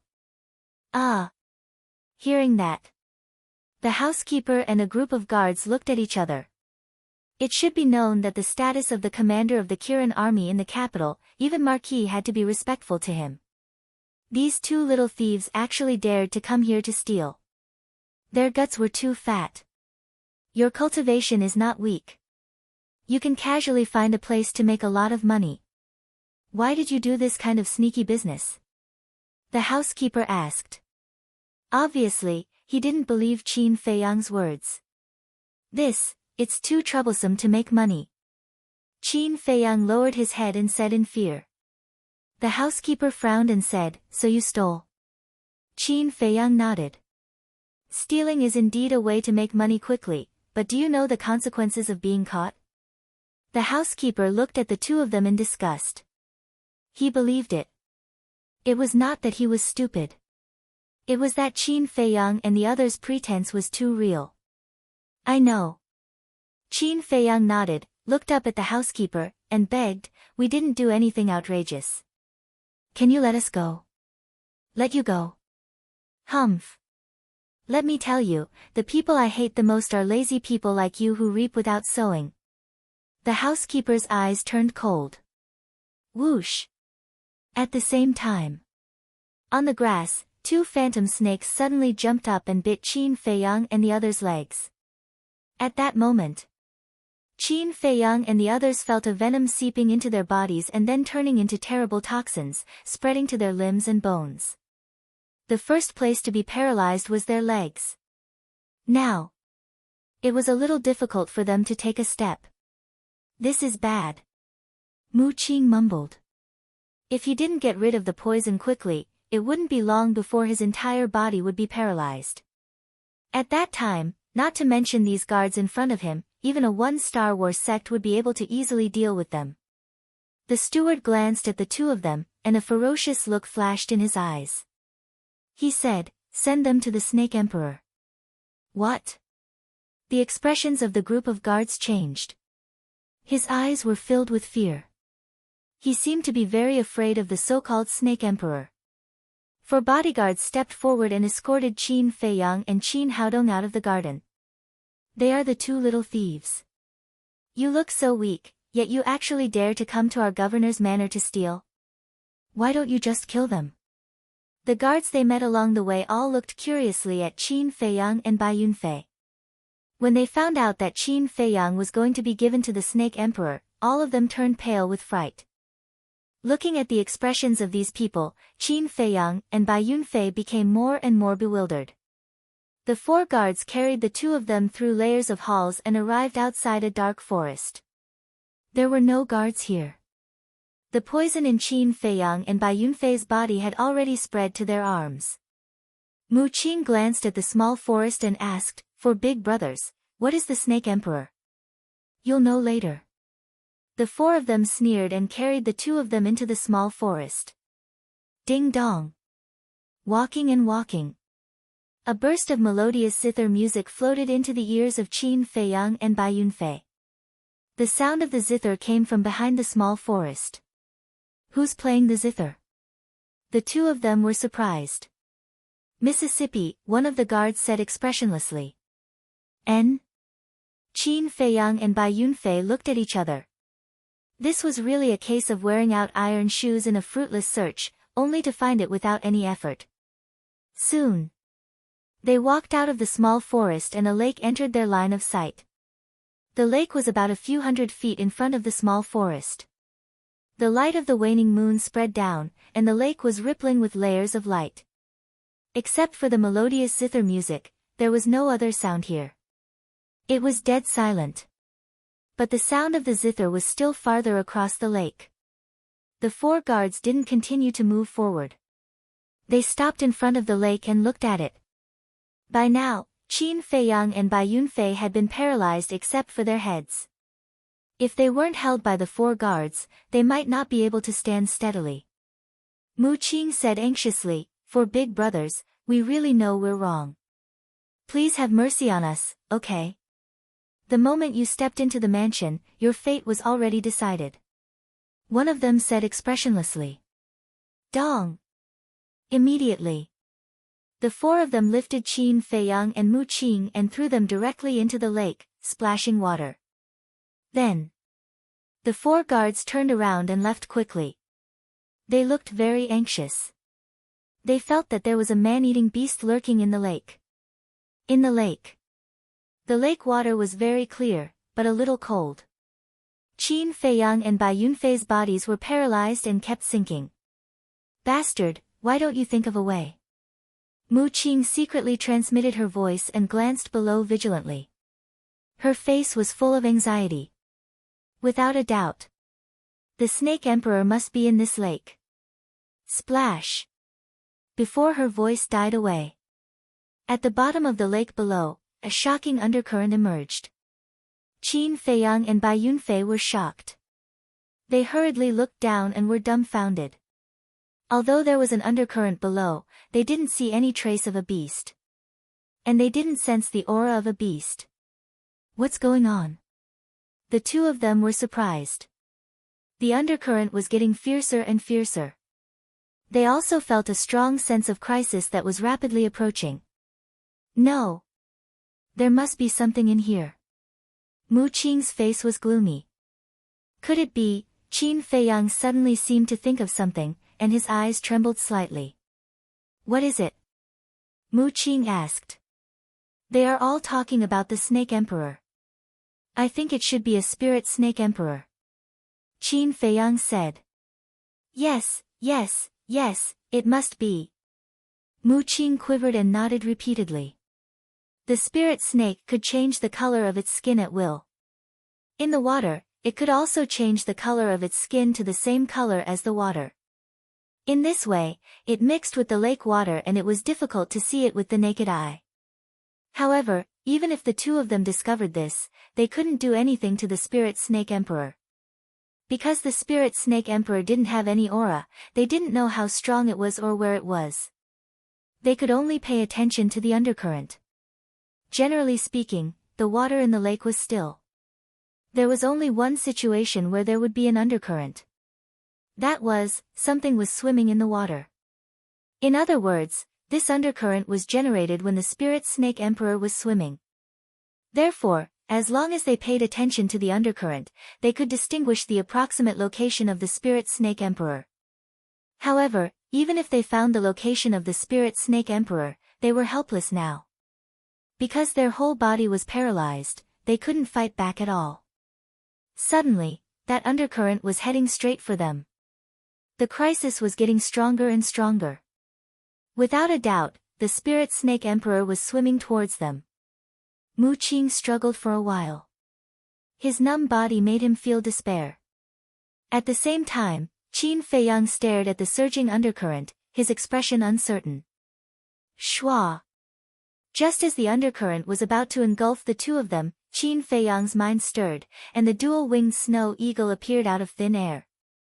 Qin Feiyang secretly shouted, "Quickly try and see if you can trap it." The dual-winged snow eagle nodded. A terrifying holy aura roared out and pounced towards the undercurrent. At that moment, the undercurrent quickly retreated to the bottom of the lake. Qin Feiyang's eyes lit up, and said excitedly, "It's escaping, which means that its strength is not as good as yours, quickly imprison it." Boom! The dual-winged snow eagle's holy aura erupted and crazily pounced towards the undercurrent. The lake was also instantly stirred up with huge waves. What's going on with this holy aura? The commotion here was too big, and the people in the governor's mansion were alarmed.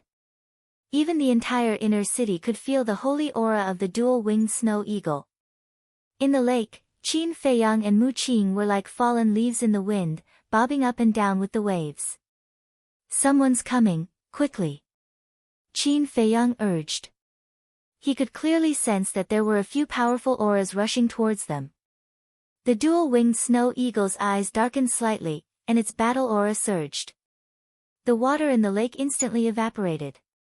Boom! Accompanied by two loud sounds, Qin Feiyang and Mu Qing fell into the mud at the bottom of the lake one after another, and their bodies were in a mess. But at the same time, the dual-winged snow eagle finally caught the spirit snake emperor. It was still the color of water, and it was more than 10 meters long, like a water dragon. It was trapped by the dual-winged snow eagle's battle aura barrier, and it did not seem very strong. The dual-winged snow eagle's eyes flashed fiercely, and it shouted, "If you don't want to die, shrink right now." The spirit snake emperor's body trembled, and it quickly shrank to half a meter long. The dual-winged snow eagle brought it to Qin Feiyang's side and asked, "What now?" Qin Feiyang said in a low voice, "Bring Mu Qing here, and let's hide in the castle for a while." The dual-winged snow eagle flapped its wings and landed beside Mu Qing. Then, its battle aura surged and swept Mu Qing up, and it quickly returned to Qin Feiyang's side. Qin Feiyang said, "Grab my hand." The dual-winged snow eagle immediately reached out its claws and grabbed Qin Feiyang's wrist. Then, Qin Feiyang's mind moved, and the two men and two beasts disappeared without a trace. Not long after they entered the castle, 6 figures descended on the lake. The leader was a red-haired old man wearing a fiery red robe. His aura was unfathomable. The other 5 were all middle-aged men wearing black robes. Their brows were emitting a murderous aura. Looking at the lake, their faces were gloomy to the extreme. Whiz! Not long later, the steward of the governor's mansion also rushed over. He scanned the lake below and asked in shock, "What's going on?" The red-haired old man said in a deep voice, "I want to ask you the same thing." The steward's face paled. After pondering for a while, he asked in surprise, "Could it be them?" "Who?" The red-haired old man asked, his eyes like a blade, aggressive. The steward said, "Not long ago, we caught 2 thieves who snuck into the mansion to steal." "And then?" The red-haired old man said, "I asked the guards to send them here as food for the snake emperor. However, before they were sent here, they were bitten by the spirit snake and their bodies were already numb. They shouldn't have the strength to fight back. And what appeared just now was also a holy aura. The 2 of them are only war masters." The steward said. Chapter 902.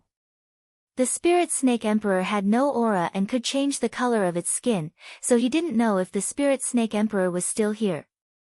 Of course. He didn't believe that something would happen to the Spirit Snake Emperor with such an innate advantage. But after a while, he didn't get a response from the Spirit Snake Emperor, nor did he see the shadow of the Spirit Snake Emperor. Gradually, the red-haired old man's heart sank. He looked at the butler and said gloomily, "Go and call those guards over." "Okay." The butler nodded and hurriedly turned and flew away. Soon, he flew back with the 4 guards. "Greetings, Lord." Seeing the red-haired old man, the 4 of them hurriedly bowed. "Let me ask you. Did you throw those 2 into the lake?" The red-haired old man asked. "Yes. We only left after watching them sink into the lake." The 4 of them nodded. The red-haired old man said, "Did they do anything unusual on the way?" "No. They were all under our control. If there was anything unusual, we would definitely have noticed." The 4 guards said. "Damn it." The red-haired old man's eyebrows were suddenly filled with anger. "What's wrong?" The butler looked at him suspiciously.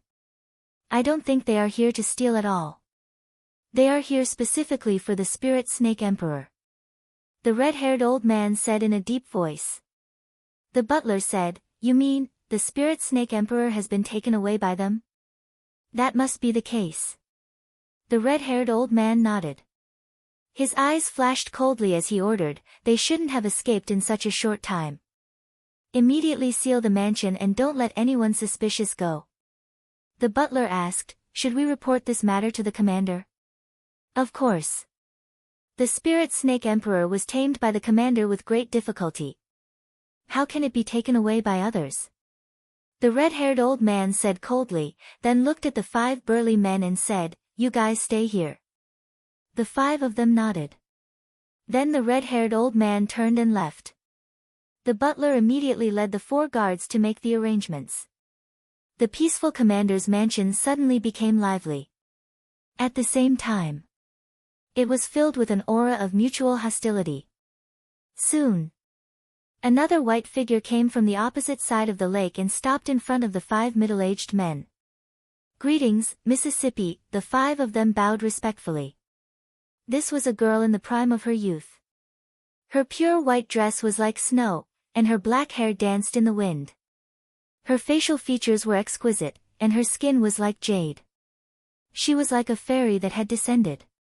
The woman glanced at the lake below and asked suspiciously, "What happened?" One of the middle-aged men said, "Someone kidnapped the Spirit Snake Emperor." The woman frowned. "Miss, those 2 people haven't been found yet. It's too dangerous for you to live there alone. How about I send someone to protect you?" The middle-aged man said. "It's all right." The woman smiled, turned around, and left. From beginning to end, she appeared very calm. In the meantime, inside the castle, Qin Feiyang and Mu Qing had taken the detoxification pill. Most of the toxins had been removed, and they could move their limbs. With Lu Hong's help, Qin Feiyang stood up and looked at the Spirit Serpent Emperor. Spirit Serpent Emperor was still trapped in the battle chi boundary. Its eyes seemed to be formed by water as it stared at the double-winged snow eagle in horror. "Do you want to die?" Qin Feiyang asked. The Spirit Serpent Emperor shook its head like a rattledrum. "What a coward." Qin Feiyang couldn't help but laugh and said, "Then tell me your cultivation." 9-star battle sect. The voice of the Spirit Serpent Emperor sounded in Qin Feiyang's mind. "Not bad. Now you have 2 choices. First, submit to me. Second, die." Qin Feiyang said. When he found the Spirit Serpent Emperor, he had already thought of subduing it. Because of the innate advantage of the Spirit Serpent Emperor, it could help him a lot. He could even cultivate it into an invisible killer that would strike fear in people's hearts. The Spirit Serpent Emperor hesitated. "I know what you are hesitating about. Your current master is the commander of the Kirin army. Not only is he powerful, but he also has a high position. As for me, I'm just a nobody.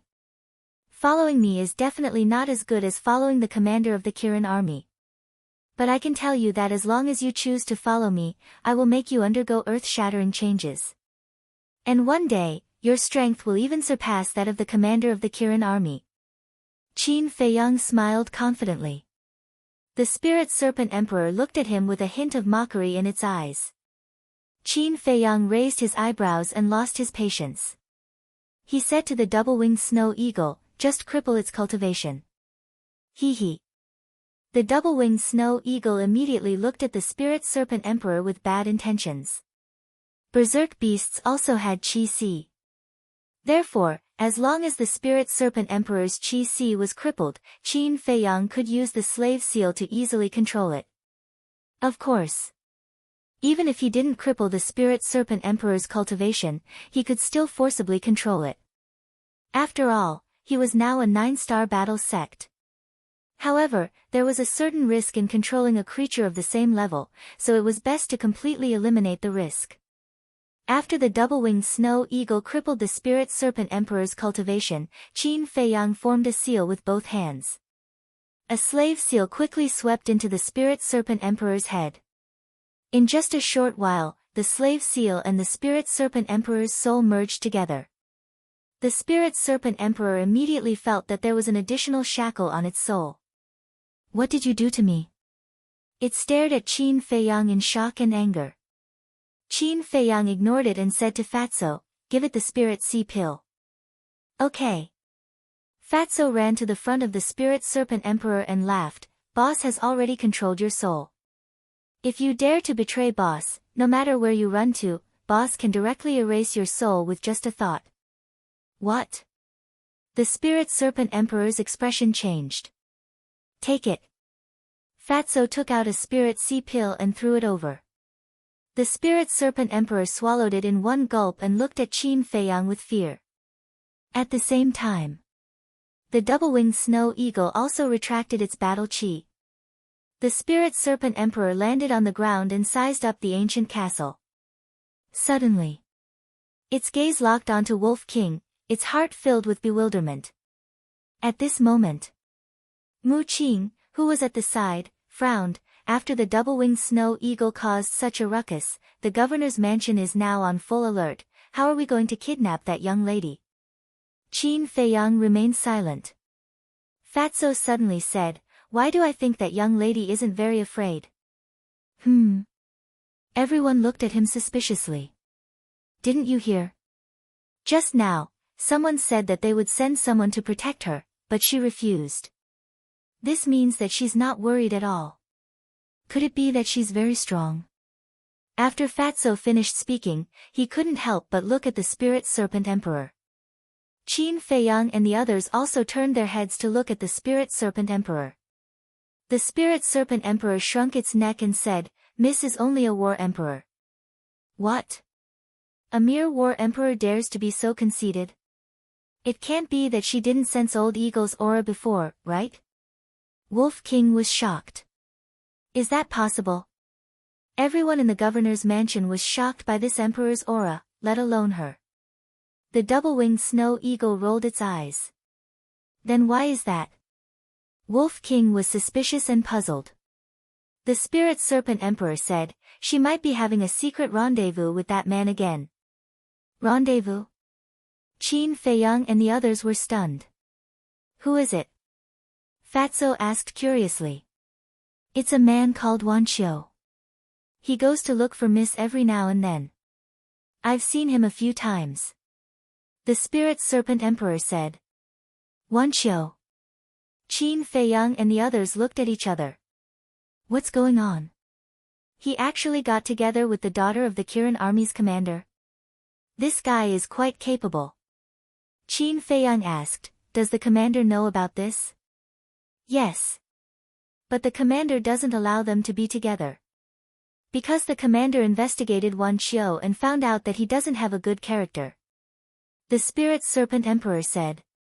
Qin Feiyang said, "So they have been having secret rendezvous behind the commander's back?" "Yes. In the past, Miss lived in the backyard with many maids. But because of this, she fell out with the commander and moved to the back of the mountain alone. Everyone thought that Miss was just angry with the commander, but in fact, she wanted to find a quiet place to meet Wan Qiu. The Spirit Serpent Emperor said. Qin Feiyang said, in other words, everyone in the governor's mansion doesn't know about this yet? Yes, only I know. Several times, I lay next to them and watched them have secret rendezvous.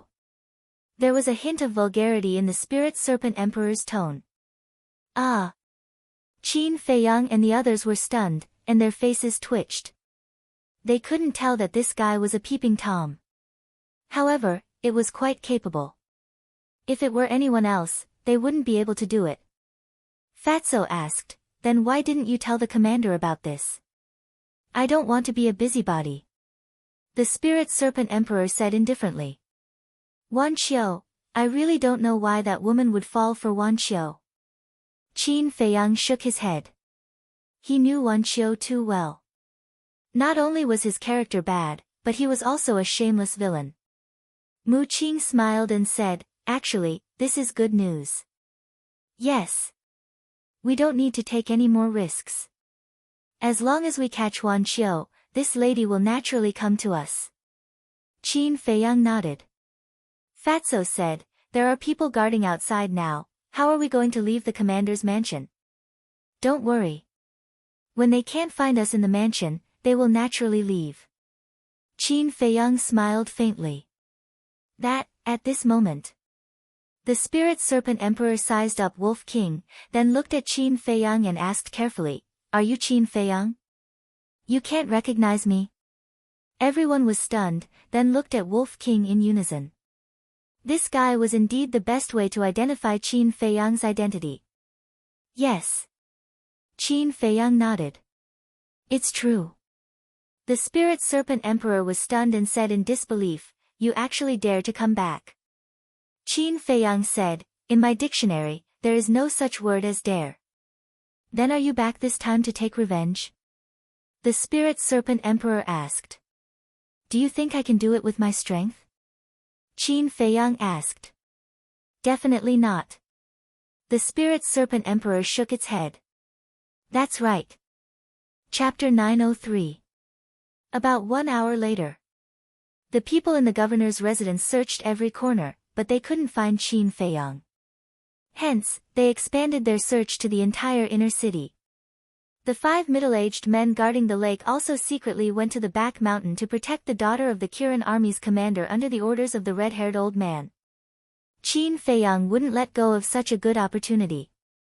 He left the ancient castle alone, opened the teleportation door, and left the governor's residence silently. Divine Palace.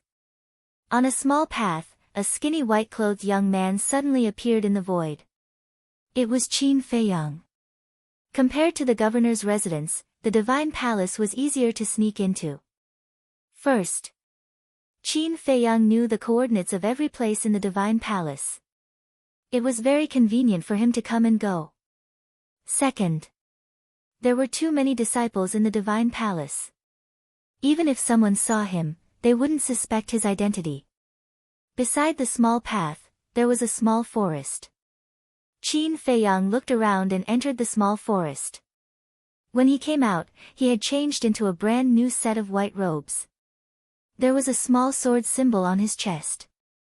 As a former disciple of the Divine Palace, he definitely had the uniform of the Divine Palace. After disguising himself, he went to the plaza in front of the martial arts hall. The Divine Palace was different from the main pagoda. In the main pagoda, no one was guarding the 10-pill pagodas or the martial artist mountain. But here, there was a deacon elder guarding. It was a black-clothed old man. Qin Feiyang felt that he was familiar, but he couldn't remember his name. He could only vaguely remember that he had seen him once or twice. The black-clothed old man sat in a room beside the door. The window was transparent. Qin Feiyang walked to the window and said respectfully, "Elder, I want to go in and find a friend." Although the Pill Hall and the Martial Arts Hall were both part of the Divine Palace, the color of their robes were different. The Pill Hall was white. The Martial Arts Hall was black. It was easy to differentiate. Qin Feiyang was wearing the Pill Hall's robes now. So, he had to inform the deacon elder before entering the martial arts hall.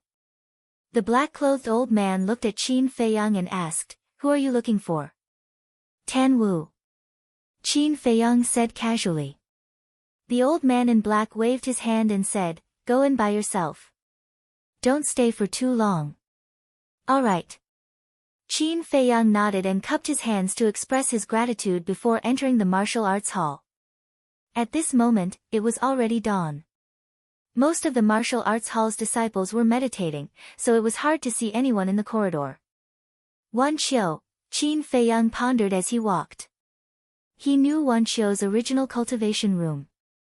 But after all these years, with Wan Qiu's current reputation and means, he must have changed to a better cultivation room. He walked and walked. The stone door of a training room in front of him suddenly opened, and a skinny black-clothed youth walked out. Qin Feiyang hurriedly ran up to him, cupped his hands and smiled, "Senior Martial Brother, may I ask where Senior Martial Brother Wan Qiu's cultivation room is?" The black-clothed youth was stunned and asked, "Why are you looking for him?" "It's a personal matter." Qin Feiyang smiled. "Then what's your relationship with him?" The black-clothed youth asked again. Qin Feiyang shook his head and said, "Nothing at all." "Then you have to be careful, he's a difficult person to get along with." The black-clothed youth whispered. "Ah." Qin Feiyang was stunned and nodded, "Thank you for the reminder, Senior Martial Brother. He's on the top floor. Cultivation Room 101. The people on the top floor are all important people, be quiet when you go up, don't disturb them." The black-clothed youth kindly reminded him again. "Thank you." Qin Feiyang cupped his hands to express his gratitude and went deeper. The top floor, putting aside Wan Qiu's character, his ability was indeed outstanding. The martial arts hall had a total of 100 floors. The top floor was basically filled with martial marquee disciples, and ordinary people could not go up. But how many years had it been? Wan Qiu, this fellow, actually climbed up. And he even snatched Cultivation Room 101. Although Alchemy Cultivation Room 101 was ranked after the top 100, there were tens of thousands of cultivation rooms on every floor of the martial arts hall. Therefore, it was already very scary that he could occupy this cultivation room. It could be seen that Wan Qiu's growth over the years could not be ignored. In a short while, he walked to the top floor and scanned the stone doors around him. Suddenly, his gaze locked onto a stone door opposite him, and the words 101 were engraved on it. "After all these years, I want to see how strong you have become." Qin Feiyang muttered to himself, strode to the stone door, and knocked on it. Very soon, the stone door opened slowly. A red-haired youth entered Qin Feiyang's line of sight. This person was tall and straight, and his eyebrows were like swords. He was dressed in a black robe, and his serious face was especially cold. Who else could it be but Wan Qiu? Qin Feiyang sized up Wan Qiu, and there was a hint of shock in the depths of his eyes. This guy had already stepped into the 8-star Battle Master. Wasn't it too fast? One had to know.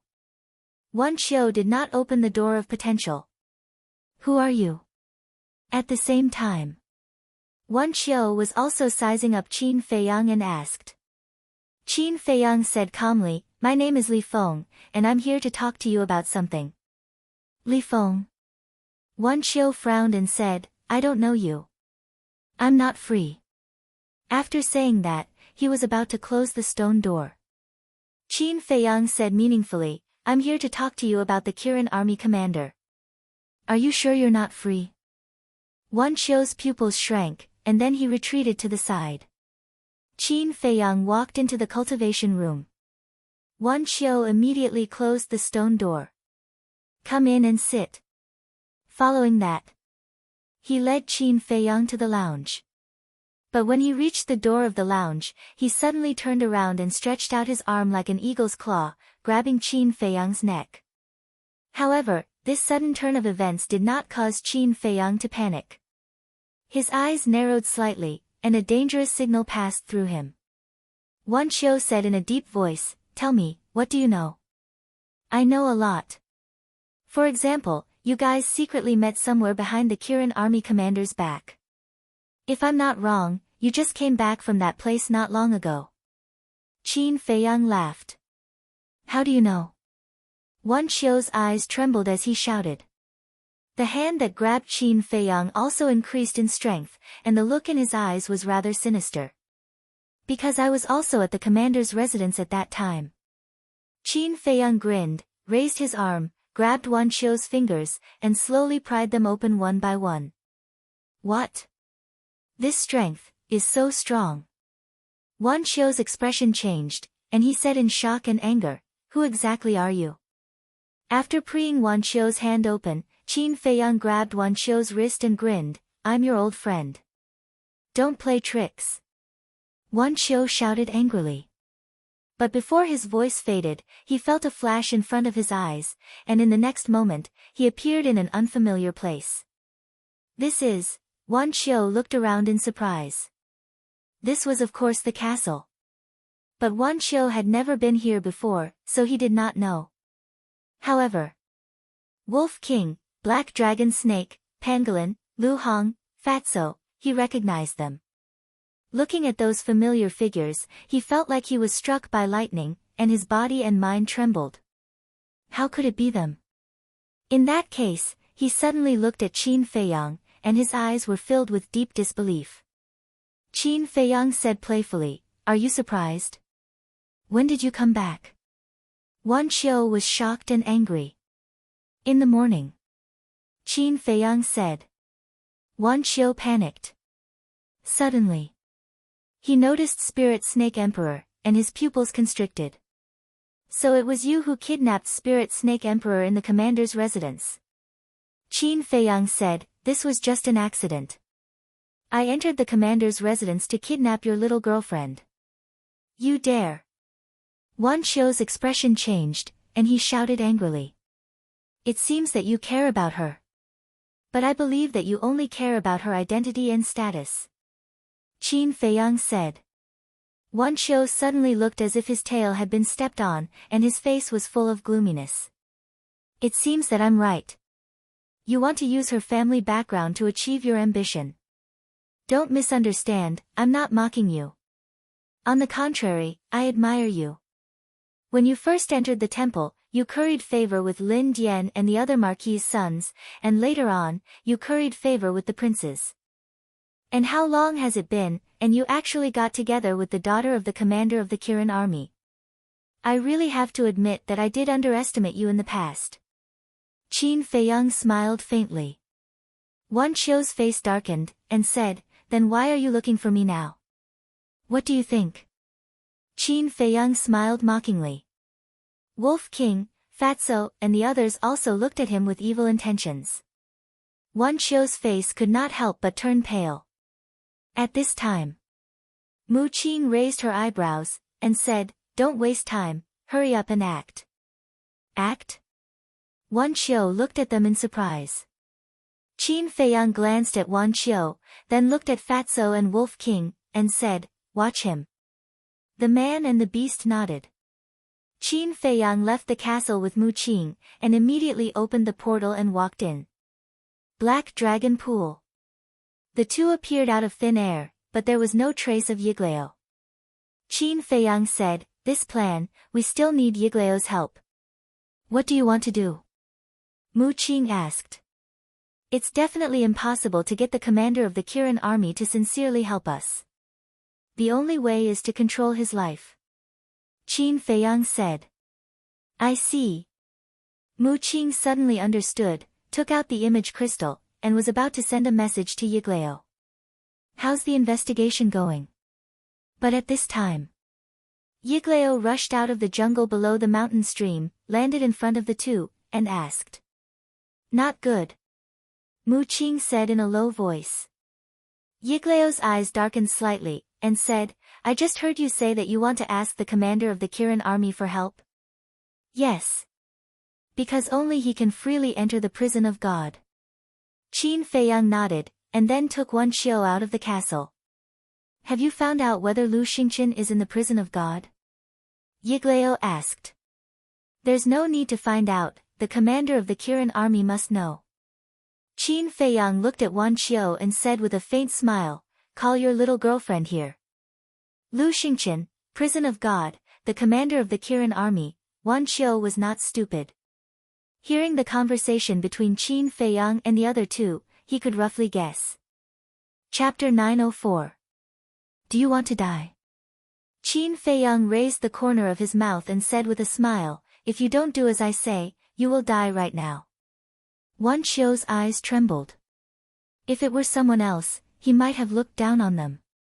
But he knew Qin Feiyang too well. A man who dared to challenge the emperor and kill the crown prince and prince, would he care about a nobody like him? Definitely not. Hurry up. Mu Qing urged impatiently. Your target is the commander of the Kirin army. You don't have to call her out. Because I have a way to lure the commander of the Kirin army here. Wan Qiu's body trembled as he said hurriedly. Qin Feiyang looked surprised and nodded. As long as you can lure her here, it doesn't matter what you do. Wan Qiu said again, you have to promise not to kill me or hurt her. Do you think you have the right to negotiate with us now? Don't test my patience. Qin Feiyang's eyes turned cold. Wan Qiu shuddered and quickly took out an image crystal. Qin Feiyang and the other two quickly retreated to the side to avoid being seen by the commander of the Kirin army. After a while, a middle-aged man appeared in the void. He was thin but tall. He wore a purple armor and had white hair at his temples. He exuded a powerful aura. And on his armor, there was an eye-catching Kirin pattern. He is the commander of the Kirin army? Mu Qing asked secretly. Qin Feiyang nodded. It's you. At the same time. Seeing that the messenger was Wan Qiu, the commander of the Kirin army's face turned cold. What do you want from me? Wan Qiu said, I want to talk to you. About my daughter? I made it very clear to you last time. You're not worthy of my daughter, so it's better for you to get rid of this thought as soon as possible. The commander of the Kirin army said expressionlessly, but his eyes were full of disdain. It's not up to you to decide whether he's worthy or not. It's up to your daughter. All these years, I have always loved your daughter and have never done anything inappropriate to her. But if you don't come out today, I can guarantee you that you will definitely have a grandson next year on this day. Wan Qiu said. Grandchild? Qin Feiyang and Mu Qing looked at each other. This fellow was very daring. He actually dared to threaten the commander of the Qilin army. The meaning of his words was obvious. If they pissed him off, he would first have sex with the daughter of the Kirin army's commander. When he had a grandson, the commander of the Kirin army would have no choice but to agree. Without a doubt. Hearing Wan Qiu's words, the commander of the Kirin army was furious. There was even a hint of killing intent in his eyes. The hands hidden in his sleeves were already clenched. He said, Where are you? I'll be right there. Wan Qiu immediately gave the coordinates to the commander of the Kirin army, and then the two of them turned off the image crystal at the same time. This time I'm really in trouble because of you. Putting away the image crystal, Wan Qiu turned to look at Qin Feiyang and the other two. He caught the killing intent in the eyes of the commander of the Kirin army. He was sure that when the commander of the Kirin army came, he would definitely kill him. Of course you have to pay the price for flirting with someone else's daughter. But I'm more puzzled. Didn't he dislike you? Why did he establish a contract with you? Qin Feiyang asked. He did it to make it easier for him to monitor me. Wan Qiu sneered. At the same time, he glanced at the three of them intentionally or unintentionally, and a cold light flashed in the depths of his eyes. Swish. Soon. The void in front of the four suddenly shook. Then, a figure appeared out of thin air. It was the commander of the Kirin army. And the killing intent in his eyes was no longer concealed. That's right. He came here to kill Wan Qiu to prevent future trouble. Although Wan Xiu was a disciple of the Divine Hall and had made a name for himself, in the eyes of the commander of the Kirin army, he was nothing. Even if people knew that he killed Wan Xiu, no one would dare to say anything. However, when he appeared and saw that there were other people present, he raised his eyebrows slightly. At the same time, seeing the commander of the Kirin army appear, Wan Xiu immediately ran behind the commander of the Kirin army as if he was running for his life. In response, Yiglao was wearing a mask, so his expression could not be seen. But Qin Feiyang and Mu Qing pursed their lips with a hint of playfulness. What's going on? When the commander of the Kirin army saw Wan Xiu's behavior, he also realized that something was wrong. Wan Xiu pointed at Qin Feiyang and said, "He is Qin Feiyang." What? The commander of the Kirin army's expression changed, and he looked at Qin Feiyang with surprise and suspicion. Qin Feiyang smiled faintly, looked at Wan Xiu and said jokingly, "Do you think that you will be saved because he is here?" "Yes. That's what I think. I also admit that you are very strong now, but can you be stronger than the commander?" Wan Xiu sneered. He had been waiting for this moment. On the one hand, he could get rid of Qin Feiyang, this disaster. On the other hand, he had made a great contribution by capturing Qin Feiyang. Maybe the commander of the Kirin army would change his view of him. So in his view, Qin Feiyang's appearance gave him a chance to turn things around. He heard that. Qin Feiyang and Mu Qing looked at each other, and the smile on their faces became brighter. Still laughing? You really don't know what you are talking about. Wan Xiu looked at the two contemptuously, then looked at the commander of the Kirin army and said, "Sir, he came back this time to save Lu Xingqian, and he also said that he wanted to control your life." Save Lu Xingqian? The commander of the Kirin army frowned. That was strange. Even if Qin Feiyang wanted to save someone, he should save his mother. Why would he save Lu Xingqian? He looked at Qin Feiyang and asked, "Are you really Qin Feiyang?" Qin Feiyang nodded. "You were fine in the Forgotten Continent, why did you come back to die?" The commander of the Kirin army asked with a complicated expression. In fact, he sympathized with Qin Feiyang. Thinking back, the emperor loved this child so much, and even trained him as his successor. Who would have thought that in the end, he would fall to this point? But sympathy was sympathy. He was a subject of the great Qin Empire, and also a general under the emperor. The emperor's will was his belief. Die? Qin Feiyang smiled faintly and shook his head. "He is not dead, how can I be willing to die?" This, he, was referring to the current emperor. "You are treacherous." The commander of the Kirin army shouted with a cold gaze. "Don't make it sound so righteous. Remember, it was not me who didn't recognize him, it was him who didn't recognize me as his son." Qin Feiyang said. "There is no point in saying more. Since this commander is here, don't even think about escaping today. Do you want to come with me to see His Majesty, or do you want me to do it?" The commander of the Kirin army said coldly. Qin Feiyang said, "I don't want to see him now." "That is not up to you." The commander of the Kirin army's face turned cold, and a terrifying emperor's aura broke out of his body, instantly enveloping Qin Feiyang and the other two. "Ha, I didn't expect you to fall into my hands so quickly." Wan Xiu laughed, no longer hiding behind the commander of the Kirin army, and swaggered towards Qin Feiyang. When he walked in front of Qin Feiyang, he raised his hand and slapped him. He thought that Qin Feiyang was imprisoned by the emperor's aura, unable to move, and was a little complacent. Of course. Qin Feiyang was indeed imprisoned. But before the slap landed, Yiglao, who had been silent the whole time, moved his index finger without leaving a trace, and the emperor's aura instantly disappeared. Then Qin Feiyang raised his arm and easily grabbed Wan Xiu's wrist. "How is this possible?" Wan Xiu's eyes widened.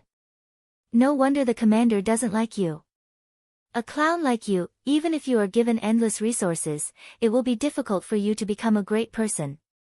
Qin Feiyang shook his head, his eyes full of contempt.